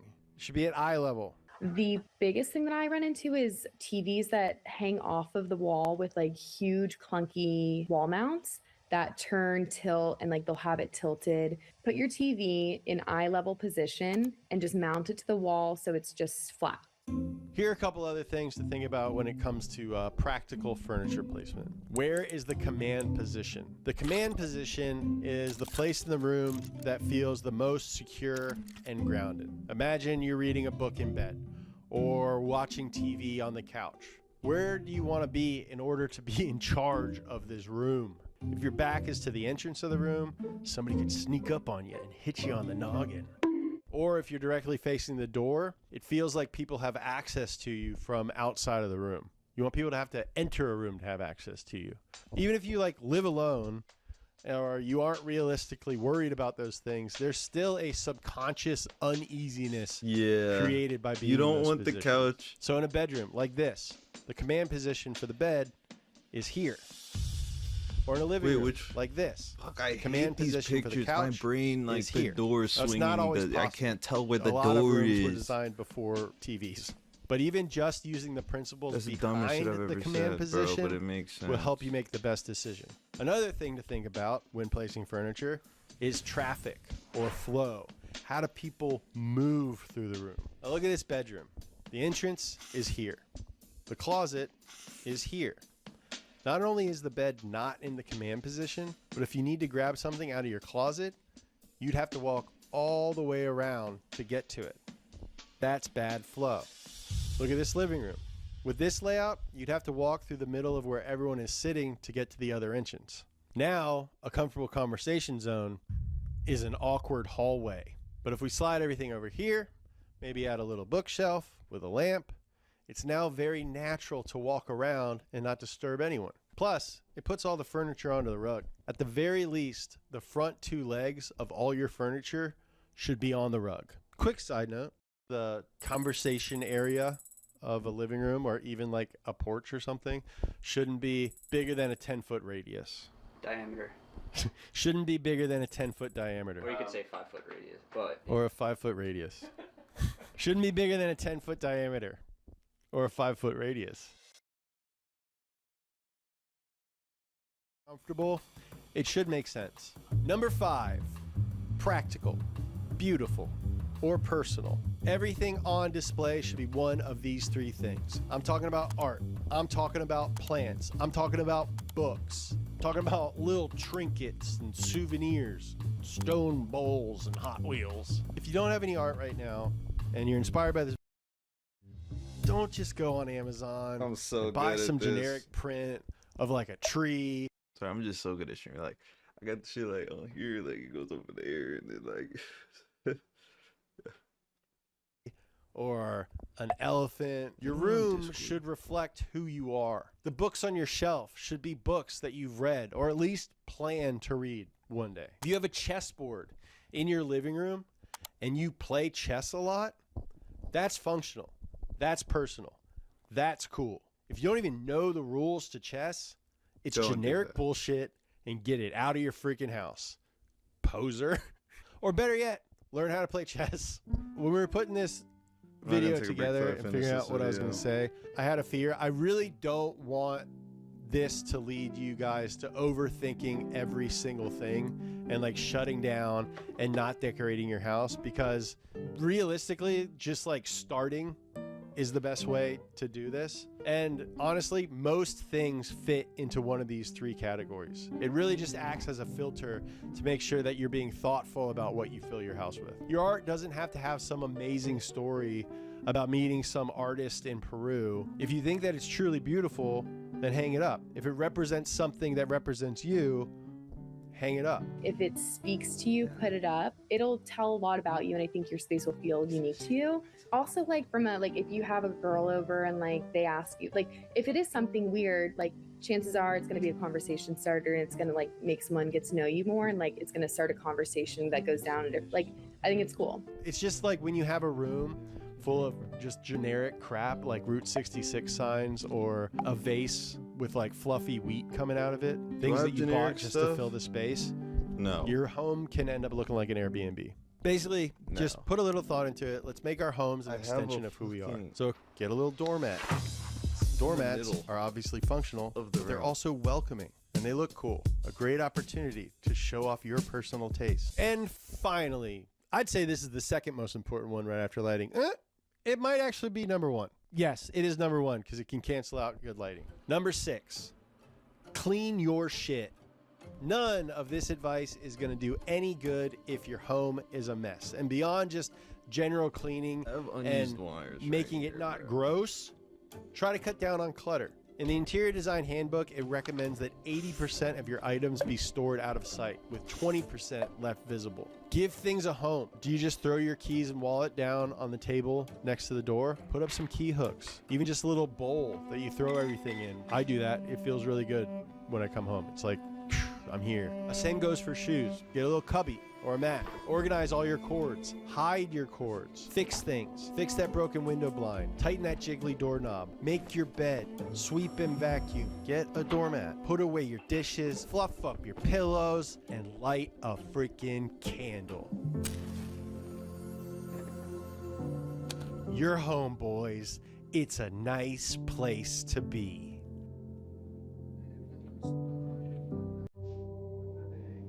I hope this video was helpful for some of you guys. Thank you guys for watching. I love you.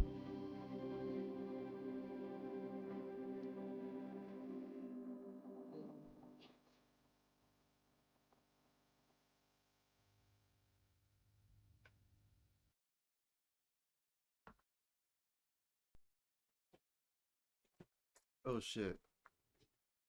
I missed the outro. Place to be. No, I didn't.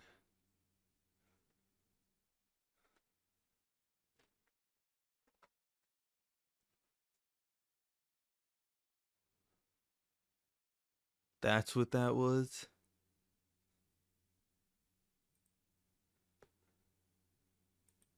No profile picture, no highlights, no There's feed nothing post, wrong with and your any of username this. isn't even your name.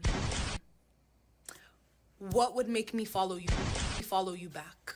A few moments later. Something that I love that men do is when they never post on Instagram.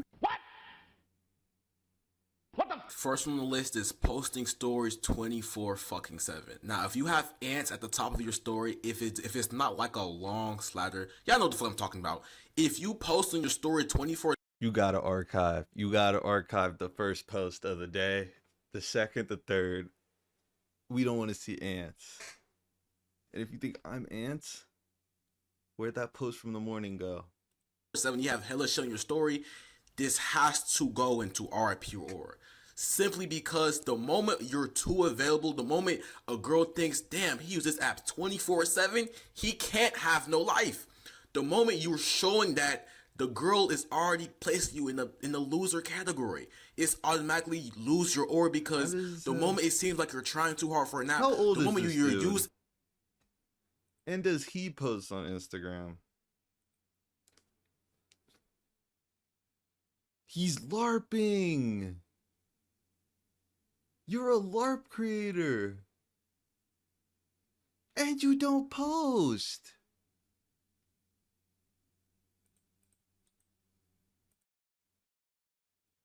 Come on, bro. Do you have kids? Oh, this is a terrible pick. Pull-ups with a Plan B lunchbox and it doesn't match the fit. You just have on a Plan B hat, bro. You're scaring the average human. You're scaring the demographic, man.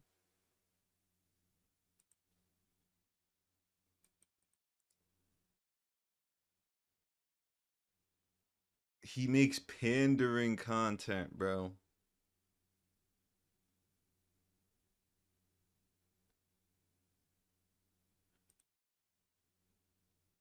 Right now. We'll have a timeout. So I slid up and said, let me see. To Curry, way downtown. Next note gonna say, niggas be so weird. Your hands was ready. It's just like with the shit we work on in practice. Yeah, this is pandering content, bro. You losing me. Instagram like a fucking diary. You're cooked. You wonder why pandering, women gang? leave men who are too vulnerable. They don't like the emotional side. They want to. There's a difference between seeming vulnerable and just telling niggas shit that you wouldn't care if they knew. Niggas be like, oh, he be sharing. Nigga, I do not care if you know. I don't even know what I haven't said. To look up to you, they want you to be stoic. But if you're post, they want you to be stoic.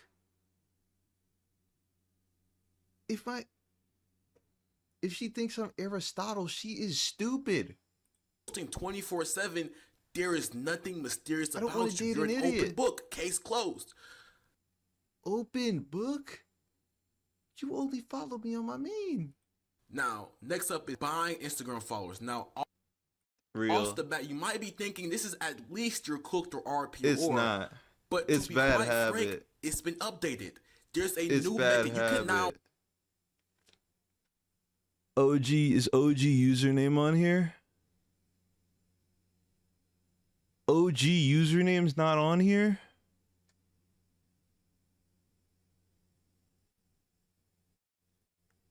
Gang. OG username, this is new tech. Nigga, Bruce drop him off got schizo. He got the @schizo, bro. Like, this is new tech.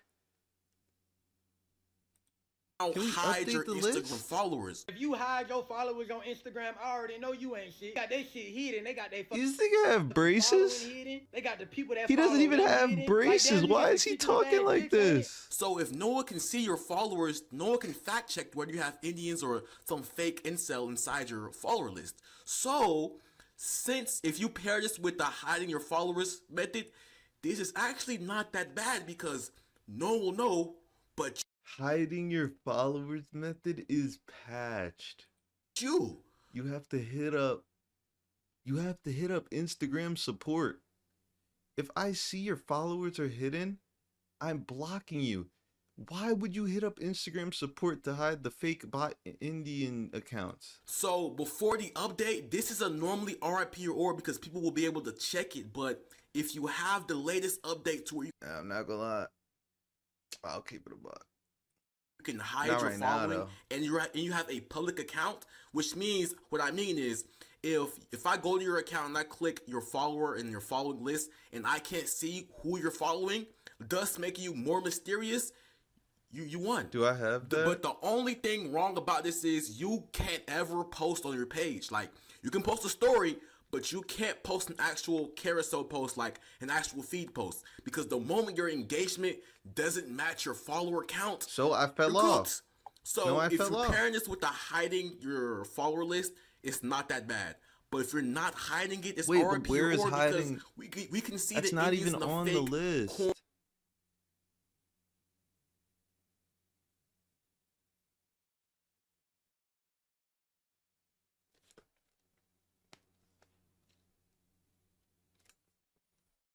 Where's hiding follower?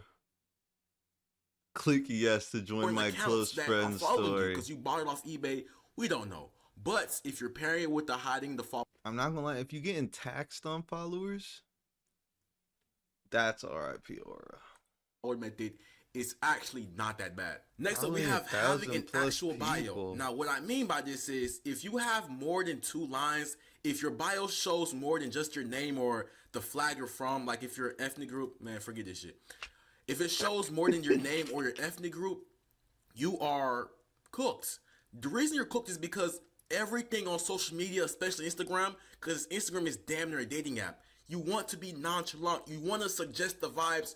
You don't really care. But if it seems like your bio, it seems like you care too much, you're putting random quotes, you put a David Goggins quote. I don't care how much you love You David don't Goggins. care if you put I a don't care David how Goggins inspirational you quote. find other creators to be. Do not put any quotes. Do not put anything that shows you're trying too hard.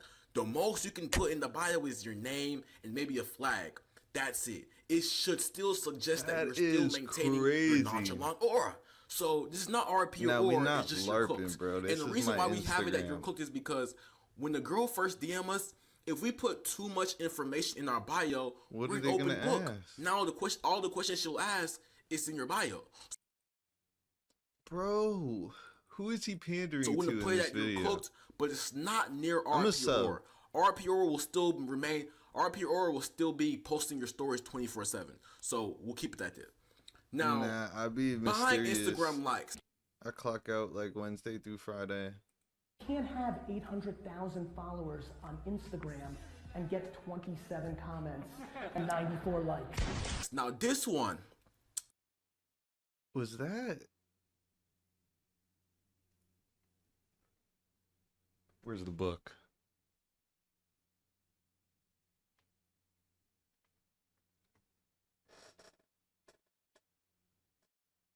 Forget his name. we know we said buying Instagram The followers is engineer not dude. that bad because you can hide your followers. They made a new update. Nah, buying if you likes DM is Instagram, you can crazy. hide your follower count. But buying Instagram likes, we can see who's in your likes. So if you bought them and we see some Indians, some random people, no offense to Indians, it's just, you know, they have those botted accounts where it might have hello random numbers, where it might say user 281676767. But buying Instagram likes, This dude is a normal an dude, but he immediate, is without pandering. a doubt, RIP or. But I can't tell who he's pandering to, so it's valid. Oh yeah, bro, this dude's like 25, bro. Because to be quite frank, you don't have to Making pandering reels.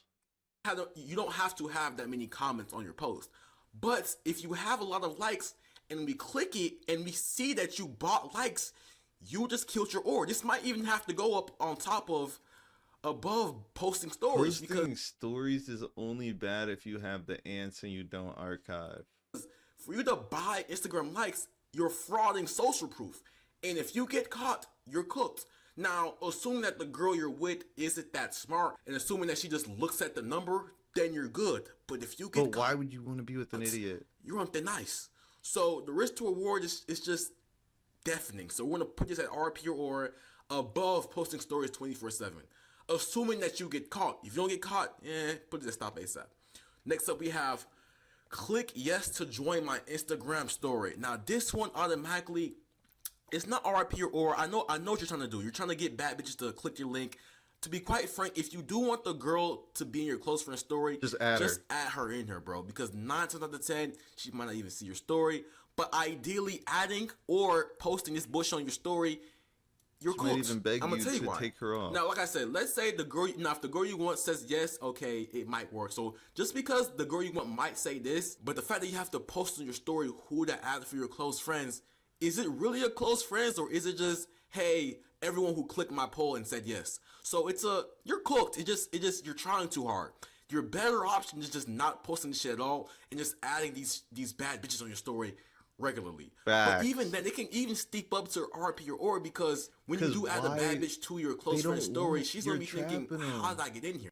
Baby, please, no. Yo, she is not a baddie. Not right now, honey. Baby. Now, can you become best friends off this method? Yes, you Yes. can. But off the bat, when a girl sees you add her to the close friends list, your intentions are too clear. The moment she sees that green bubble, he wants to fuck. But because... Whoa. No, it's actually the opposite. No, you gotta go on like the close friends on like the other account. Because we got people I hate on the close friends. So it's valid. Like they get to just be like, oh, why am I on here? But then they keep viewing it every day. And I love that. Love that. It's all charged into the game. But at the same time, if you do match your type, it won't be that bad. They'd be like, oh yeah, they'd be like, they'd probably be screen recording, sending it to people. Yes. You feel me? So this is a way to get her to notice you, but is it ideal? Getting her to notice you with the close friend story is crazy, bro. There is no girl on my close friends who I would even like be cordial with. Though, we'll put that you're cooked, but assuming that you just put this once in a while, maybe back in 2023 it might have worked, but this is more and more patch. This dude talks with his mouth like wide open. you lose your nonchalant aura. So it's close to RP You need to work on his vowels. We're going to put that you're cooked. Next up, we have posting dancing TikToks. Now, off the bat, you might be thinking, bro, this should be RP or aura. But for being quite frank, if you post it with another girl, you could be frauding social proof. You could be frauding that you're around girls. But at the same time, it comes at a cost. Keep the TikTok dances on TikTok, and even if it's a girl you like, or even if you're trying to make someone else jealous, you're not really doing that because we see what you're trying to do, and just because of that, you lose your aura. So we have to put this that you're cooked, because why are you putting that on your Instagram story? We know what you're doing, and it seems to try. And then another thing too, if you're dancing, that means you're a jester. Routine includes some dance moves. They're pretty good, but I venture to say his game is a little bit better. That means you're trying too hard and you lose. I've never seen anyone that's able to dance. Why are we stim maxing? Let's use... Why are we putting Jester for dancing with a clip of KD aura farming before a game? And be nonchalant. That's an oxymoron, and we can't risk that on our page. So we're gonna put this at you're cooked. Next up, being faceless. I don't care how cool you think you are. If your Instagram page don't even have a sniff of what you look, you can't be that chopped, bro. Look like, the girl won't even be close to follow. If your Tinder has more pictures than your Instagram, you just need to date men. You don't like women. Oh, you back? Like, someone will follow me. We will have like 30 plus mutuals. So I'm like, okay, I obviously know you. No profile picture, no highlights, no feed post, and your username isn't even your name. No, God! But if you have his Instagram and he's that mysterious, it worked. You shouldn't be able to find them. God! No! God, please, no! No! No! No! What would make me follow you back? This one is the number. You better follow. Okay, I'm not faceless, but like, you're losing a follower if you don't follow me back. You might lose 2. Number 1 Instagram killer. If the girl can't see your page, if you dub me, all your accounts getting unfollowed on all of mine because it was on accident. Can't see your face, man. Move this shit. You're lucky, but being faceless should be moved to the left. But no, you're lucky. You gotta look. I got it right here. Yeah. Let's do it, bro. Move. I'm gonna edit this shit, bro. See, I did. Let's do it. Being faceless has to be number 1. There's nothing you can do that will fix this, because showing your face gets your foot in the door. But if you don't have a face, you are cooked. If your highlights are empty, you are cooked. Profile picture, you're cooked. We don't want to follow people we can't put a face on.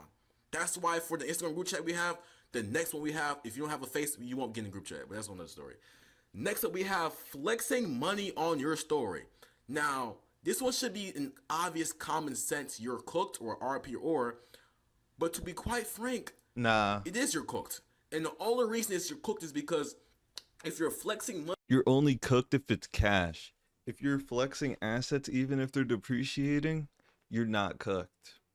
Money and you're a regular. If you're flexing cash, and I know you keep prop money on you, stop. Joe Schmo, it's super try hard. This is not even your cooked. It's RIP or aura. Now, will it get girls to reply? Probably. Oh my god. Do you want? If you're faceless and you're flexing money, you are a loser, bro. That's AI generated Benjamins, bro. Like, you can't even get a real Benji. You gotta AI generate it. Want girls to like you for niggas clodding bands, bro. They got AI agents to put bands in their photos. You or like you because you're a trick. And if you have to pay for it in 2026, you are cooked. RP or you can't come back from it. So flexing money in your story, if you're not like a celebrity, okay, bad habit. But if you're a regular person, if you're not him, yeah, you're gonna get robbed. If you're flexing money and you don't have a gun, you should probably keep flexing until you get robbed and then stop. Bro, if no one really knows you for real and you have what less than 10,000 on your account, RP or you're trying too hard. And the first thing they're thinking is, He took his dad's money and now he's trying to flex it to us on Instagram. No, we're thinking he just bought an iPad with Klarna and pawned it. He won't fool us. I'm being very cut blank. Next up, we have bad follower to following Oh my God. ratio. I know I put a typo, but if you have 1,000 followers, If you have 86 posts and you're following 8,000 people, you're a meme page. But you're following 10,000 people, I'm sorry, but I know I'm putting a lot of RP or ore, but you can't come back from this. You will be judged immediately. But if you do look good, she might still follow you though.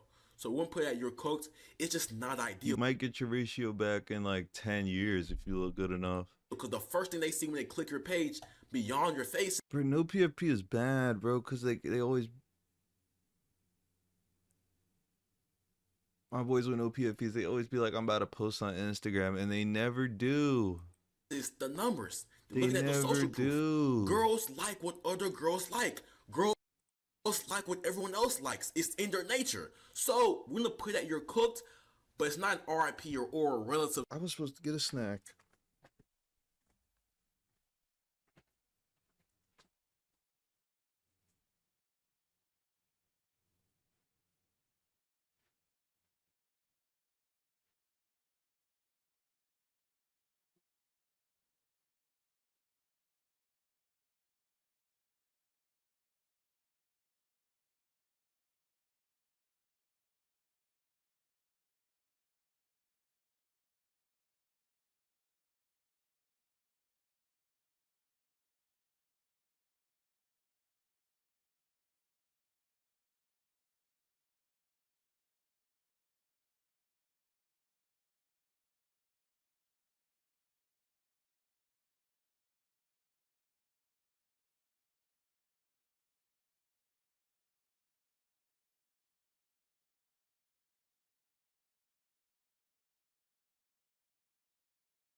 Having an actual bio.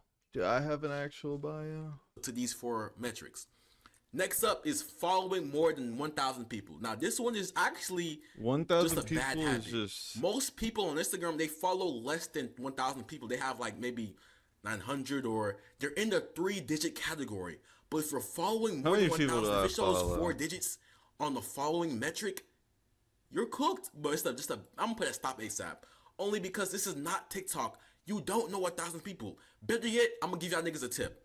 If you want to follow a lot of sports pages or a meme page, make another make account. a spam account. Follow all the celebrities and the funny accounts on that meme account. But if it's on your main page, you will be seen as a tryhard or a guy that just treats social media as a game. And I know it's like, bro, it's not that serious, but I'm sorry to tell you, but this is the game.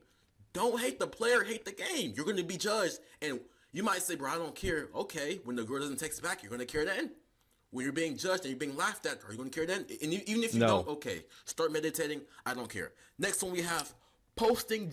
If you care that you're getting judged or laughed at, or think someone else should care when they're getting judged or laughed at,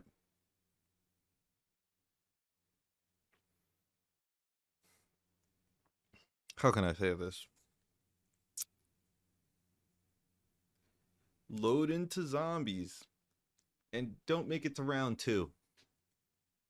Gym progress. Now, assuming that you're actually looking good, this is actually not that bad.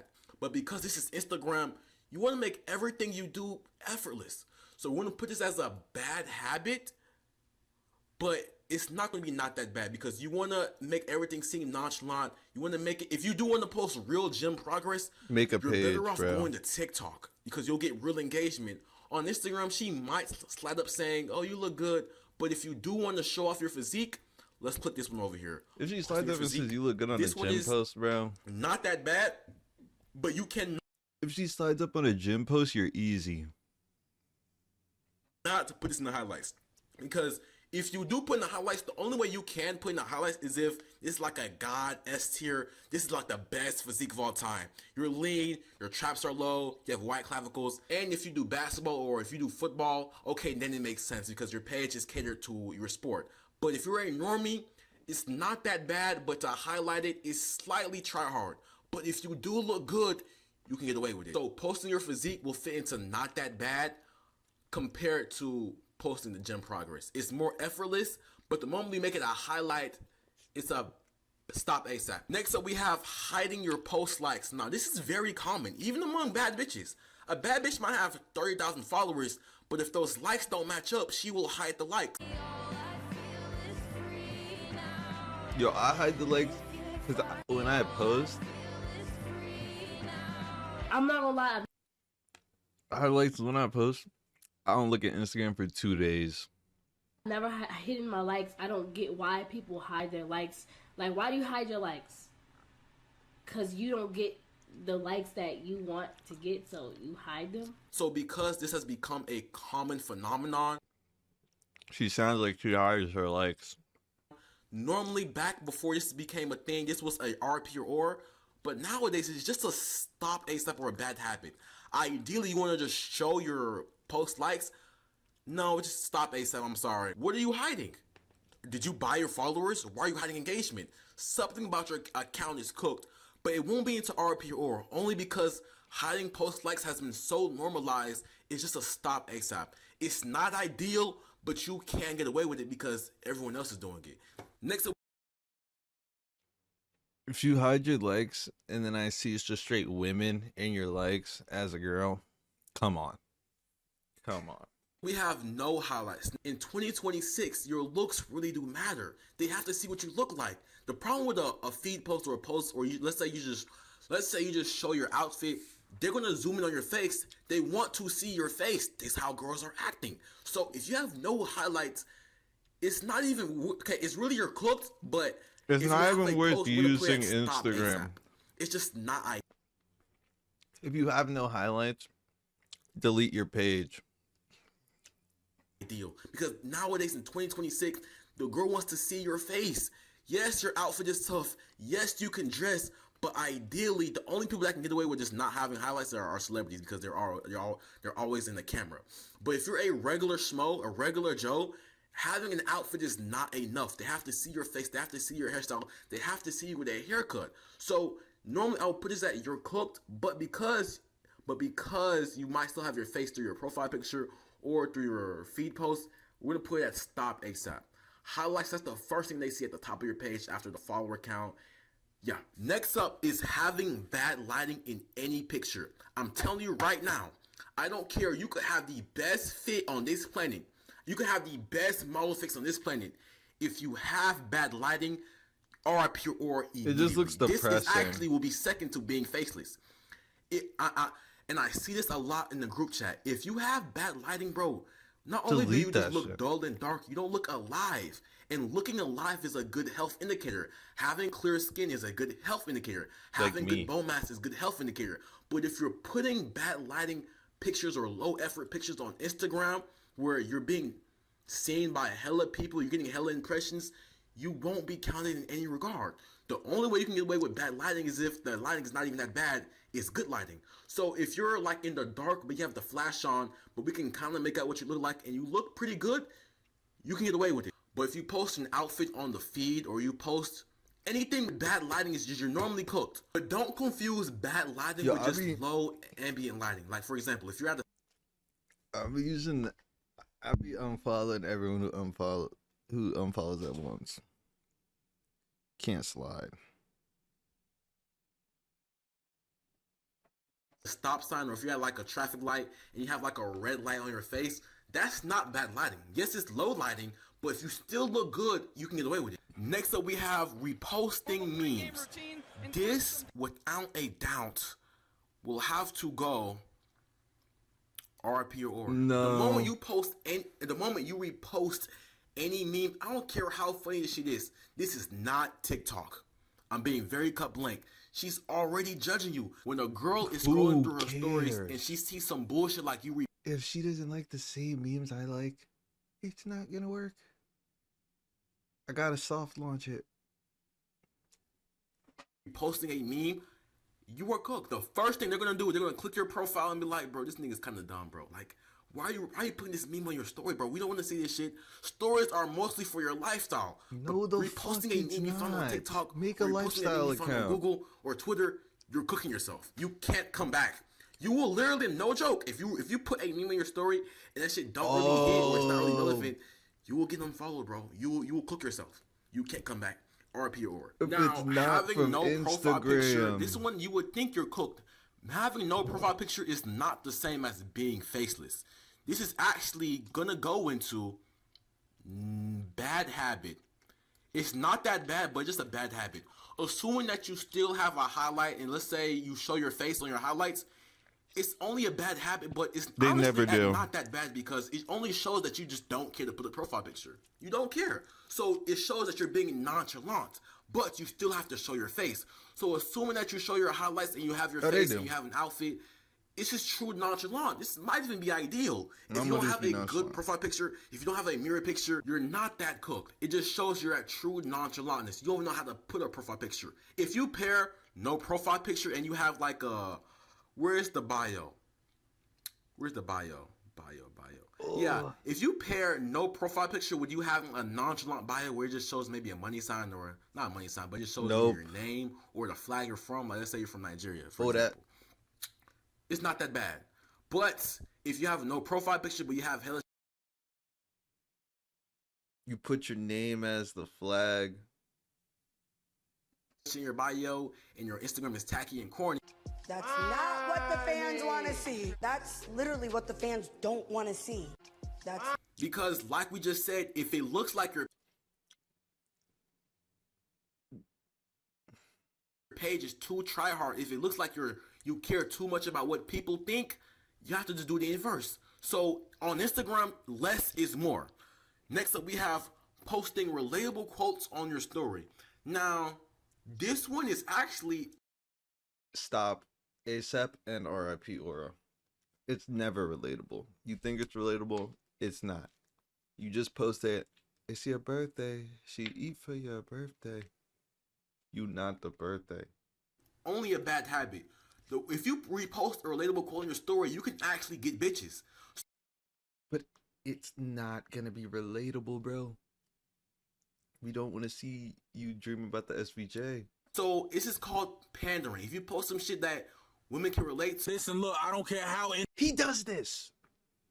Independent she is. You do this. Give her some money. Buy her stuff. Pay for her rent. All women want a man that's gonna cash out. Before you go diving in her DMs.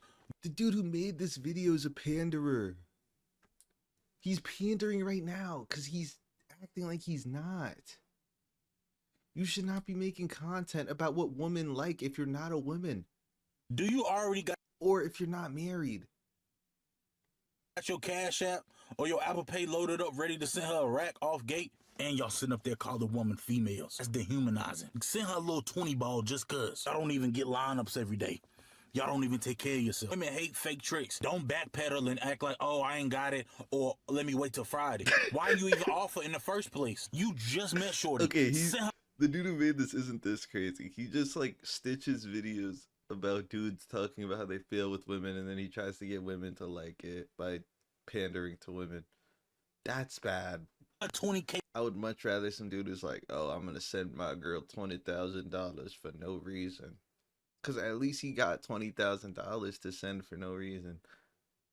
Off game just because you got bread, that don't oppress her. Giving it to her, dude. Dude, they might even slap on your story. But the thing is, most girls can see through the bullshit. Only low-tier women can. They might like your story. Only pander I'm doing is like, what's your Cash App? And then I just act like I didn't say that. But relatable quotes on your story is not that bad. Money. But it's still a bad habit because why are you screenshotting a quote and putting it on your story? Like we just said, it goes against the rules. Unless it's from a book. If you screenshot a quote from a book, like you just found that quote in that book with your own 2 eyes, that's tough. Story, it should either be your face, your lifestyle, or your face or your lifestyle. Only way this works is if you're catering to one specific girl. In general, it's a bad habit. But assuming that you don't post 24/7, it's not that bad, but it's just not ideal. So it's just a bad habit, but you're just not cooked if it's just a relatable quote. Next one is posting yourself at a party. Now, I'm going to be quite frank with everyone in here. You don't want to be seen at a party. Go to a club. So the fact that you're posting yourself, because this is technically your lifestyle, correct? So this should be not that bad, but you're mistaken. Since anyone can go to a party and all you're doing is dancing around with loud music, this is automatically RIP or. What are you showing us, bro? Yes, it's a party. No, we're going to put that you're cooked. It depends. If you're posting yourself at the party, you're cooked because it's a party. What are you showing us? It can go into stop ASAP, but if it's just a regular woo-hoo-hoo, loud music and you're just showing yourself throwing up the peace sign, RIP or. You can't come back from this shit, literally. Next up, we have posting your sports highlights. Cleveland is What? If you're good, it's okay. No, it's not. You should have a sports page. Yo, this dude got it, bro. City of Champions once Honestly, in it. again, the Cavaliers are Star NBA Citizen. champions. This is not that bad. Assuming that you have good actual sports highlights, the girls will stand up. You want another page. You definitely want a sports page. Unless all you do is play basketball, and then that's just kind of lame. The girls will slide up on it and ask You should do lifestyle content if you're actually good at sports. you questions like, oh my God, that was tough. This is assuming that the sports highlights are actually good. If you post yourself getting a layup on a fast break, you're cooked, bro. The girl will already know if he gets no bitches, he's not that good at this sport. And no, they're not that in tune. If she's that in tune with sports, she'll see through it. She doesn't care about that. And just for that, you're cooked. But in general, you showing your lifestyle and showing a sport highlight, and it's actually tough, the girl will most likely either like the story or will keep tabs on it. She might not even engage with the story, but it shows you have a life outside Instagram. Next up, we have reposting everything you see. Now, assuming that you're reposting one of your friends, this is actually only a bad habit, but it only depends. You have to ask yourself, do you post 24/7? If you're mixing reposting everything with posting stories 24/7, RP or. But if you're, no, we're going to put this that you're cooked. Because like I said, you're not nonchalant if you're posting everything you see. We don't want to see ants on your story. So this can easily go into RP or OR, but we have too much shit on here, so when to put this at, you're cooked. Next we have venting on your story. I be reposting memes to hide the gems. Like 1 through 5 will be memes, and then like 6 will be me saying some fuck shit. I just find something out, bro. There's another guy in the picture, bro. I got the meanest headache, bro. Like, wait, I'm going to be very honest, bro. Girls don't give a fuck. You could be going through the most. They do. It's about how you say it. You can't like actually be going through some shit. It has to be like a story. If you're going through some shit, no one cares. But if you phrase it in a story connotation, you're good. You still good. Hardest life struggles, they don't. Yeah, bro. Like if you just got shot, do not post about it, bro. Like, especially if you're alive, do not post about the fact that you just got shot. The ops are the only ones that care and they want to finish the job. Do not post about getting shot. Don't care. On Instagram, there's a reason why they call it highlights. We don't have a feature called lowlights. So if you're venting your story, the close friends is for lowlights. Leave it for TikTok. But on Instagram, you do not be miserable on TikTok. Cause then you're gonna be like, yo, did you see my TikTok? And I'm gonna have to be like, no, I don't use TikTok anymore, bro. And then you're just miserable by yourself. Will be judged. In fact, she will send you to her group chat, and why they is my all will boy listening to Fiend right now while AFK on Discord, bro? I need to close this app. Laugh at you. Next up, we have begging on your story. Let's say you posted a fit and no one engaged with your post. You might post some shit like, you're begging for people to like your post or begging people to fuck with your music. Never in your fucking life should you go on your personal main story and say, hey guys, fuck on my shit. It's okay assuming that you're already having social proof and you're already big, but when you're starting out, no one, and I mean no one, will fuck with your YouTube shit. I'm telling you right now, if you have a lot of people from your high school or people from your family you shouldn't on your even main care account, if they see it. and you post your YouTube link saying, hey guys, go support, you will have 100 views and 1 like. You're going to get a lot of eyes on it, but they really won't engage on it. Gonna fuck They'll up only your try to see, is he doing better than me? Oh, he's not? Okay, I'll just leave. I hate when a nigga I know watches my YouTube, especially when he comments. I can see the statistic. Get off of my channel. You're fucking up my statistics. So, you're better off, if you do want to get engagement on your story, please stop watching my videos if I know you. You're not watching it through because you were in the lobby with me. We lived the video. Don't watch the video. Make a separate account catered to your content, where you're posting motivational shit, where you're posting Fortnite clips. Those are the two. That's the latter. That's the... If you're posting motivational stuff or Fortnite clips, who cares? But in general, if you're begging by any means, it's RIP or you can't come back from this shit. Next up, we have your account being private. This is also RIP. Oh my god. Like I said, we have a lot of RIP or. We don't want to get accepted, please. Because to be quite frank, if your account is private, the only way you can come back from this shit is if your profile pic shows your face. Because girls just won't follow a private account if they don't know you. They're going to think you're a catfish. So, in general, you can't come back from having this shit. But if you find yourself within any of these metrics, you are cooked. I'm sorry. These are still not that bad. But like I said, buying Instagram followers, you're cooked unless you can hide it. If you can't hide it, this is RP or.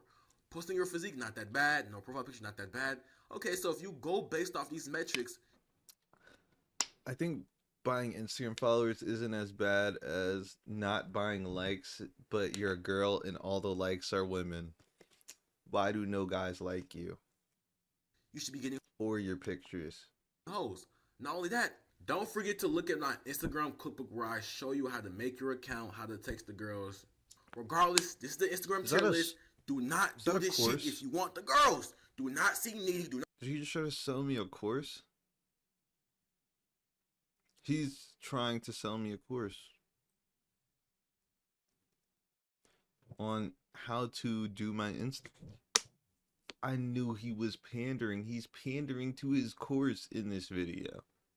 So he's trying not to seem like, why do people make different content on YouTube than they do on Instagram, bro? Like, you're just like clickbaiting me into fucking with you as a person, but you make like, depression doesn't go away till you do all your laundry, and if you're not naked, you can't do all your laundry.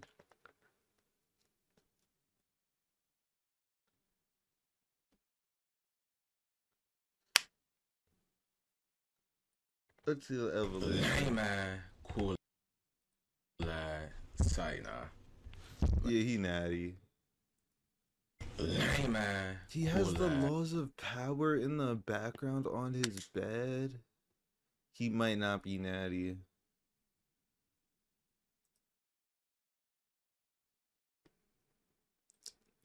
So it's your first.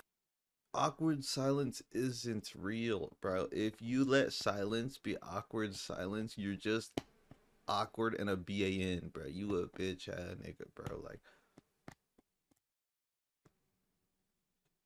if there's silence and you're just thinking about what you could say next, you should not be in a social interaction in the first place. You're not ready. Okay, let's go to the ranks. We got the S rank. Yeah, this dude's like a better looking cuff him. A rank, it's a great shot. B rank, it's decent. It's not the best. It's like the middle ground. You feel me? Common noob mistake. You know, C rank, most niggas fuck up over here. Try golf. You gotta change sports. Okay, so the first one to text is the sexual. Try rank. golf. Change Now this sports. one can easily go up to S rank immediately. The two sexual guy can be S rank. But we're finna look at in-game footage on how you can fuck this shit up and go all the way to F rank. Like for example, My boy who's listening to Fiend hop off. so he starts off Discord. smooth, have this rose toy. First of all, My you're giving free validation. That's not a good shot. You're opening the corner three. No. We're not gonna pass to you if you wanna start. That's sexual harassment. That's sexual harassment. If she turns on disappearing messages and then turns it off, you should be in jail. Stuff like this. But regardless, let's see what happens. You say have this. She drags her. You thank you. In general, she was a bad bitch. She's not responding. This to is you know, like- have this. It's not working. So we have to just assume This she is stopped. like It's Snapchat PDF She vibes. drags her letters. You say you also want to have this. This might even be your homegirl. Why are you just throwing shit in the air? You feel me? So Mr. Too Sexual here, you rushed the shot. Right here, you start off with free validation. Then you start off with something sexual. She said no. If you're gonna be too sexual, you have to. I hate when women ask for free validation, bro. Where you gotta reciprocate. Stand on your ground. You can't be too. You're spineless to it. Like it's just come on. Now you said I apologize. I got a little carried away. I meant to ask for your name. Her name's just K, my nigga. Like this is not a good game. If you are gonna text, the biggest thing I can recommend y'all niggas is go deep, not wide. Shout out Taekwondo. When you went from 3 different facts, like you gotta, if you're gonna be this dude, you have to make it to where like there's so much chats that this one chat, it's too late for her to turn back because you might get beat up. different topics. You said she looks good. Then you talk. You went from 3 different topics. You went from you look good, have this. Then you went to you Have this meat. rose. Then you went to what's your name. It's 2 different. You know her areas of name. branching, and you're cooked. She even answered. She just said no, thank you, because you rushed the shot. So like He we just didn't said, rush this. That's not a shot. If you use it right, Mr. Sexual, this is an S rank thing, but with a That was Tiger Woods calling Trump in the back of the cop car. That was not a shot. lot of these, depending on how you use it, anything You got any more of those presidential pardons? can go from S rank to try golf. So next up we have the fast texter. That's why I got speed right here. Speed, it's decent. I gotta put the try golf. I'm sorry. The problem with speed texting and always being super available is you become predictable as fuck super fast. Let me get some damn water. Not me. If you can predict what I'm gonna text you, I don't want to marry you, but you should probably want to marry me.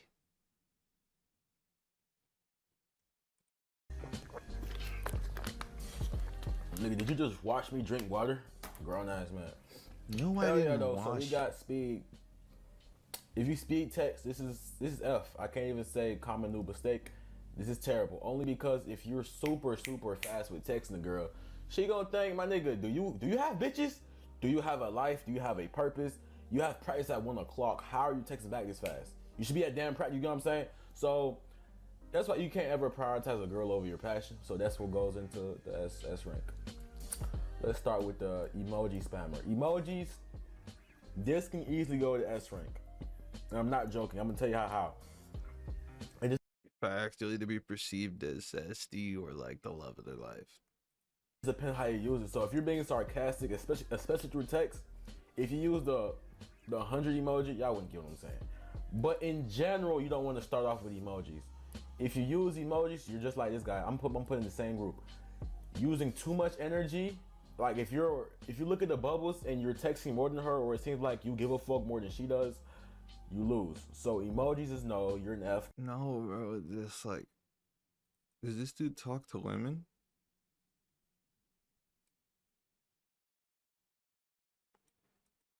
No, facts, bro.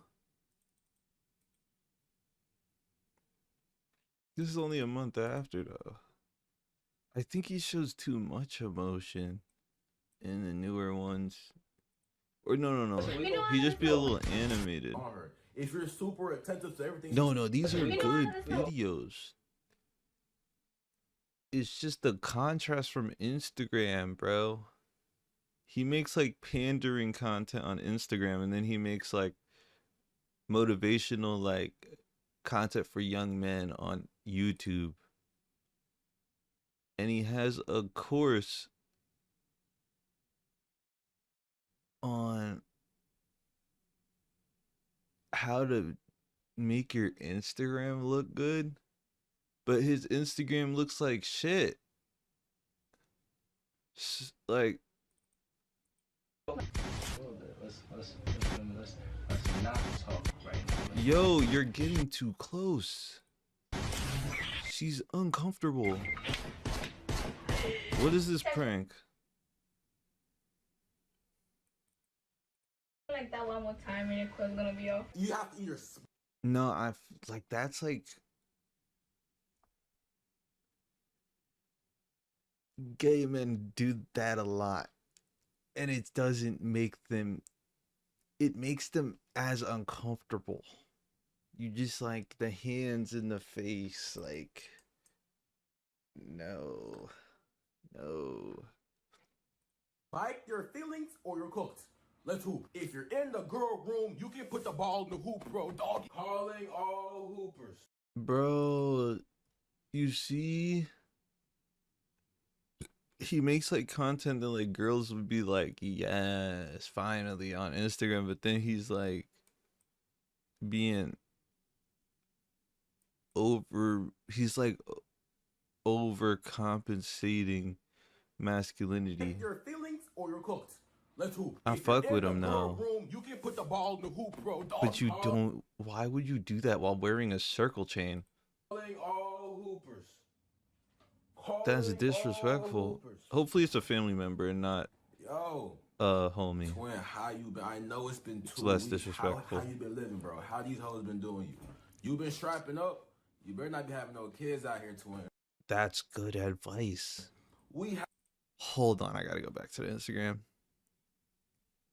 That was beautiful advice.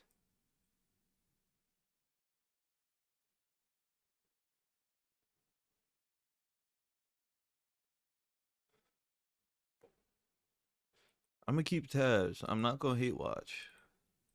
Have a very special video. Constructive criticism. In this video, we're going to be analyzing what to do when you're inside a girl's room.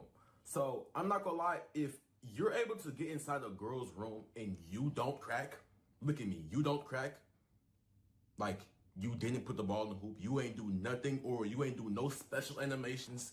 You were just clueless. She gave you the lob, Dwayne to LeBron, and you ain't catch it. What if I didn't want to video is catch just it? for What you. if it was like at the You top of the can't be nervous backboard if you sit at and the I'm edge. not If you sitting LeBron? at Like, have you seen where Michael Jordan jumps from? I can't do that. the edge of the bed, you're probably cooked. I'm not on the edge of the bed though. I might sit on the floor first. If you're nervous, the girl will match. Actually, that's my bed now. Actually, no, my bed's more comfy. Your energy. So We're just not going to her place. we're gonna break down this video. Like I said, I hope you've been straight, twin. Shake my hand. Get your phone out your fucking hand and shake that shit. Still ain't shake that shit. R.I.P. Okay, cool. If you did, my nigga. But regardless, though, we gonna break this shit down. We gonna R.I.P. see, the like, first one on the circle chain. how we can act. Looks like a when the woman. girl is around, because if you act And nervous, it's like the an old girl, I've seen the picture. same thing twice. I know you're getting bored of this shit. Play the video, Coach Stocks. I got you. Can we let hoop? Let hoop. Am I stalling? Maybe. Can we start the video? Man, let hoop. Look at the time. Why you have to go somewhere? Nah. You got nowhere to go. It's probably a fake prank. Casually explained.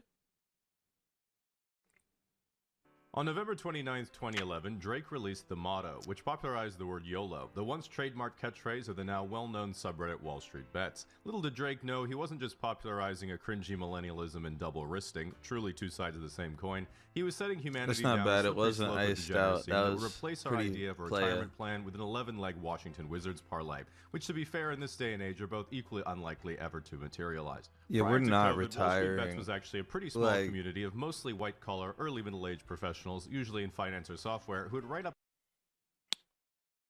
We're not retiring unless we get rich. And I don't want all of us to be rich. We can't all be rich. Probably just me. Ideally.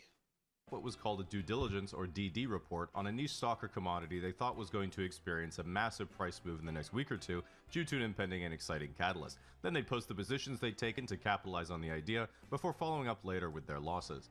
For non-market people, you need to understand that when people talk about stocks, they're talking about how you can take your hypothetical savings, buy a piece of someone else's business, and then Yo, investing in Coca-Cola when they still had the Coke might be the best. Like, you wouldn't even know that they were going to take it out. How would you know to invest? get the rewards from their Yo, insider trading? Fucking short Coca-Cola before they take the Coke out? work by clicking one button on the internet and then not doing anything. When I told people who don't know this, it's a pretty common reaction. Yeah, I think I didn't use Top Step terminology. That's like, that shit pissed me off. To think it Top Step, you're like, oh yeah, I can give you my 500 to use your 1,000. That makes so much sense. sounds too good to be true and must be a scam. 150. They be doing $150 fuck my portfolio up. Which is partially true, but it's also the bedrock of the entire global economy, so you better get with the times. If this is even remotely revelatory for anyone, you better forget it, because Wall Street and Wall Street Bets is not about figuring out how to maximize returns on your capital by investing in actually good. It's about how to get the most money in the highest gain ROI in the shortest time frame, so you can go to your next bet.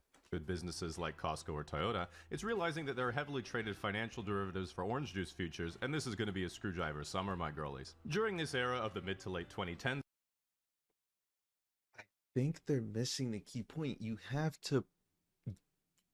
should have $1 million in orange juice and then $250,000 to pay TikTokers to drink orange juice for the next 6 months before summer hits. And then you want to put the $1 million into orange juice like a month before summer hits, but like right before you have all your advertisers post the orange juice. Wall Street Bets, along with the rest of Reddit, gradually started to skew to a younger and larger audience as it became more of a social media app, resulting in a lot more college students who hadn't quite cut their teeth in the derivative markets to join the scene. This culminated in the finale of the OG era of Wall Street Bets in 2019, when user Control the Narrative used a Robinhood exploit to get $48K in margin on a $2,000 account, or as he described, leveraged for my personal risk tolerance. Then he bought $50,000 worth of Apple puts, held through earnings, then live streamed himself reacting to losing it all, uttering the now infamous After asking Wall Street Bets if he's going to go to jail and what he should do, a user assuaged his concerns by saying, just delete the app. This, however, would quickly be forgotten as literally at the same time, China was welding people into their apartment buildings for catching what was seemingly just a bad case of pangolin fever, which caused many people to say, oh, classic China, as they arrogantly enjoyed their Western freedoms and abundance of toilet paper. The second era of Wall Street Bets coincided with its massive surge in popularity during. Is it our fault we overuse toilet paper? We want clean. We don't use bidets here, so we're gonna use more toilet paper. During COVID, because everyone, which doesn't make sense. We should be using more wipes. Everyone was forced inside indefinitely with thousands in stimulus checks and. Is that Lululemon and Robinhood? If that's the difference between a male and female experience during COVID, I missed a lot. Unemployment payments that they desperately needed to avoid using to pay down their student debt, as that was congressionally deferred and would obviously never be coming back. The COVID era was one of the best Wall Street Bets ever had because most people getting involved with markets for the first time were just panicked that the entire global economy was going to collapse and we'd all die. Meaning it wasn't so much about making money or coming up with a dumb circle jerk DD, it was about Wall Street Bets becoming a front page subreddit where the best and brightest 20-year-olds could try to educate the masses. Then I could not understand anything they said and just make fun of them with a meme and get 10 times as many upvotes. It really made you feel that if we're all going to die, at least we'd die together. And it wasn't like you were losing money, it felt like we were losing money. Which everyone was, because actual Wall Street was siphoning as many extra stimulus checks as possible from that the was a peasants crazy to the wealthy, which at least brought back a sense of normalcy to the middle class. To me, the absolute peak of this era, other than the memes, was that because everyone in the community was so green, all the trends were just a random internet guy making up a nonsensical but easy to follow narrative, and then everyone would just pile into a trade. This included such classics as, we'll buy liquor stocks because everyone's at home drinking, which was only derailed because the author did not take into account that one of the biggest customers of the alcohol industry was restaurants and bars, which were in fact closed. There was also and a generation that's dying. We'll buy Activision because Call of Duty Warzone would matter. That wasn't bad, but the game dropped before COVID. Massively beat revenue estimates because everyone's at home playing it, which was only derailed because Candy Crush, Activision's actual highest grossing game, was only played by Chinese moms at airports and missed on revenue completely. Another iconic moment was the SPAC bubble, which was shell companies that are publicly listed that would acquire private companies in order to backdoor them into public markets for a huge fee without going through a lengthy and legally rigorous IPO. This brought us such stocks as Lordstown Motors, Hyliion, and ChargePoint, which are all now down 99% from their peak. Then there's my personal pet peeve scam stock, Nikola Motors, a company that commissioned a few 3D renders of a hydrogen truck from Fiverr, then filmed themselves rolling another truck down a hill to make it look like it worked. Market cap? $30 billion. A company with a single 3D render was worth more than Ford Motors. I personally hated this company with an Air Canada level of passion because of the brazen intention of the CEO to just make shit up all the time, which is exemplified by the time he pointed at the tablet in the driver's seat and said, "This media console uses a custom operating system design that runs on an HTML supercomputer." If you don't know why that's so tilting, that's like me saying, yeah, we recreated DoorDash, but instead of delivering the food to your house, we just cook it for you directly in the app. My single favorite event in the COVID era was one of the many guys who in April of 2020 bought a bunch of futures contracts for West Texas Intermediate crude oil when everyone ran out of space to store it and prices hit negative $32 a barrel. Hours later, he sold every contract except one as the price rose to -4 for a nice profit. He went on Wall Street Bets to brag that just his one remaining contract was worth over $26,000 and that trading for the contract expired, so he'd locked it in at that price. Another user then pointed out that an expired WTI futures contract isn't cash settled and that he didn't lock in a $26,000 profit. He locked in $26,000 worth of crude oil that would be physically delivered to him in Cushing, Oklahoma. At the time, this was the funniest misunderstanding I'd ever read and is up there with the guy who lost it all on ornamental gourds. Do yourself a favor and pause to read this one. I remember seeing this for the first time, actually laughing my ass off and thinking, after watching a video about Vincent Kosuga and his monopoly on it, I decided to try.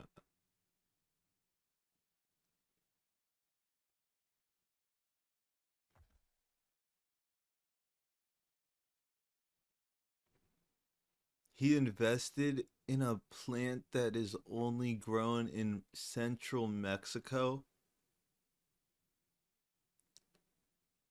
And he didn't look into the soil conditions and the weather changes over the past This is literally years. the funniest satire I have ever read. Oh, this is And then I looked at the satire? guy's post history and was like, there's no fucking way.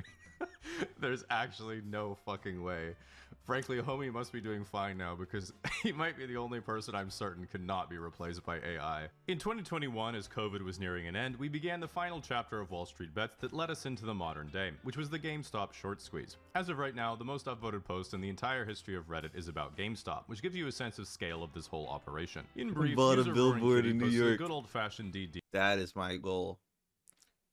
Just gonna buy billboards. And I'm not gonna advertise anything because they don't work. I'm just gonna like put some fit pics in Times Square. On how GameStop, some throwback ones too, like some from now, but in like 2032. Might appear to be a failing brick-and-mortar retailer being usurped by online digital video game sales, that because this was such... That's my favorite guy ever. I like him. He's my favorite. Little Steam Deck on his little $700 million yacht. He deserves that yacht. This is Wall Street View. The amount of people who were borrowing stock to sell it short was immense, and his idea was going into generational debt for GameStop stock.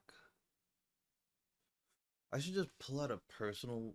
No. It was a classic setup for a short squeeze, which means if the price were to go up a lot in a short period of time, all the people shorting would be forced to buy more stock to close their losing position, resulting in a Volkswagen-style infinite money glitch for buyers.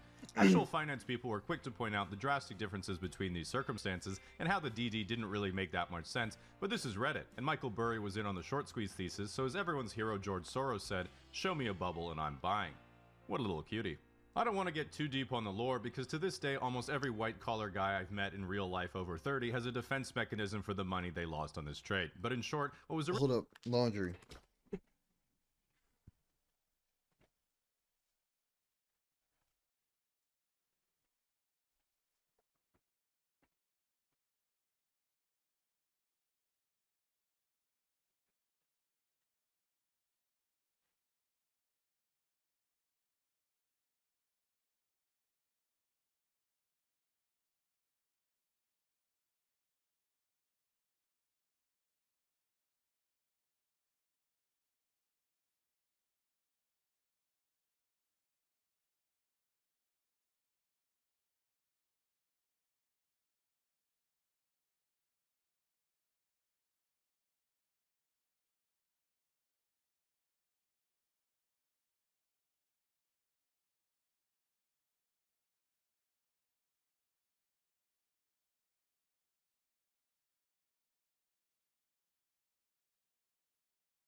Originally a novel trade idea with a moderate return potential, turned into a global meme where every 20 to 55-year-old male on planet Earth bought GameStop stock or options, and the price went absolutely vertical. Roaring Kitty started by posting his positions worth $50,000 I would have and sold peaking it at $48 million. If you're wondering, yeah, I think people just got shorted by like politicians, bro. I Why don't literally think that GameStop spike was real because so many people lost everything. everything is a loot box nowadays, it's because ever since the And then that just funded GameStop's like prize packs, like their Pokemon packs, boys have been chasing it wasn't as bad at first.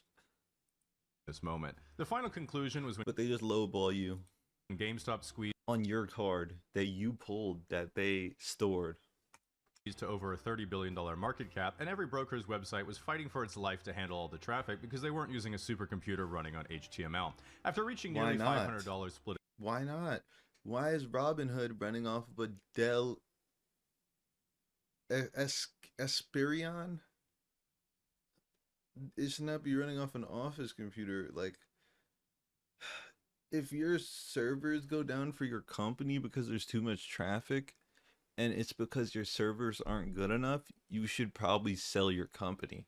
Adjusted, the stock then suddenly collapsed limit down after limit down to nearly $100 Yeah, because no one could sell.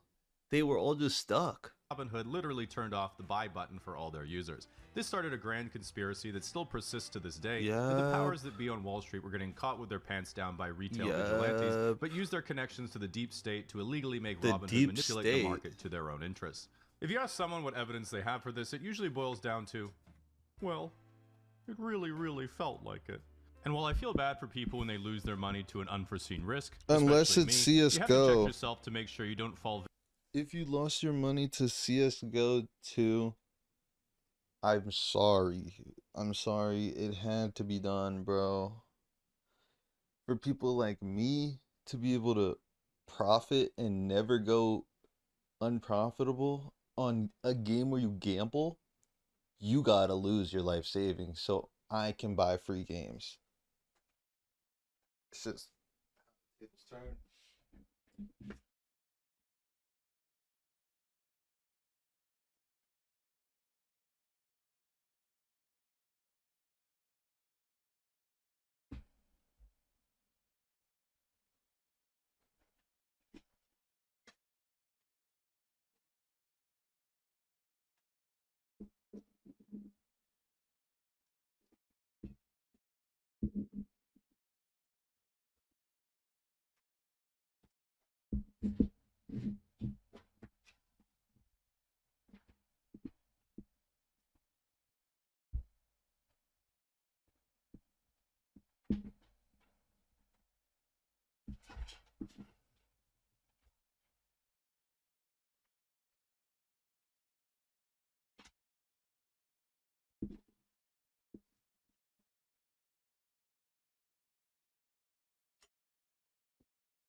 Hold up, my monitor's in the wrong orientation now.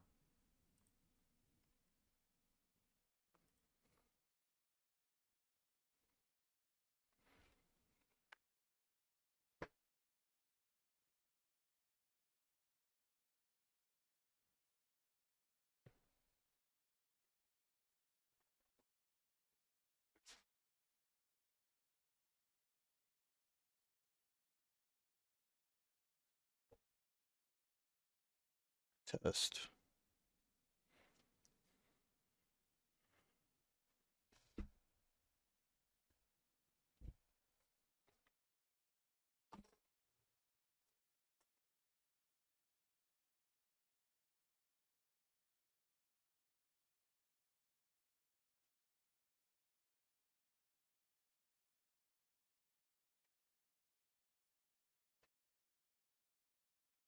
I don't know. I'll keep it like this. I'll Victim to figure the out a market better phenomenon called orientation. trader on the way up, community member on the way down. After this peak moment of the little guy finally having a brief experience of actually occupying Wall Street and seeing it slip through their fingers, Wall Street Bets has settled in as a comfortable and pretty big finance news and meme subreddit that I enjoy now but think, well, these kids don't know what it was really all about. Yep. And it feels to me like looking at photos of myself when I was 20 and remembering the good old days. Then someone says, Jamie, that was 10 years ago, and your lifestyle is exactly the same now. And I'm like, they don't know about lumber liquidators. In my opinion, the most relevant societal impact of Wall Street Bets has been its influence on the gamblification of modern culture. Well, I'd argue, and I think most people intuit, that this whole undercurrent is caused by the feeling of young guys and gals being like, well, I'm never buying a house. Bro, these, like,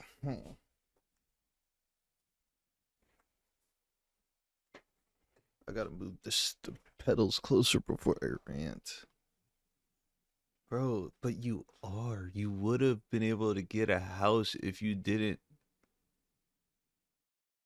ask your parents for drug money and then snort it all, and now your parents are late on the mortgage. You would be able to get a house. You would inherit a house if you didn't smoke and snort all your parents' fucking mortgage money away. We're building towards an achievable future, but if I YOLO my extra savings into a lottery ticket, I might win and get to escape. Which is really sad because this has contributed real, to though. left and right-wing political radicalization, reinforces... That's all the older generation's fault. Just because you wanted to get a Camaro for one summer's worth of work, now we have to pay $20,000 for a 06 Honda Civic to get to work. Like, oh my god. Corporate interest in gambling features for everything and encourages cultural attitudes that reward extremism as solutions. And the worst part... What the fuck is that leverage?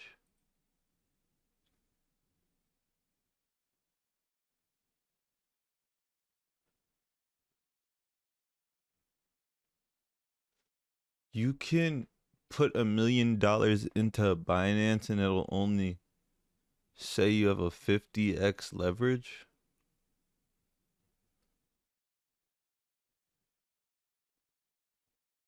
$50 million's a lot, but that's bad. Solutions.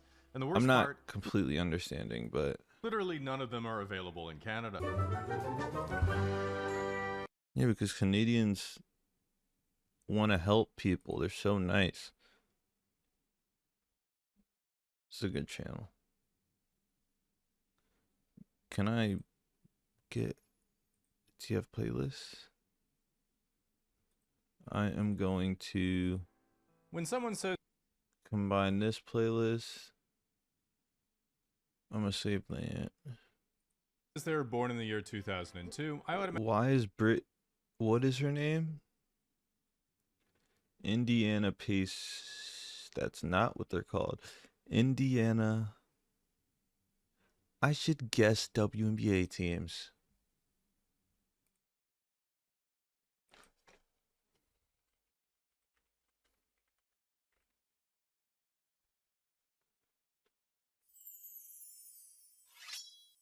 Guess the WNBA team. The Atlanta Mavericks. No, the Atlanta Wolverines. Atlanta Dream.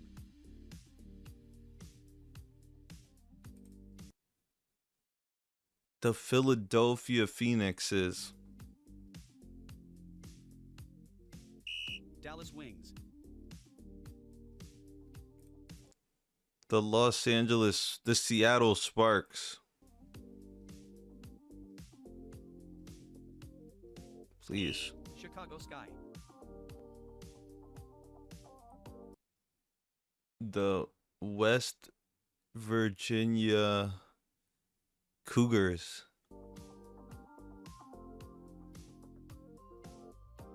Phoenix Mercury. The New York, the Globetrotters, bro. Harlem Globetrotters. New York Liberty. They had to hide the N and the Y. I knew it was New York. This is Seattle.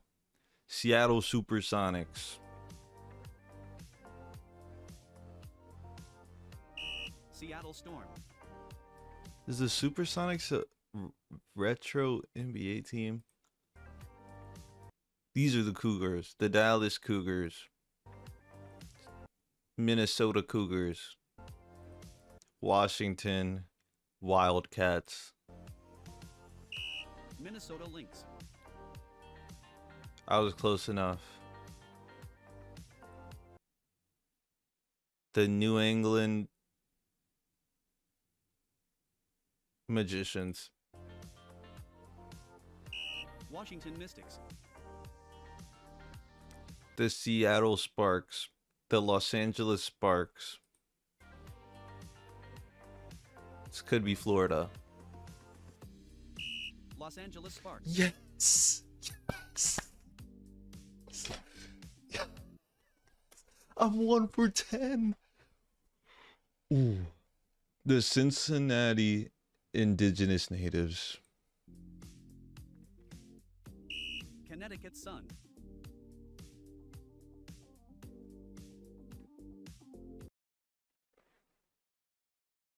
San Antonio.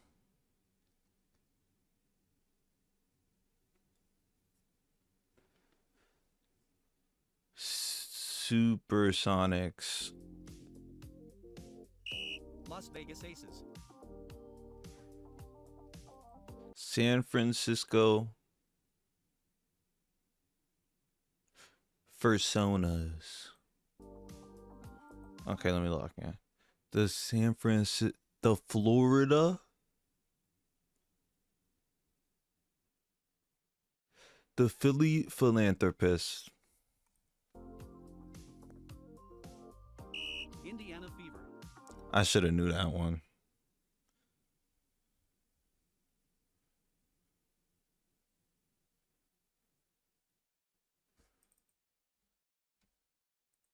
There's only 12.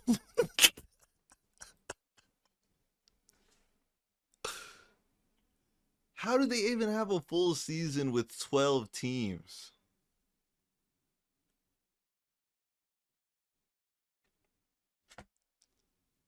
I could count them on both hands and my big toes.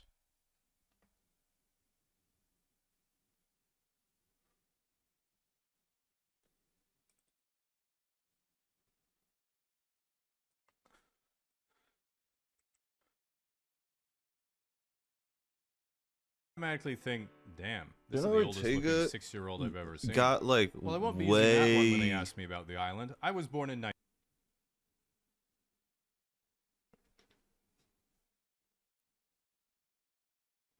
way more like goth pretty.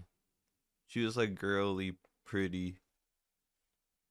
She's like, what's the word? It was in the tier list. Victorian. She's hella like Victorian pretty. She's not like Gen Z pretty anymore. 1996. She looks hella Victorian. Making me just barely a millennial, meaning I'm somewhat of an Sydney Sweeney though. She's like Gen Z. Is she even Gen Z?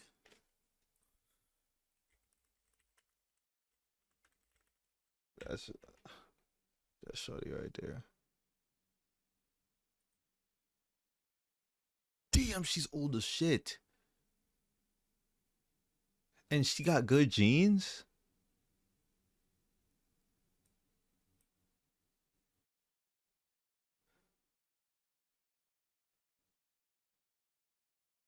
She has a production company? Okay. Whoa. We are not. I'm gonna watch it. I'm gonna watch it. Born on September 12th, 1997, in Spokane, Washington, is an acclaimed American actress recognized for her She looks like versatility Sydney and Sweeney emotional too. depth. Raised in a And no weird middle-class shit, like family, in the face. Sweeney grew up alongside her younger brother Trent in a picturesque yet modest environment. What does he be doing?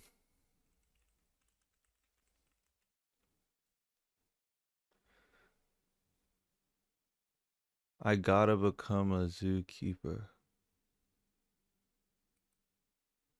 He's an actor too.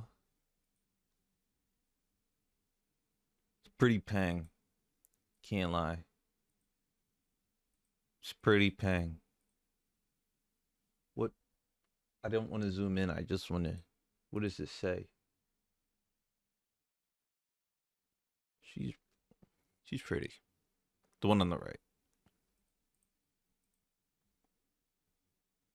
The opium eater. Oh.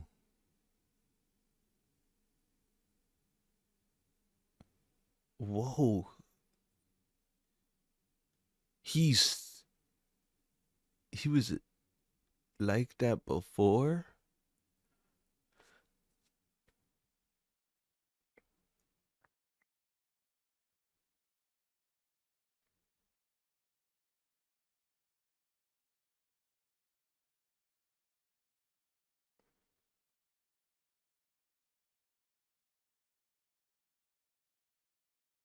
This dude looks AI generated.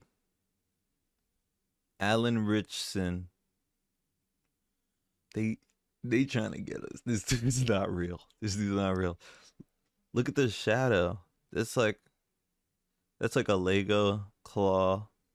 And then that's how his hand is. That's like, this is AI. Can't get me. Who's this? Is that Marnie?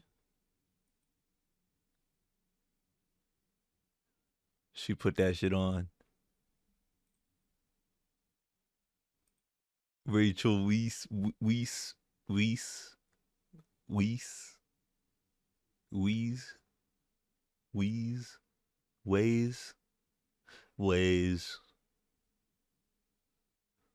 The Lobster.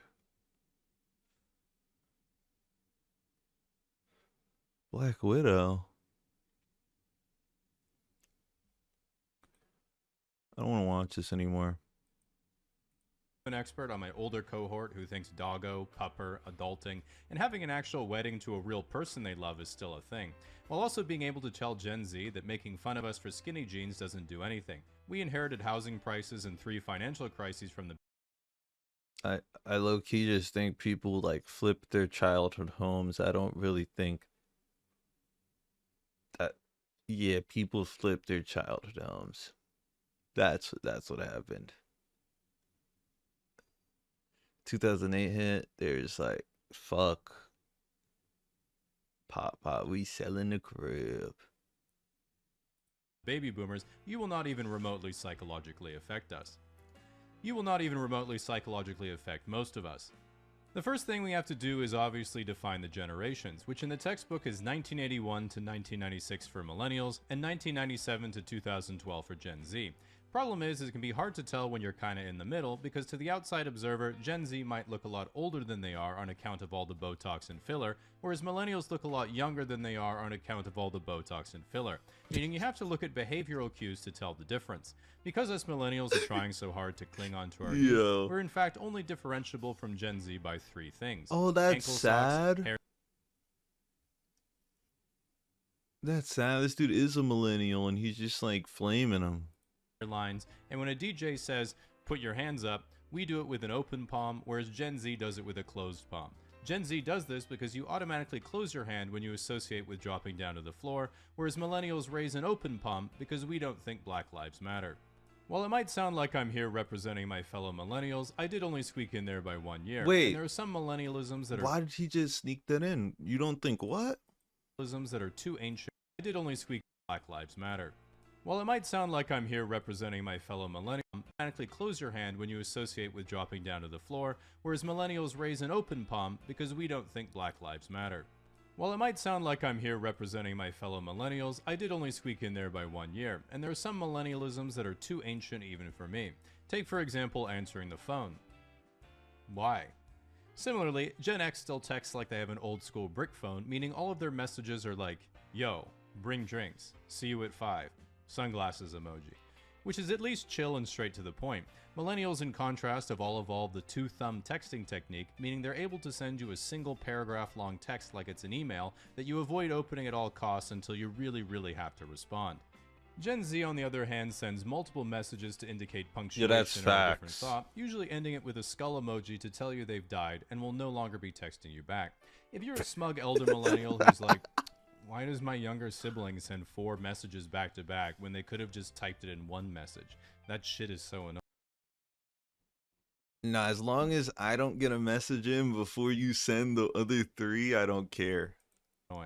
First of all, but if you're like, if it's just like bubbles and I'm waiting and it's 1 line of text, bro, If you're annoyed because you have your phone on vibrate when I'm texting you, you can stick it up your Guess who I just saw? It was Raymond from high school outside 7-Eleven. Unfortunately, he was homeless, so I gave him some J. ass. Second, if you looked at literacy statistics recently, Gen Z doesn't know how to read.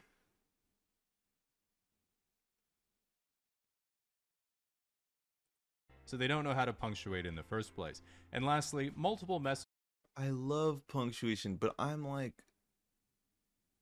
a little slow, like, so I can't use it because people don't understand what the punctuation means, so they think I'm just like ChatGPTing a text message. They're like, yes, comma. They're like, why? I wanted a run on. Why'd you send that? Messages is clearly the superior form of texting. Anyone except your boss. Natty wine.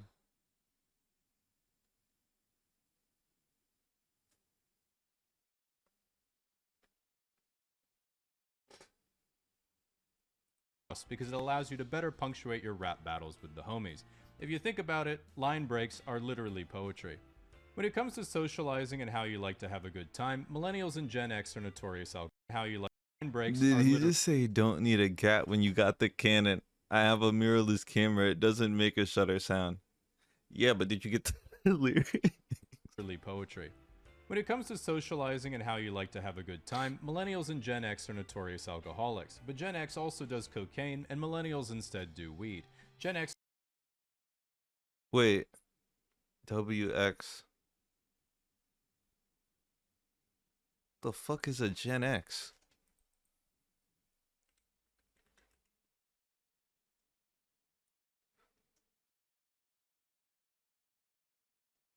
Bro. Gen X. So when are millennials? Oh, it's between baby boomers and millennials.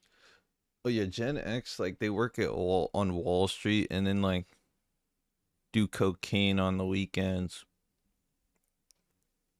That's just how they rock. They are not tech savvy. They wish. Are alcoholics on cocaine because it was the rock and roll culture of the time, whereas millennials are alcoholics and smoke weed because they all have anxiety and need to self-medicate in order to socialize. Gen Z, on the other hand, was very gently parented, don't even pretend they'll ever own a home, and never socialize. I do. I pretend I'll own a home. Publicly, so they just take Tren, Zins, and Goon for dopamine. I don't take Tren. One thing that Gen Z clearly outdid the millennials on is their slang, because just like high school, millennials also blundered the language on. Oh, millennials hate like the LGBTQ, but then they'll use the terminology, bro. More than one occasion, coining such terrible. Yo, millennials be homophobic as shit. Oh my god. Like, if I say like a pro-gay anything, I'm gay now. Like, they're like, you gay or something? No, I just think that they deserve opinions. Turns of phrase as doggo, adulting, epic win, on fleek. It's. This is good terms for after 25.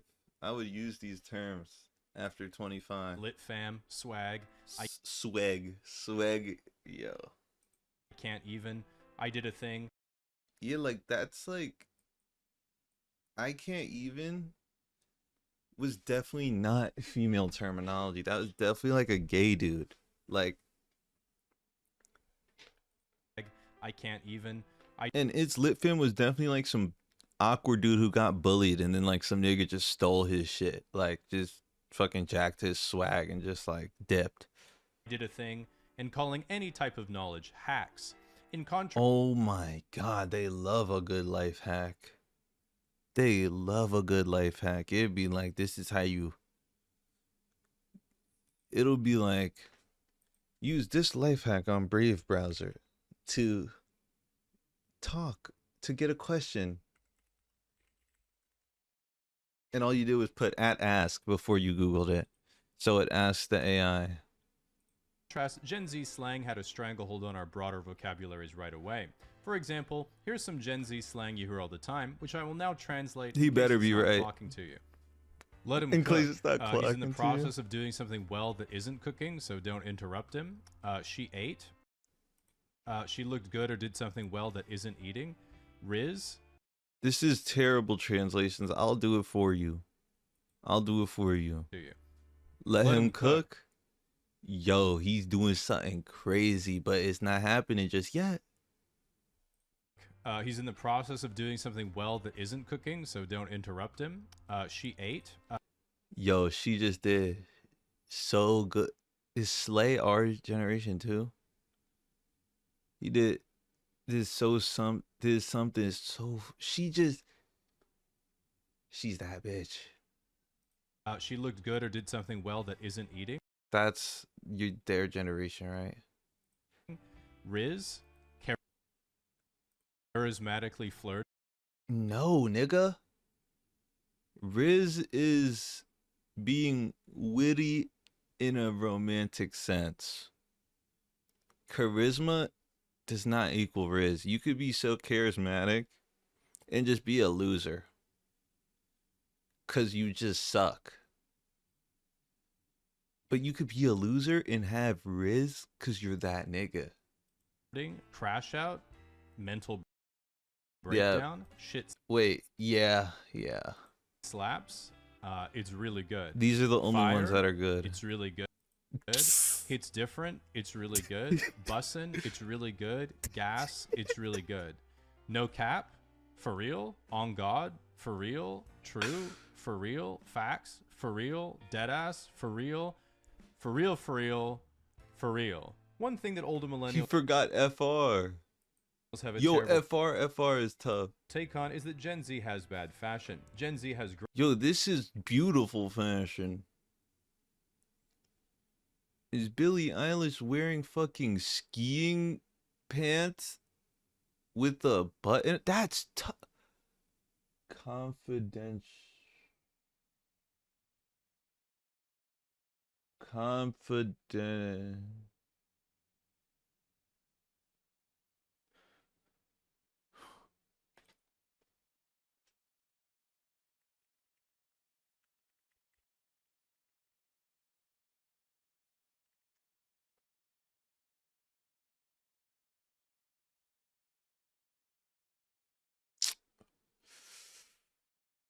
Why can't I find the fit? Do people not think that's top 10 Billie Eilish fits?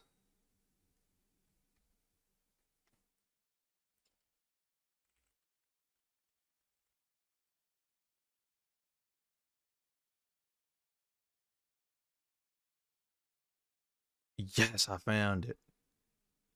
Now, how?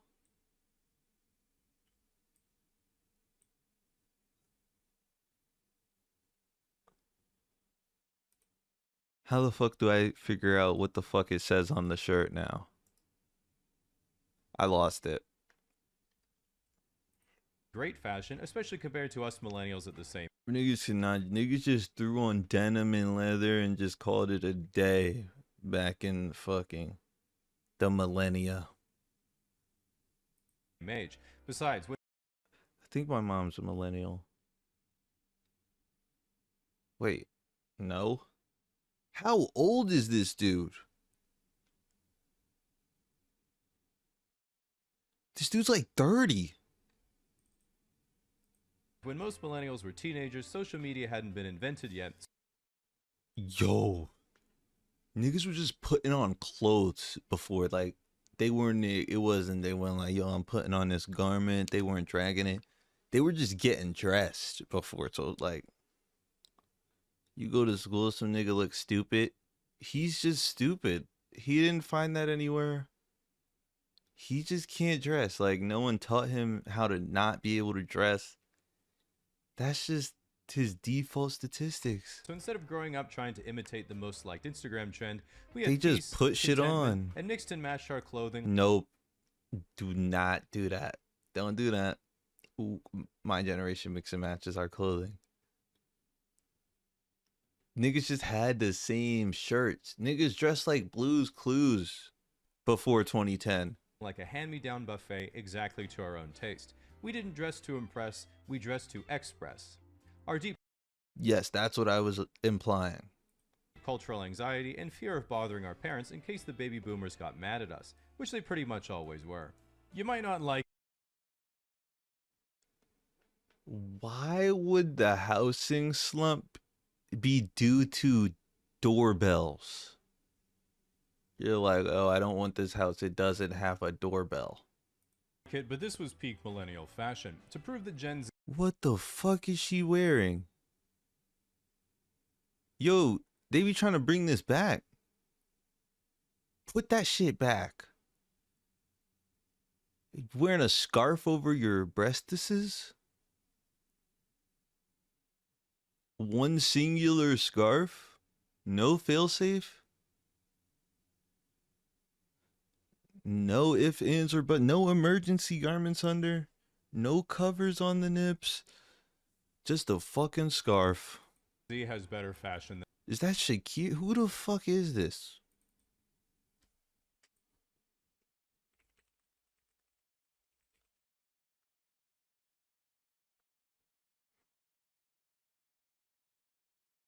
Wait, is that Britney Spears? What the fuck is wrong with Saweetie? See, like, at least this isn't even my generation. Who the fuck is Lil Kim? What the fuck? Yo, the VMAs is just fucking... Why is she naked? I'm not gonna lie, Prince wearing pants with his butt out to the VMAs might be the most normal shit I've seen on this list. Black China and Amber Rose went matching? Does that say ho bitch? And bitch ho? And stripper?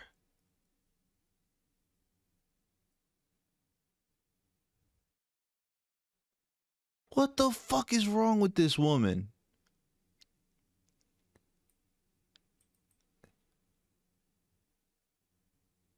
It's not even iced out. It's bedazzled.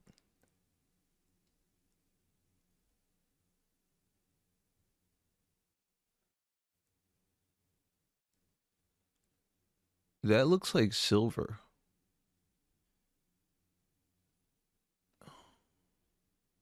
She didn't eat.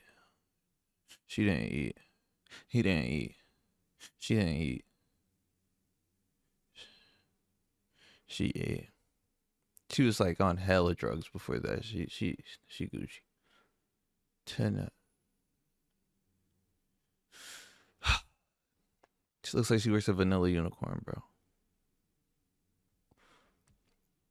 And I didn't even find the one I was looking for. I didn't even find it. Oh. the millennials. In today's social media, it's common for an influencer to be chatting up girls on the street like, yo, you're so pretty, can I get your number? And she's like, I'm 16. And the guy's like, oh my god, you can't be 16. What? I gotta get out of here, chat. Don't put speed. Back in my day, you'd already know they were 16 That's because clap. we were all ugly. Furthermore, Gen Alpha now thinks that point-and-shoot digital cameras give a cool vintage look, meaning guess what? Low-rise bedazzled jeans are getting thrifted, and American Apparel hoodies are right around the corner. We are so back, baby. At the end of the day, ask most millennials, No, and we're we sort of feel we grew up in not. the best era to be kids, but Yo, the thrifting is not for the millennials, bro. They're doing it to impress more other Gen Z's people who also don't know where that shit's from. the worst era to be adults. Gen Z, on the other hand, just thinks, wait, things were actually good? As an example, when someone says make America great again, Gen Z thinks you can't make something great again if it was all She get her hair like a MAGA hat. She get her hair like a MAGA hat. She get her hair like a MAGA hat. always trash. But baby boomers think, I remember when me and Steve worked for Chrysler. Is that a and Detroit was pickleball? the richest city in the whole world. Now it's like Newark I heard Newark is the center of the universe. The Big Bang happened in Newark, New Jersey. And the Industrial Revolution is sparked in Trenton. And then in Camden, that's where the 2008 housing crisis happened. I bought a house for me, my wife, and my 8 brothers and sisters. Is that the back when house we were from Up? 23. But millennials here make America great again. Yo, they love it. They're like, I bought a house back in my day. Buy a house right now. Go liquidate that house and buy an updated house. Like, go sell that. Buy an updated house and let me know if they call you back. Let me know if the realtor hits you up. And think, remember the first 150 Pokemon?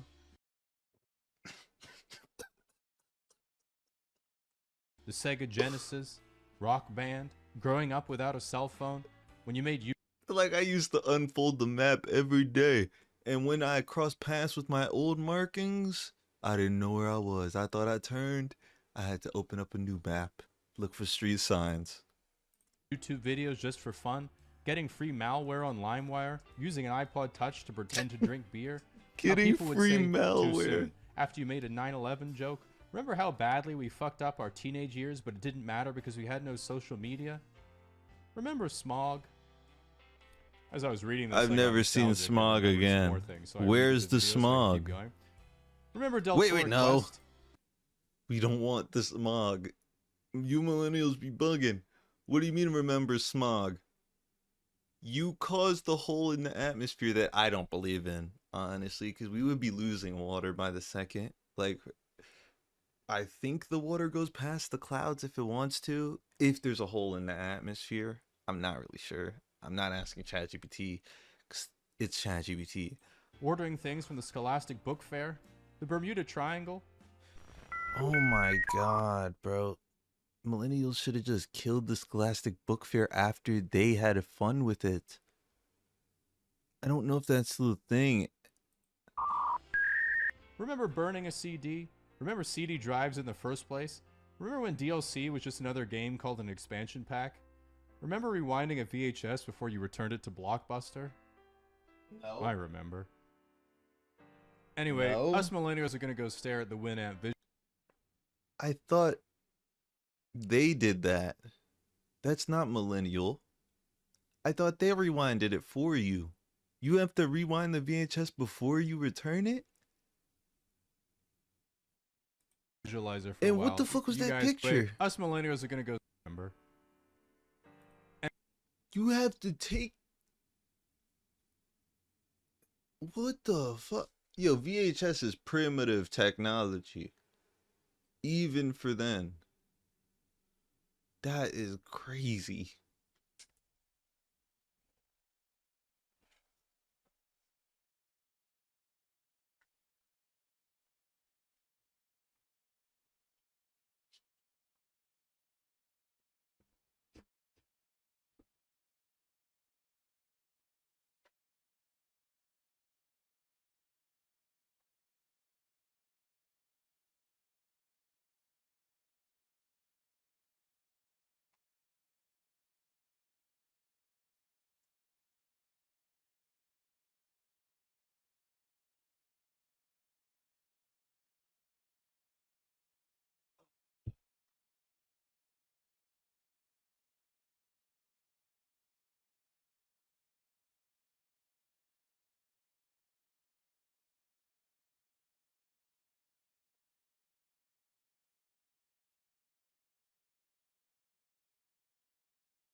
Anyway, us millennials are gonna go stare at the Winamp Visualizer for a while. You guys can talk amongst yourselves.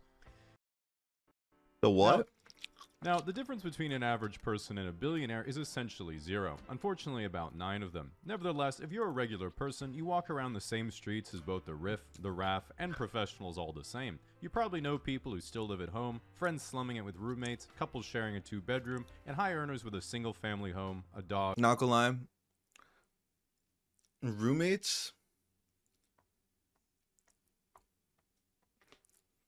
I will be homeless before I have roommates. I don't think anyone shares the same morals as me, so we cannot share the same roof as a stranger. 2 kids, and the white picket fence, giving you a decent perspective of life for the average person. But when I'll be so happy homeless. I'll be so miserable with roommates. you're so rich that money basically doesn't matter, I think that's the move. everything changes completely. Homelessness over roommates. Roommates under homelessness. One unavoidable characteristic of becoming a billionaire is that you end up in such an isolated social circle that you often cease to relate to the common person and your life becomes unrecognizable. For this reason, billionaires actually have more in common with the homeless than they do with most people. Doesn't pay taxes, undiagnosed mental illness, on the kind of drugs you don't even know how to get. No, it's diagnosed for sure. Because then they wouldn't know that they could be a billionaire. And never even heard of the Epstein files. Now, it's natural to look at your life where you work 40 hours a week for just enough to scrape by and think, how does someone even get to be a billionaire in the first place? It's really pretty simple. At some point or another, we've all had the genius thought, what if 1 million people just gave me $1? It would barely inconvenience them, but then I would have $1 million. While most of us stop at this fantasy, impressed by our own raw ingenuity, some people throughout history have gone further, extrapolated on this scheme, and invented what is known today as a business. As an example, Reed Hastings and Mark Randolph thought, what if you give me $16 every... I would much rather inconvenience 100,000 people who give me $10 than inconvenience 1 million people who give me $1. Cause if I get that $1 from 1 million people, that's a difference of 900,000 people for the same dollar value. And if I have $1 million from only getting $10 from 100,000 people, I could have 10 million if I get 10,000 from the other 900,000 people. Every month, and I mail you Shrek 2 on DVD. Easy 6.5 billion. Elon Musk said, what if you give me $8,000 and I pretend to give you a self-driving car every year for the next decade? Richest man on earth. Mark Zuckerberg said, what if I give you an app that collects all of your personal information in a giant database that I own, and you give me a heat lamp and a bowl of grasshoppers? To really drive home how much wealth billionaires have, when someone says they're a billionaire, they're one of only 800 people in the United States. In contrast, if someone says they're a millionaire, it means they have a house. Well, politically, it's commonplace for progressives to hate billionaires because they epitomize late-stage Facts. Being a millionaire does just mean you have a house.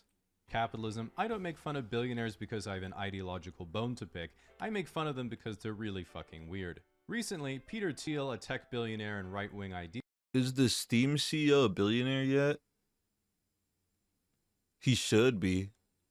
I think he should have more power than Elon. His guy appeared on a podcast and was... Actually, no, it would turn him. He would turn. He's one of the last good ones we have. Asked if he thought the human race should survive. He Nigga said no. Stammered over the question for 15 seconds before and then didn't answering with the classic, yes, but. Now, I'm no expert in media training, but as I frequently tell Putin, Hamas, and Benjamin Netanyahu on our weekly Zoom meetings, the correct answer to human rights questions is always to say yes right away, and only reveal later that you had your fingers crossed out of frame. Billionaires like Thiel are almost alarmingly out of touch with how to communicate with the general public, because even though he can understand a regular person's life conceptually, he can't relate to them on a personal level. For example, I get really hot at night when I go to bed, so I like to turn the temperature way down, whereas Thiel prefers to sleep in a deep freezer he lays down like a sarcophagus. Now, the good news is that not all billionaires base their whole personality on World of Warcraft expansions and name their company after the magic rock Sauron used to corrupt weak minds and manipulate their will. Warren Buffett, for example, has not only pledged all of his wealth to charity after he dies, but he also still lives a very humble life in his house in Omaha. Why? That he bought in 1958. Where are your kids? The change he picked up off the ground. Does he have kids? Nevertheless, most billionaires don't do much to shake off the public image that their whole... Billionaires don't have kids, just give their money to the homeless. I'm here. Give me the money, bro. Whole existence is just... What are the homeless gonna do with $10 billion? Buy houses and smoke crack? just about lording over their minimum wage warehouse. You can't just give, you gotta give, this is why they're homeless. Because you can't give them the money, you gotta give like some third party the money and then they spend it on the homeless. It's never happening. Like, who in their right mind is gonna hold $10 billion in a card form or cash and be like, yep, I'm gonna be the middleman. Here, homeless. Nope, they just take it. Workers as they Zillow the next 2,000 hectares of farmland to buy, sip their cognac, and mutter to their Siamese cat what pleasure it brings them to see the peasants toiling for their coin. But this isn't how billionaires run companies. This is how Mr. Beast comes up with video ideas. The ethical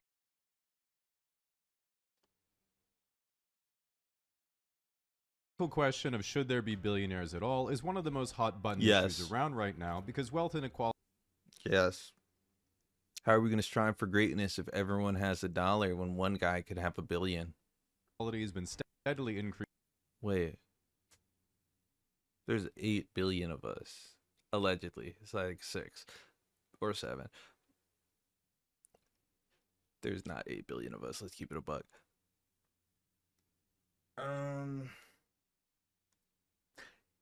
Yeah, 8 billion, like, that's generous. One person could have, how do we have this many $1 billion? Increasing decade over decade, and many people believe that billionaires don't pay their fair share. This is of course ridiculous, as billionaires get divorced all the time. With that said, it is a common belief that if the government were to confiscate everyone's personal wealth above $999 million, this would lead to a dramatic improvement in the standard of living for the average person. Problem is, even if you were to yoink every stock, bond, and square inch of real estate a billionaire owns, liquidate all of it to straight cash while somehow getting market value, in the US you would get about $6.22 trillion, which would cover 11 months of government spending, or every person in the country would get a one-time payment of around $18,000. While this is nothing to scoff at, if you're one of the people who says we should eat the rich, that's less than a stimmy. The average inheritance that's in the more US than a is stimmy. $46,000, meaning you would make more money if you ate just one of your parents. Now, because they can't yet buy more of it, billionaires are experts at managing their time. While flying private is out of reach for most of us, there are other tips you can copy from billionaires to save time in your own life. For example, when I make a new account on a website, I save time by letting Chrome auto-generate an encrypted password.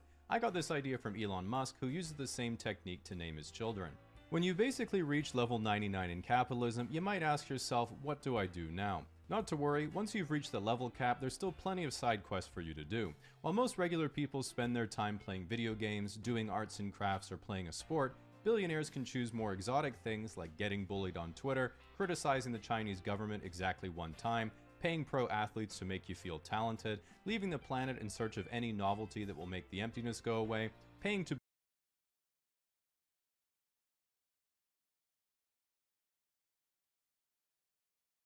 criticizing the Chinese government exactly one time, paying pro athletes to make you feel talented, leaving the planet in search of any... I would do that. Yo, just call up Serena Williams to play tennis with me. Fuck the men's tennis players. They're too good. Oh, that's fucked.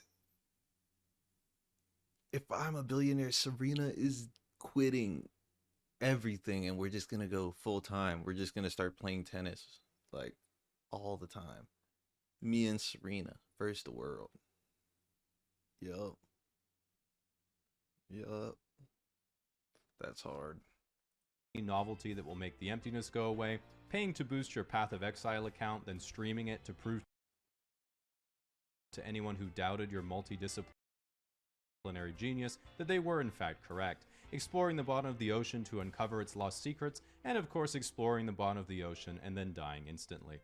In reality, when you're worth even hundreds of millions of dollars, an ultimately rookie amount, you can pretty much have anything you want. Penthouses, luxury cars, private chef, private plane, giant house, and another giant house in a poor country that kinda sucks but has good weather, and you're not sure if purchasing power parity means the gardeners are getting paid well by their standards, or if you just own slaves. With this in mind, if you are a billionaire, it's actually pretty hard to think of a way to flex on multi-millionaires, meaning the 23-year-olds on Raya who look like they're 35 aren't gonna message you back. That is, of course, until you remember what separates the centimillionaires from the billionaires. Big boat. Ask a girl if she'd rather be stuck in the middle of a forest with a random bear or a random man, and she picks the bear every time. Ask a girl if she'd rather be stuck in the middle of the ocean with a random shark or stuck in the middle of the ocean with a random Saudi man, and she picks Muhammad every time. This is because men in the forest are broke, meaning they'll try to touch your boob, whereas men on yachts are rich, meaning they have grown weary of material desires and flew you out business class for your quirky personality. While no one has tried to sex traffic me yet, the closest I've been able to get so far was when I was on a holiday in France several years ago and made a day trip to Monaco. Now, for people not in the know, Monaco is a tiny sovereign nation basically inside France, and is like a Vatican City tax haven for the ultra-wealthy. They have a little garden you can look at near the Monte Carlo casino, which was the only thing I could afford. And as you walk I heard through, about this island. Oh, look, a little building. Hopefully this one's a bathroom. Alexander No, McQueen. just another Audemars Piguet watch kiosk. He Then said you it pee on right. Anyway, because you're in Europe. Other than this neat oceanographic museum, what I thought was the coolest part of Monaco was the port, which was divided into sections based on AP probably doesn't have a bathroom for customers spending less than 50. how important people in Monaco thought you were. In the very Get a t-shirt from AP, you cannot use the bathroom. inner part of the harbor, you have the literal wage slave section, which is basically all the yachts that I would see back home. Then there's Worthless, which had the biggest yachts I have ever seen in real life prior to this. After that, you have Starter Yacht, which are like floating New York City penthouses. Then the last section in the harbor is, finally, a real yacht, which is one giant pier for the 2 or 3 mega yachts that rule the Monaco postcard photo and cost at least $100 million each. Obviously, you don't stop there because these things are a dime a dozen, so then you go out in the ocean and you get, what is this, a harbor for ants? Now you might be thinking what I was thinking at the time, which was, even if you were a billionaire, why on earth would you want a mega yacht so big you can't even park it in the harbor? Exactly, Tax store your other reasons. yachts in, Brokey, get with the program. At this point, I too was wondering how I could acquire a Russian nesting yacht until I was like, how do I get a Carnival cruise ship, and how much would that cost for future reasons, entertainment reasons?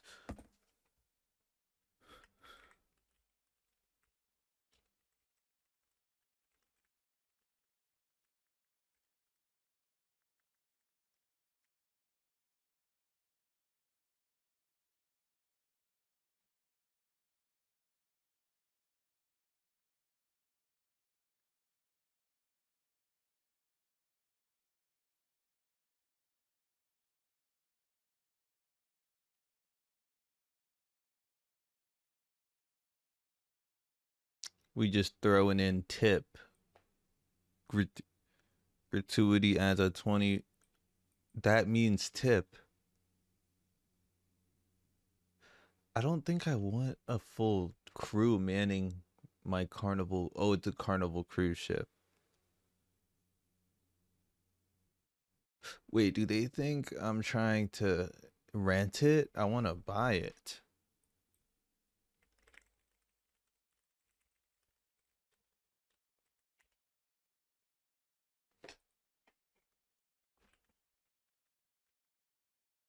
That's not bad.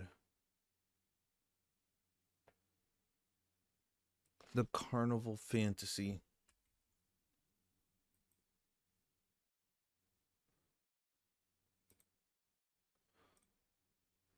Does it have slides? You can get this for 175 million? Why would I get a yacht for 100 million when I can get a cruise ship for 175? And it probably costs like the same amount, and I could just like rent out some of the rooms.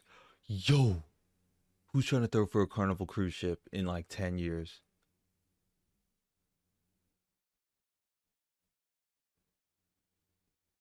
Yo, that's definitely. No one was just like, yo, let's like have a vacation on a fucking ship. They just like paid, they just like Airbnb'd a couple rooms on their yacht, and they were like, yo, I could do this.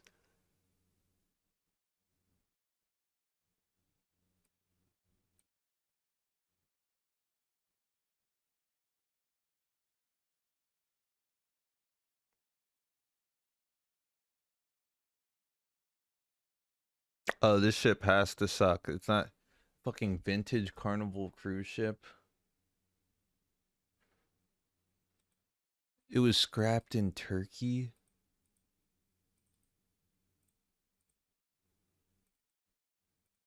Speaking of, what's Let me that? know. And maybe if Whoever's trying to throw in for a Carnival cruise ship, let me know. Or, ooh, a Disney one.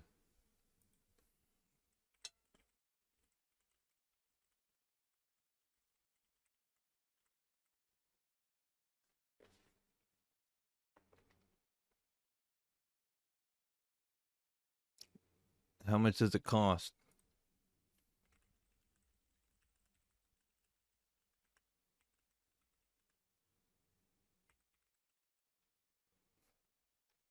Would I need to partner with Disney to get $1 billion? How much would I have to charge per room to make that back?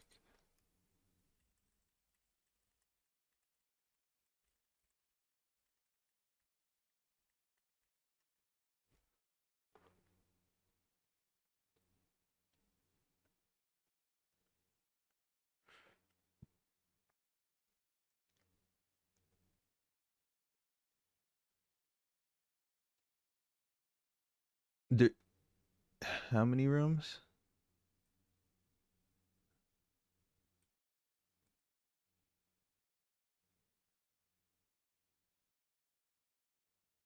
It only takes a year.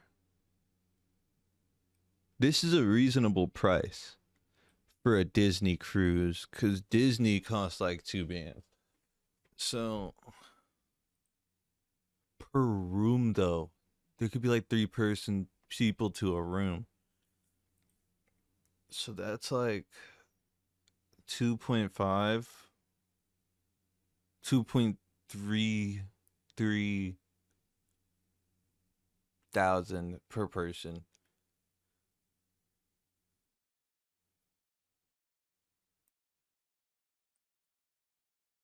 Okay, let's take away like 100 rooms though. Oh, it's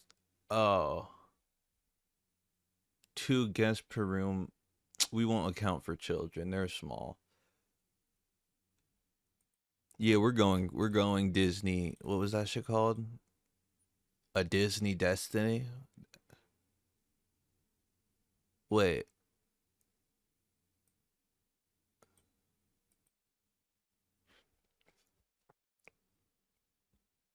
Yeah, this is about the same.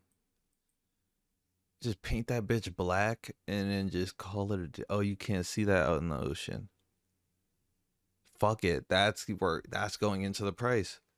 Black Disney blacked out Disney Destiny limo. That's not a real 5% windows in every cabin. That's a lot of money. Is the captain usually above the ship or in the front? Probably above.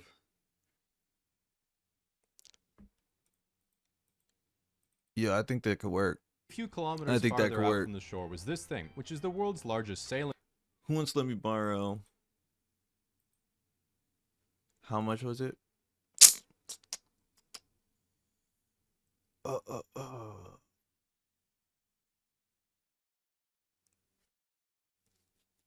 Oh my god, we're not accounting for operating costs? That doesn't matter. That could be charged to credit.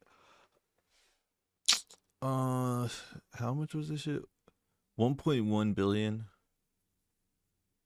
It'd probably be like 1.3 if we black it out.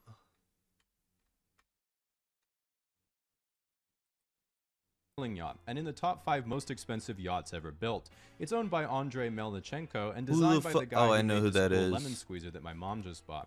Even though I had forgotten the oligarch class yacht existed, this guy claims he doesn't even have ties to the Russian state, making him just a regular unimportant billionaire. This argument, of course, didn't work on the Italian government after Russia invaded Ukraine because they saw the yacht parked outside their shoreline and said, yoink. Which brings us to the true top of the hierarchy, which isn't who owns the biggest yacht, it's who owns the biggest ocean. And you know what that means. You can steal someone's yacht as a A labor of war? Like a... That's right, baby. The taxpayer wins again. Checkmate. Billionaires, me and the boys have once again risen to the top. Yo, I can't lie. Taxpayers do beat billionaires. They did steal that nigga's yacht. They seized the largest super yacht in the world because he claimed he didn't have ties with Russia. And they found his yacht in the Ukraine. I would be pissed. This is a beautiful yacht. The sails are motorized. And it looks like a kitchen island. Which brings us to the true... It looks like a sports bar. True top of the hierarchy, which isn't but the bar, like... who owns the biggest yacht, it's who owns the biggest ocean. And you know what that means. That's right, baby. The taxpayer wins again. Do we actually have the biggest ocean?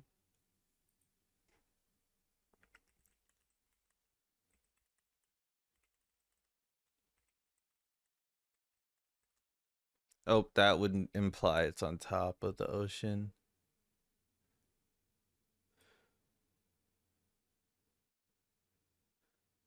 This isn't answering my question. I don't want to hear about that shit.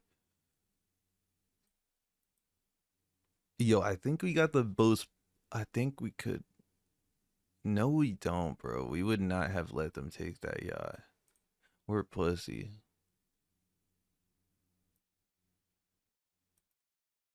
Ooh, we do. Oh. Oh, we do. Yep, this is what I was looking for.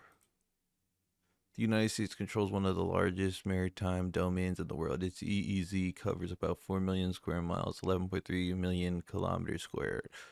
Yes, squared, making it the largest EEZ globally. This includes water around the continental U.S., Alaska, Hawaii, Puerto Rico, and other Pacific and Caribbean territories. This is... I just phrased it wrong, Brave. Like, chill. Checkmate, billionaires, me and the boys. Making a living playing your favorite sport has been a dream of youth worldwide for decades, but only recently has the dream make a of gaming making a channel. living playing your favorite video I game don't want to just post as viable. gaming on The my good news shit is you anymore. don't need special genetics to become an elite gamer. I'm about to do that right now.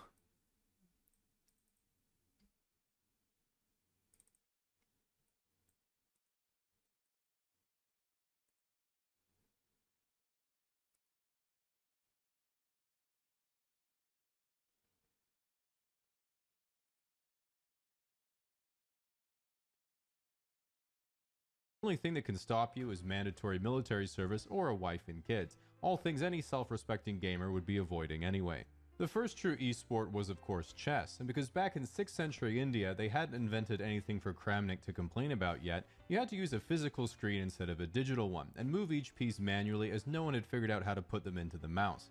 After your opponent took their turn, you had to update the position electronically in your brain in order to generate the next move, clearly wasting everyone's time. Noticing this, chess was also the first esport to receive a balance patch when someone during the Renaissance castled their king. While everyone thought this was a bit suspicious, he then showed that he was legit by saying, en passant, and took someone's pawn illegally. From that point on, everyone was so tempted to make a suboptimal move in order to show that they knew something other people didn't, the balance patch became the new norm. Since chess becoming the first esport, no one invented a new one for about 1400 years, until arcades started to become popular in the late 1970s and everyone started to care about what really mattered, making money playing video games, and the prize pools have only gone up since then.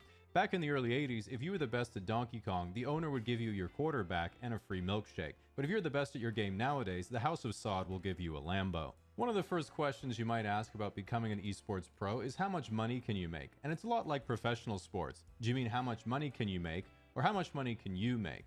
The top 100 Dota players have each made over $1 million in prize winnings, and there are roughly 10 million unique players each month. This means if you play Dota about once a month, and you're an American who plays basketball once a year, if you do the math, you're statistically closer to being in the NBA.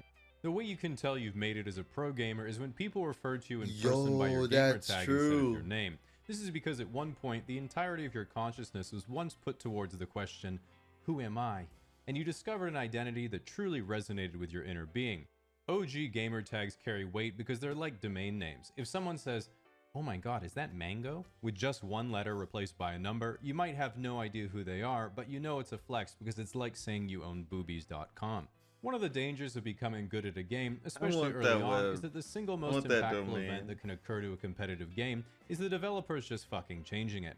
Take the competitive Fortnite scene. At its peak, Epic detested the competitive meta of the game because all the tryhards were actually building forts, making it hard for 6-year-olds to shoot them. So after doing everything they could to prevent this exploit, like putting in a giant sword in planes, Oh Epic finally my patched the forts out. god, bro. They added a sword instead of no builds, bro. You can't even conceptualize that. No, people were asking for no builds. And put in Ariana Grande, which for years solved the problem. Because matchmaking pairs you with evenly ranked players, getting bopped by someone better than you is essentially unavoidable in any competitive games unless you're literally one of the best in the world. For this reason, some people start looking for something supplemental to the game to help their performance, and inevitably exploits are found that ruin the competitive scene and give you a huge advantage. In RTS Adderall? games, it's map hacks, in FPS, it's Adderall? aimbot, in fighters, it's controller Adderall? mods, and in Hearthstone, it's mom's Adderall? credit card. Companies, of course, know that people cheating in their game causes other players to stop playing, so they don't take too kindly to it. But what do companies themselves think about their games becoming esports? A company like Valve thinks, awesome, we'll help fund some tournaments to grow the scene. Pretty much every other company thinks, awesome, we'll help fund some tournaments to grow the scene until it's no longer in shareholder interest and then immediately drop support. And Nintendo says, go fuck yourself. Because of the difficulty of achieving greatness, the question that any young person who enjoys video games asks themselves is, do I have what it takes to be a pro gamer? And the question every single adult male asks themselves is it too late? Just in general. Yes. The problem is, if you're 14, no way you It can is. compete with adults who've been It's playing too for late. years. But if you're an adult, obviously you can't compete with 14-year-olds who are playing all day. Because of this, we all know there's no way to hurt a guy's feelings faster than saying, you play that game all the time. You must be really good by now. Which is why if you're a girl, there's some hard to swallow pills you have to understand as to why we still haven't got a Lambo or a free milkshake. If it's Counter-Strike or Valorant, it's because of work he's forced to use a trash setup that's ruining his gameplay. If it's StarCraft 1, it's because he plays Terran. If it's StarCraft 2, you need to educate yourself on the Zerg Cabal. If it's League or Dota, he probably has social anxiety when not speaking in Russian, Portuguese, or above 110 decibels. If it's Street Fighter, you need to know that Cammy and Chun-Li are actually very low-tier characters. No need to fact-check this information. If it's Bullet Chess, it's because fiber internet is actually very commonplace in India. If it's Hearthstone, it's because Jerome Powell won't lower interest rates. If it's Rocket League, not even joking, this game might actually be easier with real cars. Nevertheless, at the end of the day, as we've already established, the best thing you can do for your boyfriend's esports career is to leave him. Just remember, it's not him, it's you. Helping him. If you're the one trying to rise through the ranks, however, just remember that video games are meant to be fun, not a competition, which is my preferred coping mechanism when I enter a tournament and lose to a Korean child. Nevertheless, as someone who's been to a few Sungjo before, Chu? you can always go to a video game tournament just for the That was experience. his name? You get to enjoy not just the show, the competition, the fragrance, Wonder what that but stands you also for. get to meet the community in real life instead of just online and see what people are really like. You may regret this part. At least that's what their body language said to me. If you are thinking of signing up for even a local tournament, just remember that the worst that can happen is they ask for your Xbox Live gamer tag, which you can't risk falling into the hands of your enemies, along with your associated email, old YouTube, DeviantArt, and possibly Snapchat.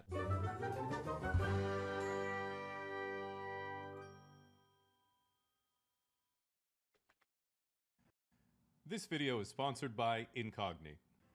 Now, as someone who doesn't get very emotionally attached Did I just to a get hit with an financial ad? investment, shoutouts to my future children, I think the best way to introduce Bitcoin is with a quote from Sun Tzu's famous blog post, The Art of War, where he said, I can't, bro. These videos are too good. You had to run over one family member with your car. Which one would it be and why?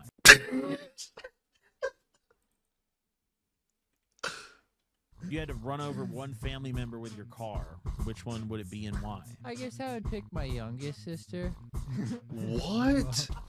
She's the smallest. She would probably do the least damage to my car. He's thinking about the car? The quadruple.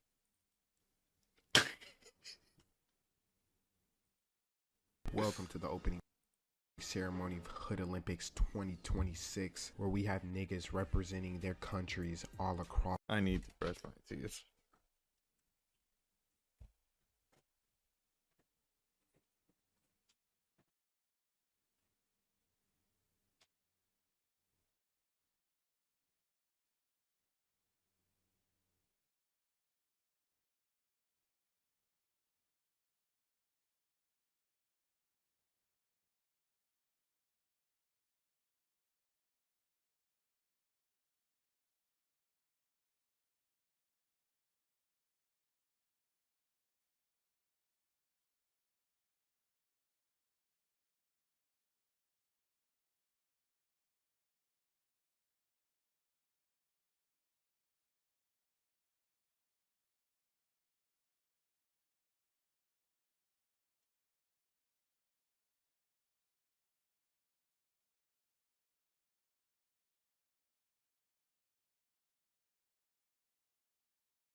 Should pull an IRL stream. Across the world, each nigga trying to take home a gold medal for his country. He's smoking Now, a I do have to say black. these niggas And he's look ready actually to smoking compete. it. As I might These are say, thugs. they're looking very Gio. nipperish. And we're back with Hood Olympics Good 2024. censor. First up, we have Gio. You're learning. Gio.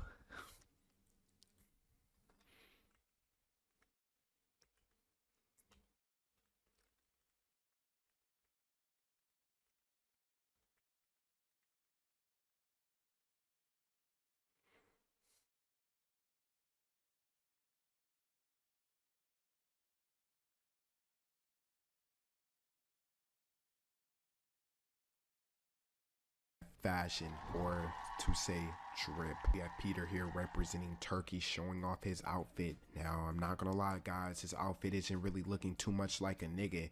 It's giving more oh, hold on, the doo-doo stains in the drawers to show he is actually a nigga. Okay, that was an upset right there, but I don't know if it's enough to win a gold medal. And we have Gio here representing Indiana, one of the fans' favorites. He was known to take home a few gold medals last year in 2025 Hood Olympics. Now this right here is called a rich nigga. MCM backpack, polo tee, MCM Jordan backpack, 14s little on nigga skinny jeans with backpack. Ferragamo belt. Oh, hold on. What is he finna reveal? And he did not forget the Glock in the bag. No, he is not lacking. What a stellar performance from Gio. Are they using the Next up, we same have Rex coal? representing the Rack, aka Chicago. Black and mild in his mouth with the ski mask on. He's looking very much like a nigga. Now, this fit right here is giving off. I'm just Yo, whenever they be like overly kind, they always smoke black and milds. So it just negates that.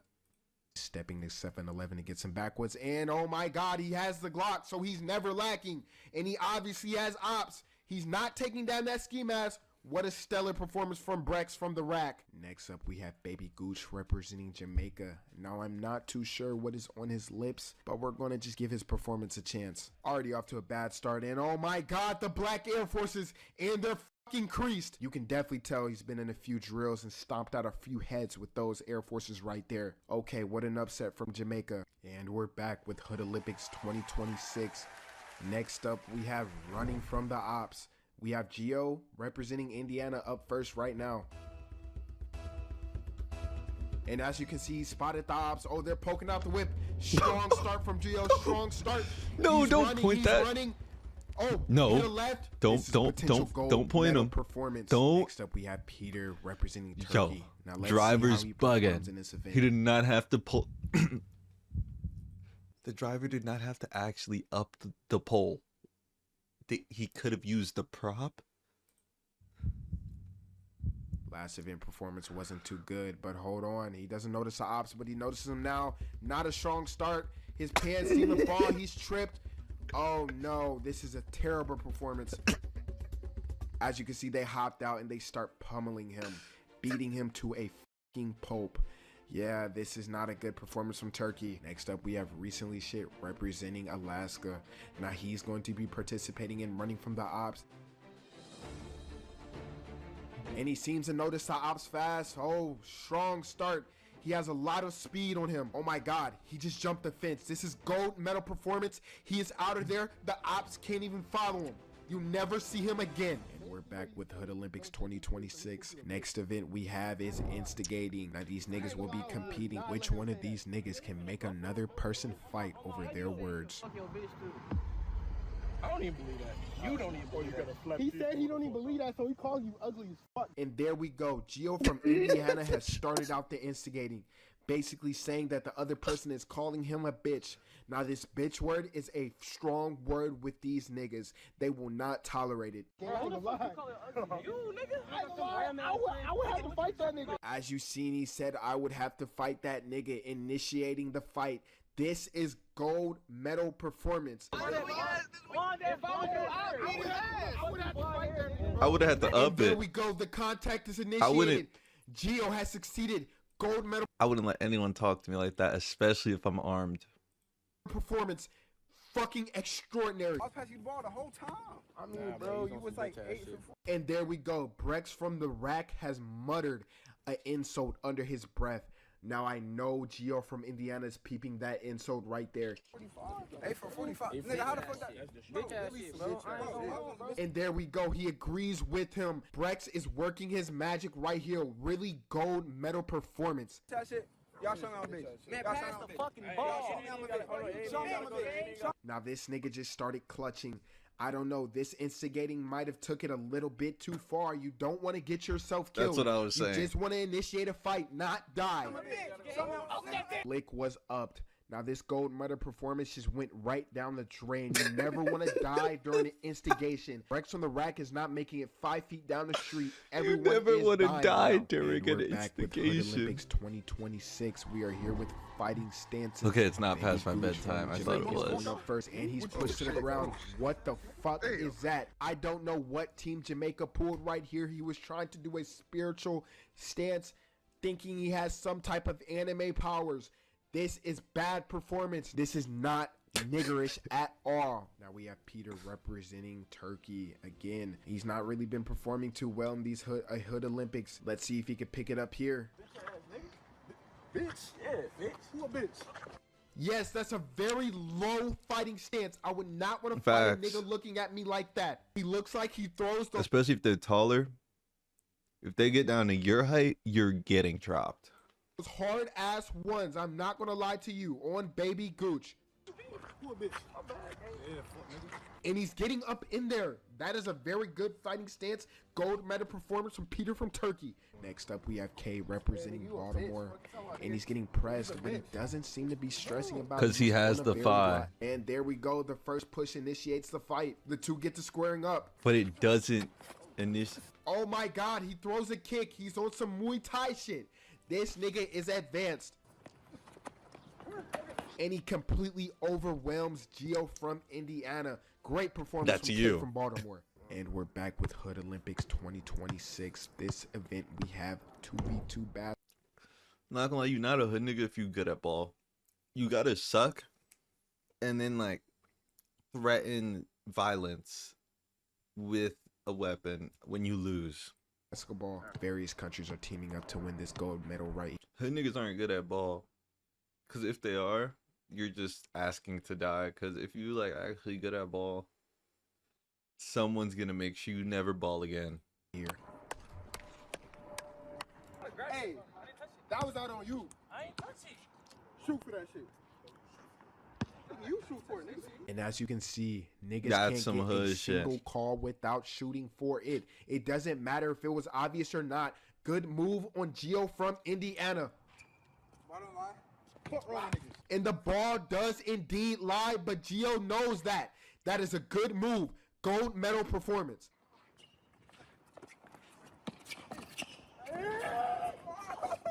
He missed the These two rebound. countries seem to have a good chemistry. Baltimore and Indiana.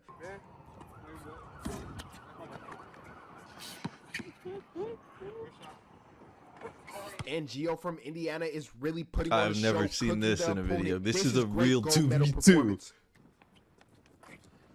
Now right here, he does not respect his jump shot. This is a heat check right here. That's He a hood needs to knock this classic. down. Heat check is a hood classic. And he knocks it down. Good performance from recently shit.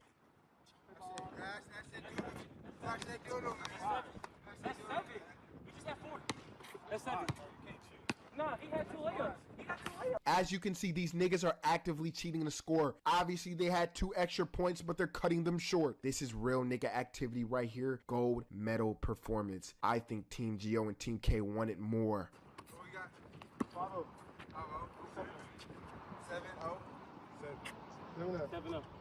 Actively cheating the score. Look at Gio's face right here. He knows he's cheating them, but he's doing it willingly. What a evil, real hate that nigga. shit. I hate that. Is so evil. You know you want to go home, and you gonna lie about the score. They're gonna fucking put it back to like 5-5, and you're going to 21.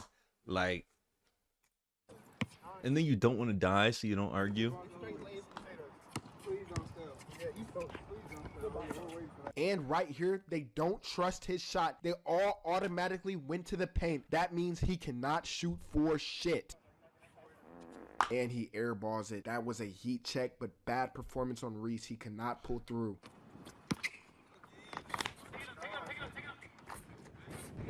Ooh, he didn't. And as you can see right Nah, you usually say you got to take it back even if you airball, if you're really from the streets. there, Gio has But these dudes are from the streets for sure. switched off Peter from Turkey, basically initiating he cannot guard him.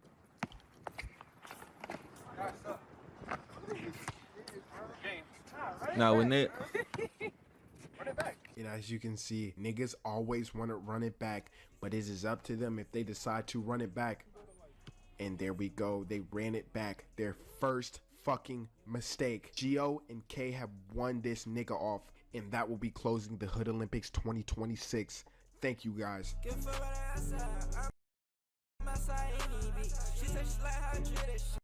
Yo, I don't think he allows you to use that song.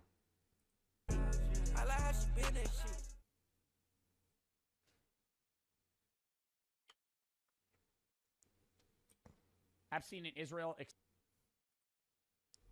Who was Jeffrey Epstein? I mean, obviously we all know who he was. He was a predator responsible for the abuse of thousands of victims. I almost said alleged, but I don't think it's alleged anymore. Billions of dollars. But allegedly, because I value my life. Well, if you value my life, not that's I value my life. I would never do anything to harm myself. Currently. Mainly get your information from mainstream American news sources, then yeah, you could easily be forgiven for thinking that's all there is to his story.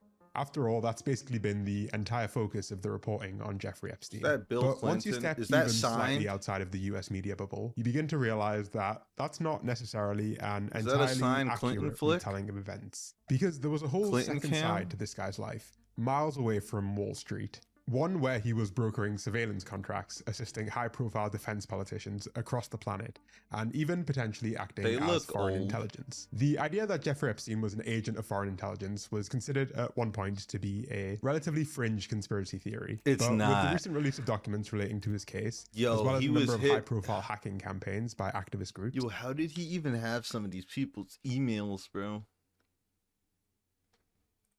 This theory has kind of wouldn't been know, though. revived, I and you can value even my see it being life. discussed on many major news networks. Value my life. Would never hurt myself. My family lives their lives, mostly. Mainly outside of the US. And so I wanted to gather Mostly. the best of what we know in one place, break down some of these new bombshell Mostly. revelations for you, and earnestly try to answer the question, was Epstein a spy? So I think it's worth running We through wouldn't the know, Epstein and it wouldn't timeline because ma- it can it be so would ma- easy to get lost around what happened when and who exactly This is a bad conspiracy. It's too, like... It's not niche enough. was involved. And having a consistent timeline will make this story And I'm gonna disagree. For fun. so much easier to understand. And I think the best place to start is in 2005. One day, a 14-year-old student comes home and tells her parents that a man had paid her. Oh my god, this is bad. She says that the man paid her for a massage, and then they called the cops. And then they kind of just like deaded it. $300 for a massage that had ended with this girl being abused. Her parents immediately rushed to the police in West Palm Beach. Bro, and allegedly there's like... It was like a ring. Like... How niggas be selling vapes, like word of mouth. Like niggas was word of mouthing J.E. And just being like... Yo, you can make some money if you just give this old nigga a massage. Florida, and file a complaint alleging that this man, Jeffrey Epstein, had molested their daughter. The daughter explains that she'd been recruited by a friend of hers, and all of a sudden, this case blows up. The detective in charge ends up finding dozens of underage victims. The FBI steps in to take over from local police, and subsequently launches Operation Leap Year, designed to investigate the federal sex trafficking and transport of minors across state lines. The feds end up compiling a 56-page draft indictment detailing 32 counts against Jeffrey Epstein and his employees for a conspiracy to procure females under the age of 18. In this draft, they even mentioned that they found 11 victims from a single school in Florida. The FBI and DOJ had everything they needed at this point to begin dismantling this national sex trafficking network. And yet, they didn't. This is where stuff starts to get a little bit weird, okay? Not long after this draft. This dude's putting me at risk. He's in the UK talking about this shit, bro. They're not gonna get you. What do people mean we can talk about this again? Oh, DOW below 50K. That.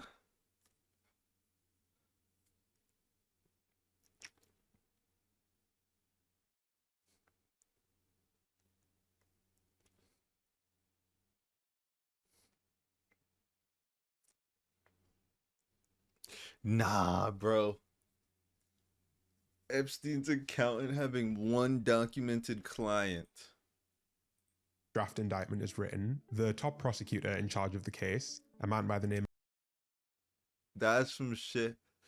Honestly, he was so rich, I don't think he needed other clients. I value my life hella, bro. Of Alex Acosta, decides to not sign off on it and pursue all of those charges. Instead, he offers Epstein something a little bit different. If he pleads guilty, then instead of being indicted for the 32 counts, he'll only face 2 state charges. And for those crimes, he'll spend just 18 months in jail, which was later reduced to 13 months. All of his co-conspirators would be granted immunity for life from any further federal investigation. He better and not the have federal took it. probe against his network would, in effect, come to a dead stop. Epstein would also be allowed to leave prison for 12 hours a day, 6 days a week, to continue his work from his private home office. Pretty nice deal, all things considered. Oh, And so he didn't obviously, take he it? agrees. At this point in the story, you might think that the feds would keep a pretty close eye on this dude, maybe take his passport away, or at least ask that he stay in West Palm Beach while the case concludes. But no, a couple of months before he's due to officially put in his He goes guilty to plea, the island. Jeffrey instead decides to fly to Israel to take a tour of a newly constructed Israeli military base, according to Jeffrey Epstein's own PR representative. This is something that none of the major outlets that reported on the conviction even mention, and I had to piece this together from a clip of local TV in West Palm Beach and a snippet from a Page 6 article on the matter. But it definitely happened. That's a okay, so already crazy things are getting pull, pretty sus, Thad. if I'm honest, but we're yet to Yo, that's a crazy pull. He put together... Bro, that's some journalism, bro. have anything close to a smoking gun. And if that was all the evidence we had, then I would say that it's pretty reasonable to doubt the idea that Epstein belonged to any kind of foreign intelligence. Unfortunately, there is a lot more to this story. And I think what's far more noteworthy from this period is not whatever Epstein was up to in Israel, but instead what was happening in the US back in West Palm Beach, Florida. Nah, off the coast. So the obvious question at this point is temple. like, well, why did Epstein get such a cushy deal? Especially when the feds had so much info on his network and when Florida is already known for having some of the harshest criminal penalties in the entire United States. Well, remember the guy that gave Back Epstein then. that deal in the first place? If we fast forward I about a think they're decade one from of the the ones Epstein that case, don't Alex have Acosta the had death moved up penalty. a lot in the world and was in the process of being confirmed as At the time. I don't think they have death penalty anymore.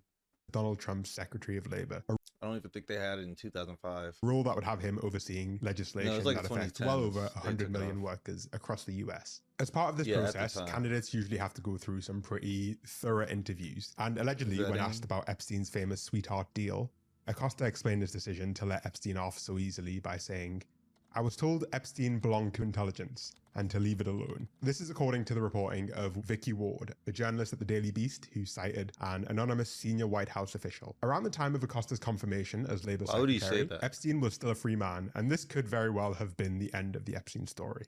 Clearly, the government wasn't interested in pursuing him any further, but journalists were thankfully working overtime to expose his crimes. After the Miami Herald published a They viral were. series of high-profile exposés on Epstein in 2018, prosecutors in New York were forced to reopen investigations into him, which led to his eventual arrest and subsequent death in custody. That arrest revived scrutiny not just on Epstein, but also on Alex Acosta, the man who'd given him that deal in the first place. And ultimately, Senator Dude's Ben weird. Sasse of Nebraska sent a letter to the Justice Department formally asking that they review why Acosta had given Epstein Dude's such a nice genuinely deal weird. back in 2008. Now, at this point, you might be What able did to he say? anticipate what happens when you ask the US government to investigate itself. felt You'll like be it. shocked, Oh. shocked, I tell you, to find out that in their report, they ruled that nothing Everyone not from the US is so shocked that they don't want to investigate themselves. That's a waste of money that they actually would care about. Like, they'd be like, why would we do that? We're not going to imprison ourselves and waste money. Allegedly, had happened. allegedly, in my opinion, allegedly. And that Epstein was only given his sweet Using common sense, not any, like, actual thinking. art deal because of, and I quote, poor judgment on the part of the lead prosecutor, Alex Acosta. Nothing to see here. Well, except one thing. Let me show you, okay? Okay, so what you're looking at here is the Department of Justice's report into Alex Acosta. If we go all the way to page 313 out of 348, let me bring your attention to this line down here. After reviewing the emails, OPR identified a data gap in Acosta's email records. His inbox contained no emails from May 2007 through to November 2008. This is like pretty huge. Effectively, they're saying that for the exact time period where Jeffrey Epstein negotiated the sweetheart deal, they couldn't find a single inbound email between the lead prosecutor in charge of the case and Jeffrey Epstein's legal team or anyone else. This is the only time period that had missing emails. If you continue reading it, they actually blame it on some kind of server migration problem, and I'll let you decide whether or not you believe that. You know, maybe the servers really worked down. Maybe my dog really ate my homework. Who knows? No, I don't mean that. I think some packets got lost, but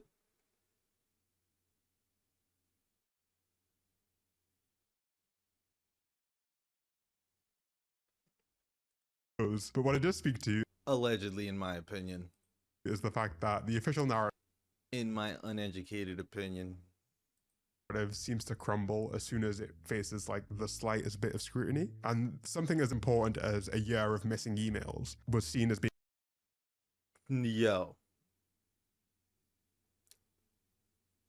come on, bro. We know y'all got a copy, bro. I back up shit. And I'm normal person. Being so unimportant. They got a copy, allegedly.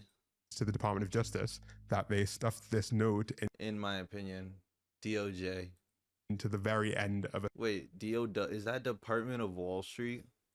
300+ page report. Is that what they're trying to say? However, nothing of what I've presented so far still is, cut and dry evidence. And for a long time, that was the reason why even I didn't necessarily entirely buy this idea that Epstein was working for a foreign government. There was a lot of suspicious evidence, but also stuff that was just a bit too circumstantial to be properly convincing. The Alex Acosta quote about Epstein belonging to intelligence came from a single anonymous source. Epstein's association with Ghislaine Maxwell was also pretty suspicious, given that her dad was so loved by the Israeli intelligence corps that 6 of Israel's spy chiefs attended his funeral. And obviouss Epstein's flight patterns in and around his first case were also pretty suspicious. But honestly, the US judicial system... Spies attending your funeral is not sus, because they were identified. It's the ones you don't identify that are sus, because you can't identify them, because they never existed, allegedly, in my opinion. Has a long history of letting people off lightly because they're well connected, and they don't necessarily have to be spies. Things have changed a lot in the last year, however, and we've now received a whole load of new information on the matter, and it's fair to say that we suddenly have a lot more insight on... Yo, Jeffrey Epstein and the Monclesi, bro, is that a Canada goose, bro? On the matter, and it's fair to say that we suddenly have... That's a Is that a moose knuckle? Why was he so fly? Like, who was letting Jeffrey Epstein pop out so fly, bro? Did he dress himself? Have a lot more in... Oh, nah, he did all that shit. If he didn't have a stylist and he was dressing like this, he did that shit, bro. Site on who Jeffrey Epstein... He did this shit. He looked like Bill Nye. This is like bad flicks. But... this one, he did that shit. You don't dress like this and be a non-guilty law-abiding citizen. We have a lot more insight on who Jeffrey Epstein really was. Allegedly. If you're in the US... allegedly, in my opinion. Scout's honor. It might feel like the release of the Epstein files hasn't really changed anything. After all, despite... And I'm also like, don't take me out, bruh. I am down to sell my soul, bro. Don't tell my mom. Pam Bondi claiming that they've released... I'll sell half of it. Everything that they've got on the guy. They're somehow not... Most of it. I know y'all ride or dies. single person in the US who's faced new criminal charges. This is not so true outside of the US. Norway, for example, opened a corruption probe into their former prime minister. French police have raided the offices of one of their ministers over his links. And Prince Andrew in the UK was literally arrested by the police, marking the first time in almost 400 years that a British royal has been arrested. The last guy who got arrested was executed, so, you know. Despite what it might feel like at times, there is a lot of real material information in these files, and they've radically changed what we know about the relationship between Epstein and foreign intelligence. Specifically, they elucidate in great detail the relationship between Jeffrey Epstein and one man, a politician by the name of Ehud Barak. Okay, so calling Ehud Barak a politician is kind of an understatement. Let me just read a small sample of this dude's CV so you can get an idea of what he was like. He is the most highly decorated soldier in Israeli history, having served in the IDF for over 35 years. He served as the head of Amman, Israel's military intelligence directorate. Sorry. He headed up the entire IDF. I am so sorry. I'm so sorry. Ehud, I know you probably cool, bro. And he was also prime minister and also defense minister. I didn't see all your credentials, bro. I'm so sorry. Just email me. I'll send you the coordinates to my house. For Israel. Actually, I will walk outside. If there's one person on the planet who is connected to Israeli intelligence, it would be this guy. I don't even think he himself would disagree with that assessment. And it's really worth clarifying why this guy's relationship with Jeffrey Epstein is so much more important than anyone else's. After all, Epstein was obviously friends with lots of politicians, and nobody's pointing to the raids in the UK, in Norway, or in France as evidence that Epstein was spying for any of those countries. And it really comes down to the specific nature of the relationship between these two men and how different it was to Epstein's relationships with other senior political figures. Let me show you what I mean. So from what we know, these two guys first met around 2003, before Epstein's first conviction. But they maintained contact long afterwards. Barak was such a regular feature at Epstein's New York apartment. I do think this dude could get to me, but I think he lost some power. That Epstein's own staff would sometimes refer to the unit as Ehud's apartment, according to an Israeli newspaper, which is already pretty bizarre. But it gets even crazier. What you're looking at right here is an email between Ehud Barak's wife and a redacted member of staff who worked for Jeffrey Epstein. And they're openly discussing how the Israeli government is going to take over Jeffrey Epstein's apartment to install surveillance equipment. They talk about sticking sensors to the window and adding the ability to... Whoa. A kill switch on the router? A kill switch on the router. Remotely access the apartment, and you missed a key factor. This Fads, he put a kill switch on the router, and he spelled router like... staff member says... Wait, actually... Let me make sure this isn't a different word I don't know. This definitely just means routing. Yep, it just means router. That Jeffrey does not mind. It's just a different way to say router. And this is all just fine. In another separate email between Ehud Barak and Jeffrey Epstein, they discuss an upcoming meeting with some Qatari investors in London. And Jeffrey Epstein even explicitly says that you should make it clear that I don't work for Mossad, Israel's spy agency. These two guys were, without a doubt, extremely close business partners and really good personal friends. And when you begin to look just a little... Smiley face? You don't... Personal friends. And when you begin to look just that... I'm gonna just leave this here while I go get a drink. Wait. This is... If the DOJ didn't release this, it's AI. Until I get back.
Yeah, I'm not back yet.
You should make it clear that I don't work for Mossad, Israel's spy agency. These two guys were, without a doubt, extremely close business partners and really good personal friends. And when you begin to look just a little further into the deals that they actually successfully completed together, I think it becomes genuinely illogical to claim that Epstein wasn't dedicating a significant amount of his time to working for the benefit of the Israeli state.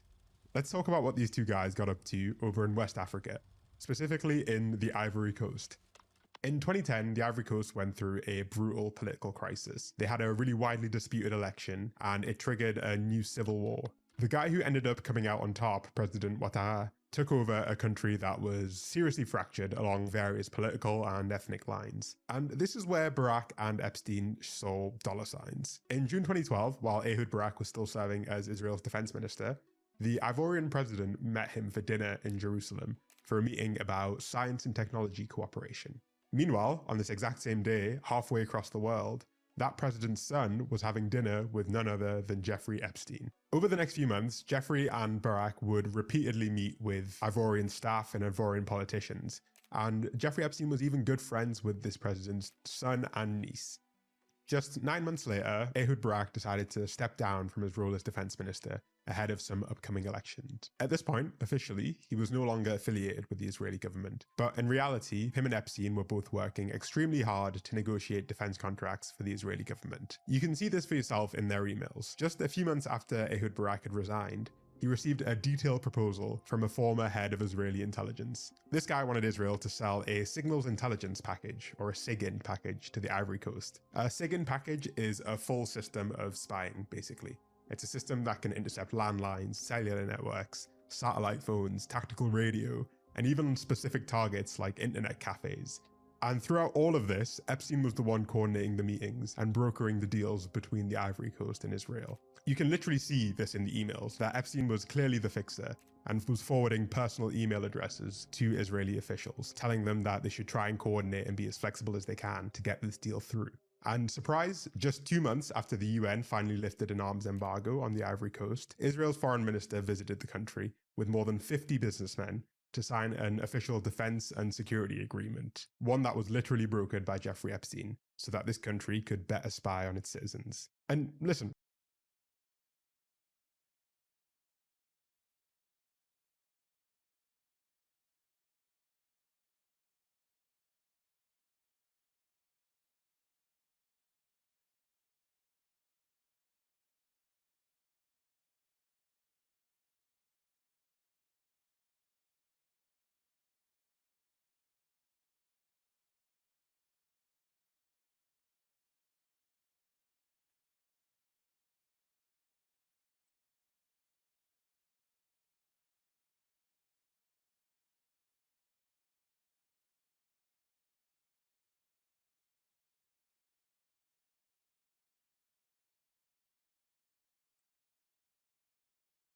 maybe I'm off the mark here, but I don't think it's a stretch to say that if Epstein was willing to broker surveillance deals for Israel in the Ivory Coast, then he was probably willing to help. I'm gonna preface, this is not a conspiracy, bro, because conspiracy implies that you believe in conspiracies, and you believe in one, you believe in all of them.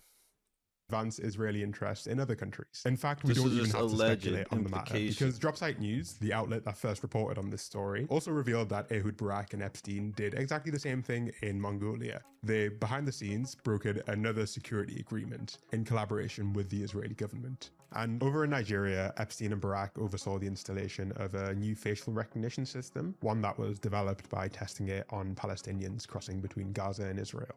And we literally have audio recordings of Epstein trying to promote Palantir to Ehud Barak as some sort of potential business opportunity and singing the praises of Peter Thiel. However, he has a company called Palantir, P-A-L-L-E-N-T-I-E-R.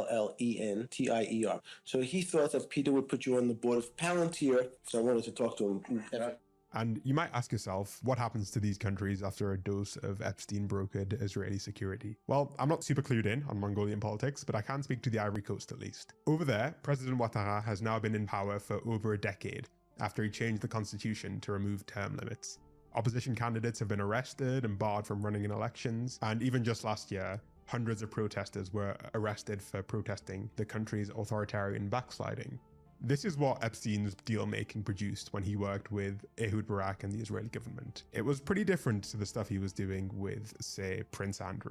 Epstein and Barak literally openly bragged in their emails about the scale of business opportunities that was being created by the explosion of civil unrest around the world, and how they could transform that civil unrest into cash flow. It's honestly like harrowing to read these emails, and I think it's quite naive to assume that they restricted themselves to like low and middle income countries in Africa and Asia, and didn't do the same thing in Europe or the Americas too.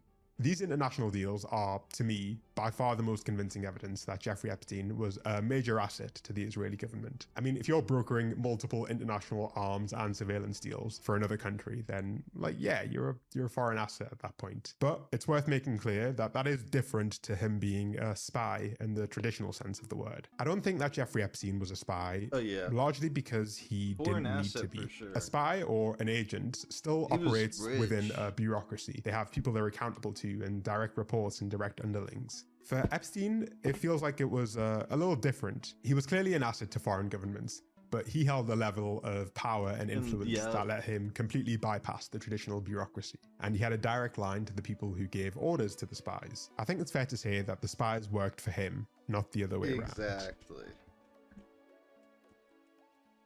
How did we reach that point? That's a good point.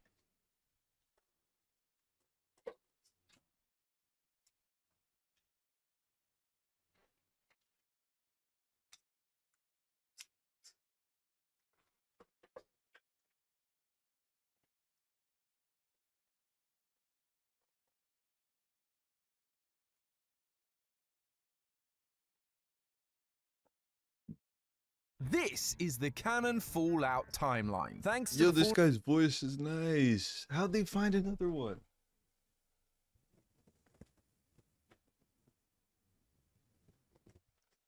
How'd they find another guy?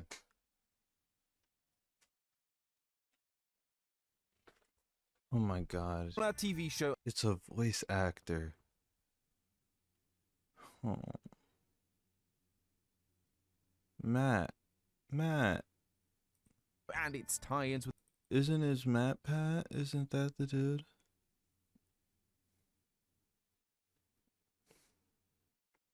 Wait, the film theorist and the game theorist? Hold the on, upcoming this is Fallout good. 5, we finally know That's not happening.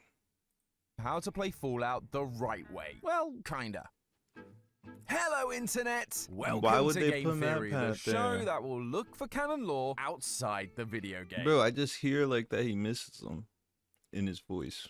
Although, unlike some other examples of this, I've gotta say the one we're talking about today has been a joy to watch. I'm, of course, talking about Fallout. It's been a while since we've covered this franchise over here on Game Theory, so for the uninitiated, Fallout is a post-apocalyptic RPG series set in an alternate timeline where a nuclear apocalypse occurs in 2077, known as the Great War. We have different missions in each game and play as a range of characters, Yo, I but have ultimately, 3 the contacts series is left. about seeing how humanity has survived the fallout of those nukes. But in 2024, it became a TV series. It actually became one of the most successful video game to television adaptations to date. It's also one of 'Cause it's Amazon's good. top 4 returning series ever. Only Cause it's good. Like, look at the scenery on this. Did he that slide in? series. It actually became one of the most Look. successful video game to Look at television the adaptations scenery, to bro. date. It's also one of Look at this. This was for 1 episode and then like 30 seconds of 2 other episodes. They made a whole indoor cornfield just like how it is in the game, bro. Amazon's It actually, this is more like a mod on Fallout New Vegas than like they did have. This is like Fallout 3.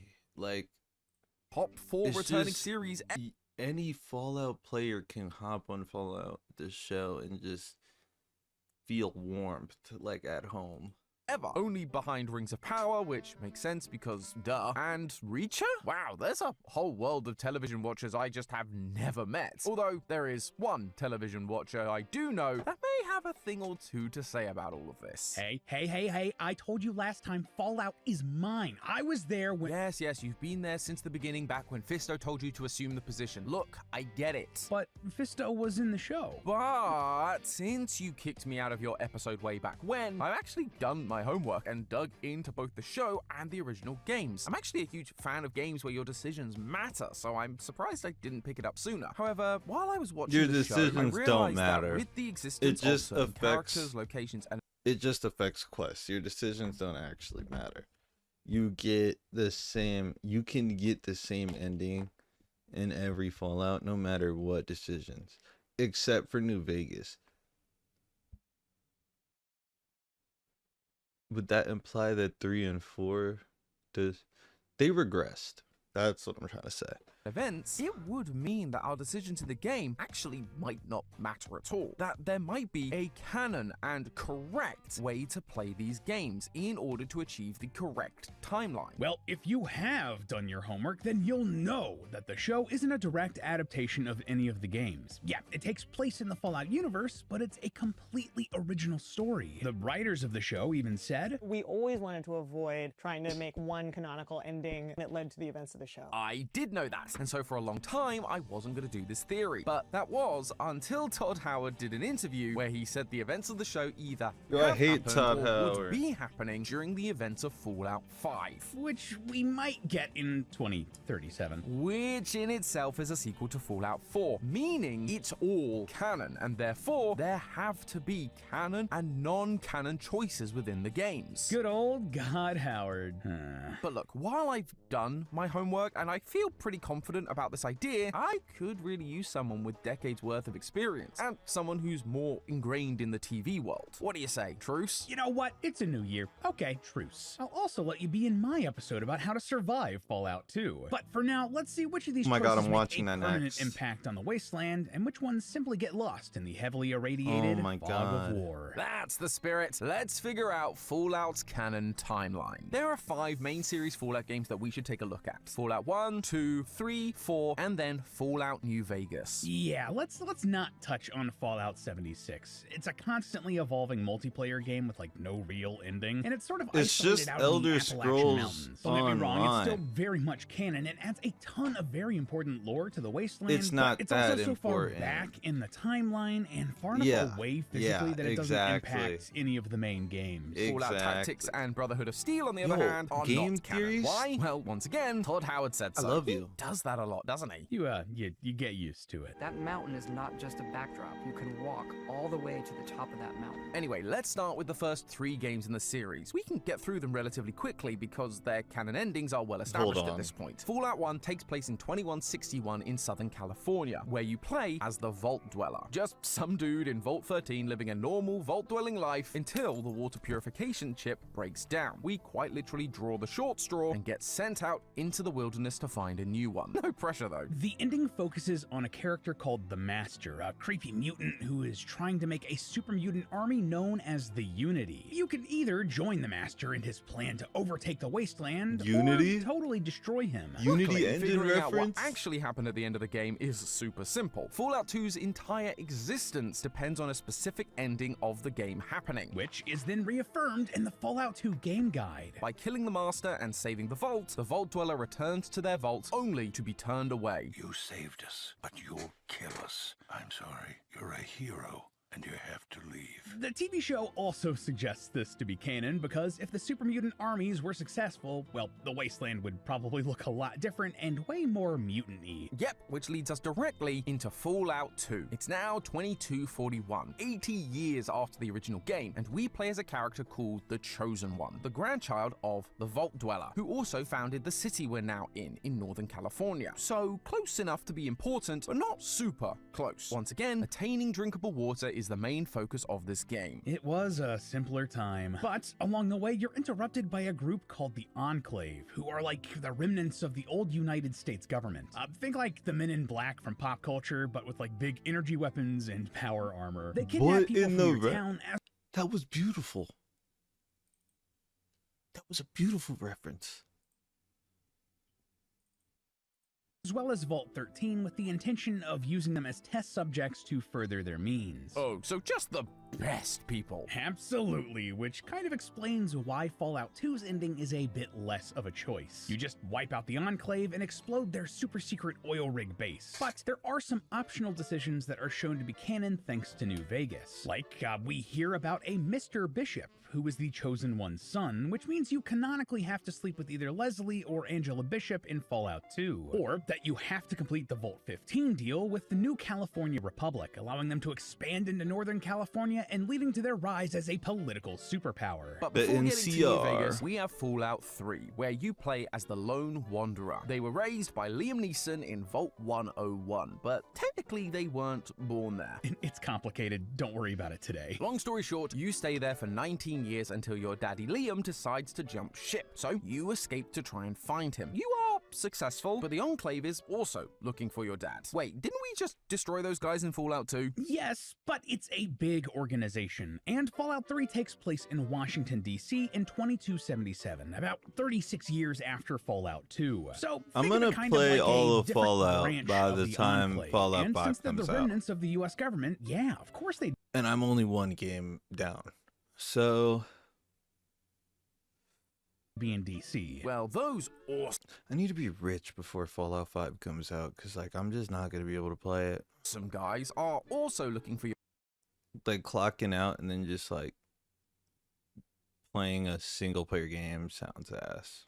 your dad because he was creating a water purifier capable of providing millions of gallons of drinkable water. Yes, yet another drinking water-based plotline. And again, the Enclave want to use this project to poison everyone. Just the best. The main questline comes down to two major choices. One, do you explode the Enclave again, or leave the military complex untouched? And two, do you turn on this water purification system? Do you poison the system with super mutant juice, or do you let it explode? Funnily enough, the canon choice for both of these endings is established not by the next game, but by its own game guide. There's an afterword section written by an in-game NPC called Moira. During the game, she gives you a side quest to help her complete the survival guide, the completed version of which can then be found in Fallout 4. So, not only is that optional side quest canon, it also shows us that she's a trusted documentarian of the Fallout world. So, this afterword should be taken seriously. In it, she states that the Wanderer exploded a mountain. So I guess Wait, that happens in 3? They did blow up the Enclave again. I really don't like how Fallout 3 starts. Like, I'm just like,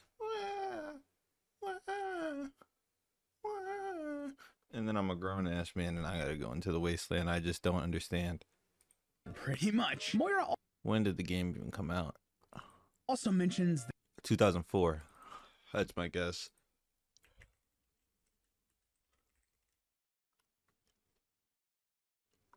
$2008.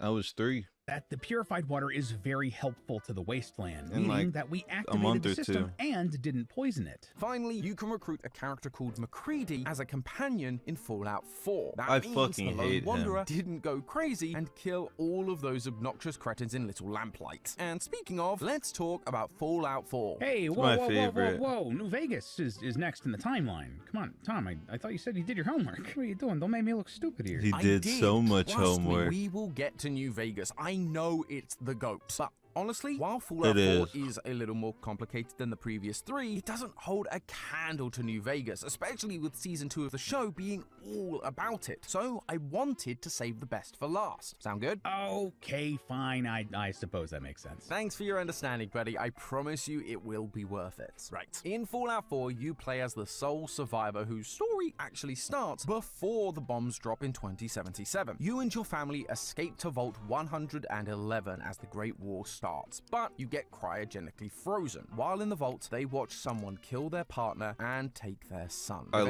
Eventually, he they're said completely partner. unfrozen in 2287 And and then- set off on a journey across the 'Cause it's Boston you. Commonwealth to bring their son home. Along the way, you meet a bunch of factions like the Institute, who are super genius. Institute, cool as hell. Brotherhood, lame as hell. Minutemen, annoying as hell. Railroad, no motion. That's it, no motion. Pieces that build very lifelike robotic synths, the Railroad, who believe those synths are sentient and want to help them escape, the Minutemen, who are kind of like a militia of settlers. Another settlement has sent word. Oh my and the god.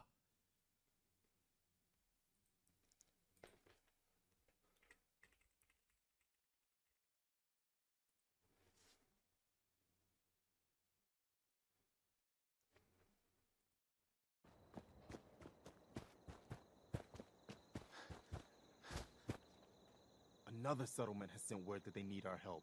I'll mark it on your map. Go find out what they need. We could use more settlements supporting our cause.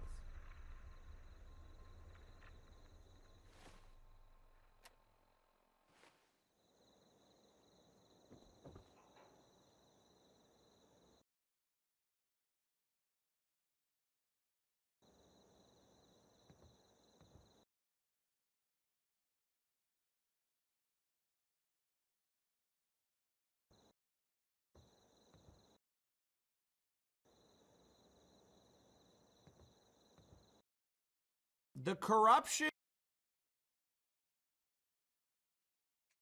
The techno-religious Brotherhood of Steel, who you may recognize from the show. Dang, they're in like all of the games, and this is the first time they they're have important to an motion. ending? Well, Sarah from Fallout 3 is from the Brotherhood, but then they're kind of the only faction you can side with, so it doesn't really matter in the grand scheme of things. But in Fallout 4, you do have more choices. Yo, and this is where the main quest line First time I think I went Institute because I thought Sean would like put me on game, but he didn't.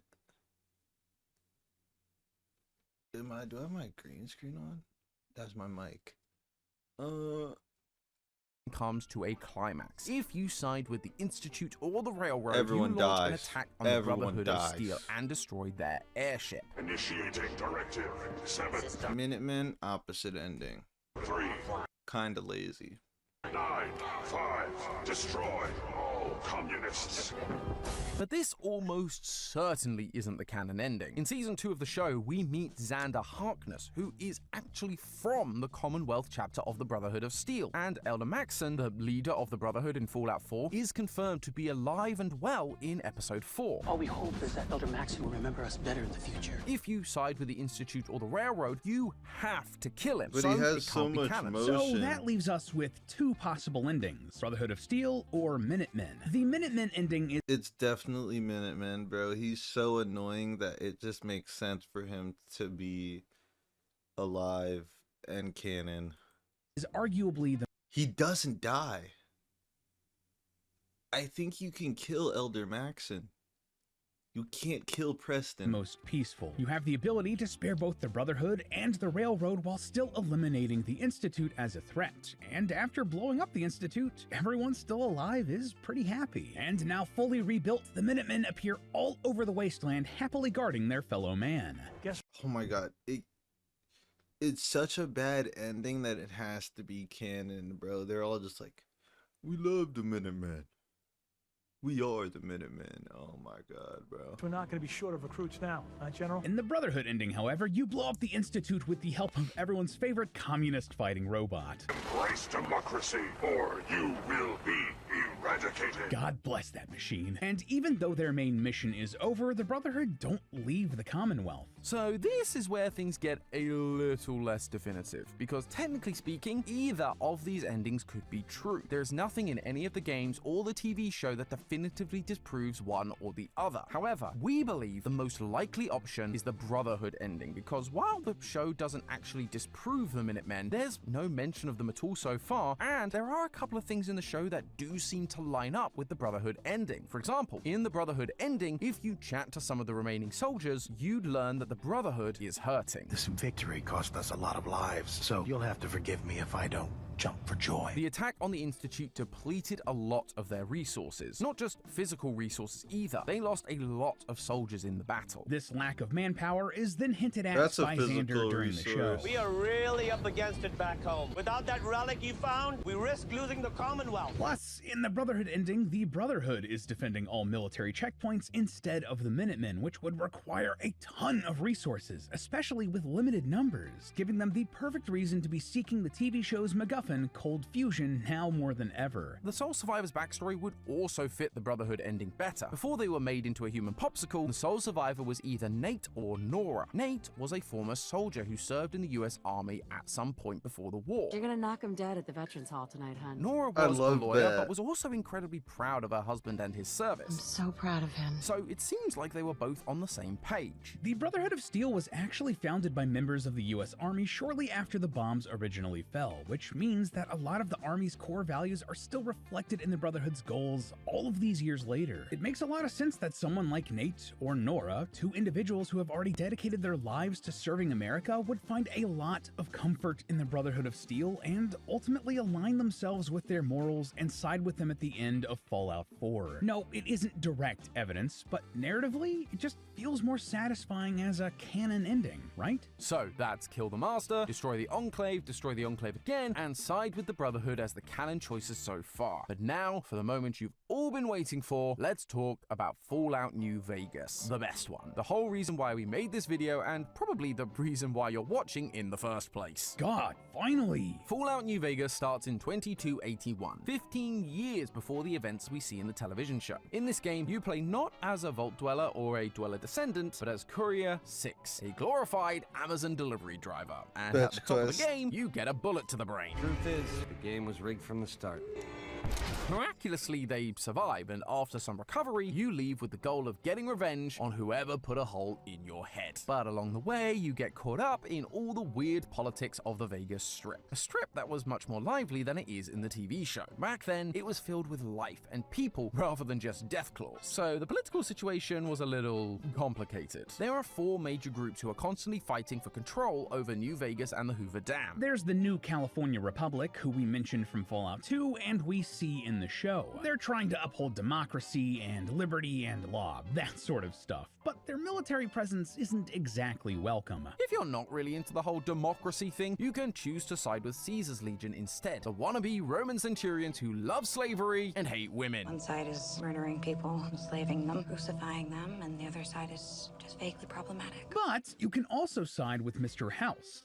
He's an eccentric billionaire who built a missile defense system that saved Vegas when the bombs first dropped. Or if none of those options are appealing, you can choose to put yourself in charge of everything with the help of an AI program called Yes Man. And since there have been no other Fallout games taking place on the West Coast after the events of New Vegas, the only way we could figure out exactly what happened here is by looking for clues left behind in my neck of the woods, the TV show. See, I knew keeping you around would be useful. Don't patronize me. You would have no chance without me. Anyway, we've seen that a character named Fisto is alive and well. See, he's right here in the show. Fully integrated security technotronic officer active and reporting for duty. Since the courier has to personally activate this guy during the Wang Dang Atomic Tango quest line, that means that the courier does officially exist and made it to Freeside. Then Maximus and Xander encounter this Securitron. They promptly shoot the heck out of it, but if you look closely at its face, you'll notice that its display is a photo of an American soldier in a combat helmet with a cigar hanging out of its mouth. This means that it's actually a Mark II Securitron, proving that the courier has made it far enough into the game to activate these Securitrons either with Mr. House or the Yes Man. The problem is, both of these quests can be done before you have to pick a definitive ending, meaning you can activate the giant robot army and then go completely off course with the Legion or the NCR. So, not super definitive, but we're not done. In the show, the NCR is very obviously not doing so hot. We're winning the war. We are. Well, if this is winning, I would hate to see what losing looks like. As far as the Legion goes, it's nowhere near as powerful as we see it in New Vegas. Plus, we see Caesar's cold dead body splitting They what's might left be of the Legion in winning. half. If you side with the Legion in the game, you either cure Caesar's brain tumor or you let Caesar die on purpose. Caesar is dead. At your hands, his crime cannot go unpunished. So the fact he died in a different way would definitely indicate that the Legion ending isn't canon. So I think it's safe to narrow it down to just the Yes Man or Mr. House endings. Now, at first we thought it had to be the Mr. House ending because the ghoul runs into this Securitron named Victor during Season 2, Episode 3. Howdy, partner. Is that you, Victor? Victor was special because he had a unique personality matrix given to him by Mr. House. Once you get to the Lucky 38, Mr. House's casino, Victor acts as a sort of bellhop, just like we see when Cooper visits Mr. House in the pre-war. Howdy, partner. Howdy. He stays at the Lucky 38 until you either decide to support Mr. House or go against him. If you betray House, Victor goes offline and you can even find his empty robot body. So Victor being around suggests that House won. But then, at the end of Season 2, Episode 4, during the end credits scene, Fuck you the see plot Mr. holes, House's bro. chamber in bad condition. There is a bullet hole through the glass and a notably shrivelly hand sticking out of it. Then in Episode 8, That's not Mr. even House a plot tells us,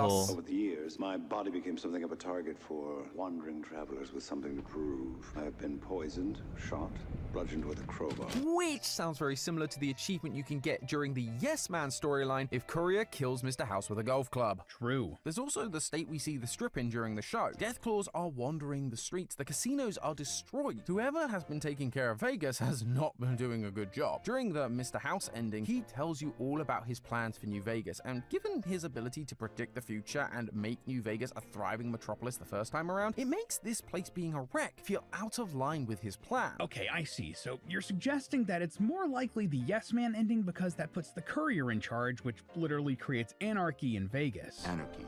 ruled the streets. Independent Vegas was even more unstable and violent than before. Exactly. I mean, 15 years later, during the events of the show, Vegas looks pretty anarchic to me. Okay, I can see that, especially after season 2, episode 7 Chill, of the show. chill, where chill, Cooper chill, finally chill, makes chill, it to the chill, top of the chill, Lucky chill, 38. chill, Here he's greeted by this screen, which once again implies Mr. House has been disconnected. And it looks incredibly similar to this scene that appears when you do the Yes Man ending of the game. And if that's not enough proof, well, we literally see a Securitron that is probably Yes Man's body next to the computer, just like when he uploads himself in the game.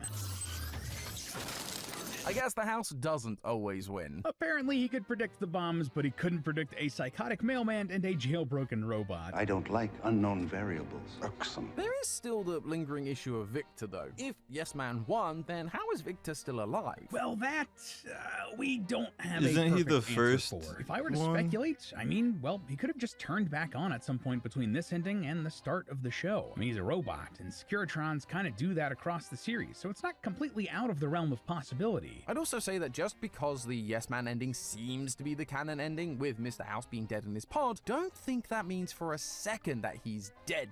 Mr. House is incredibly smart. He founded Robco in his garage at only 22 years old, and within years it became one of the most profitable companies in the world. His mind is behind most of the weird retro-futuristic technology we see throughout the Fallout franchise. The man always has a plan. Lore. Correct, and that is being emphasized a lot in this season of the show. He always has some sort of failsafe. He calculates every possible outcome and every possible solution. And so his big goal is to acquire the all-powerful cold fusion in order to upload his consciousness to an AI. It will allow me to stay alive indefinitely in roboticized non-biological form and protect Las Vegas from the coming nuclear war. Unfortunately for him, he never got a hold of cold fusion before the war, meaning he had to protect New Vegas the old-fashioned way. You know, with his body, locked in a claustrophobic life support chamber, which is how the courier finds him in New Vegas. But in season 2, episode 7, we see that once Cooper hands over the cold fusion, a computerized Mr. House wakes up and recognizes him. Well, hello, old chum. So clearly, he did succeed in uploading his AI consciousness, he just didn't have the power to run it, which means when Fallout 5 comes around, House 2 will likely be there with us, having been woken up or in the process of waking up thanks to the ghoul. Yep, and the Brotherhood will control basically all of the East Fallout Coast. 5 is just going to NCR be will like in ruins, where the and show Caesar's left Legion off. will be It's in rebuilding the under the south. leadership of Kevin from Home Alone. And it'll all take place in San Francisco. I mean, you do know that's just a rumor, right? Yeah, but with Bethesda asking Obsidian Entertainment to remove lines about San Francisco getting nuked by the Enclave in order to keep options open for future games, and there being a bunch of references to San Francisco in Fallout 4, you can call it a rumor, but personally, I'd call it A theory. A A game theory. Thanks for watching.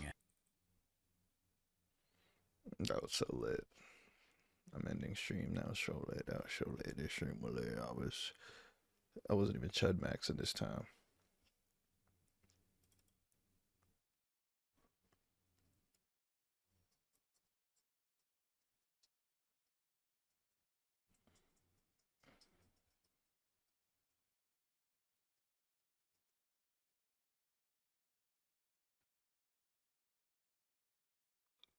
Look at my wrist. You can see that chrome.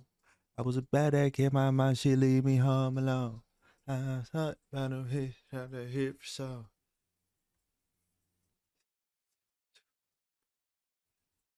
I don't need no damn coupe, nigga. I ran through. On his head and his man's too. Eat me up, Misa. Eat me up, Misa. I got dried something in my fucking kilo. I got bricks on top of shit. Bitch on bricks. I got bricks on top of shit. Bitch on bricks. I'll be a bad. Get that shit. Feel like Uzi Future. Look at my ass. Get that shit. I'm a pretty little bitch. Look at my nails. Hit that shit. Oh, it's oh my goddamn shit. Nice it. You see the crown. Look why we see the crown. That's the bag.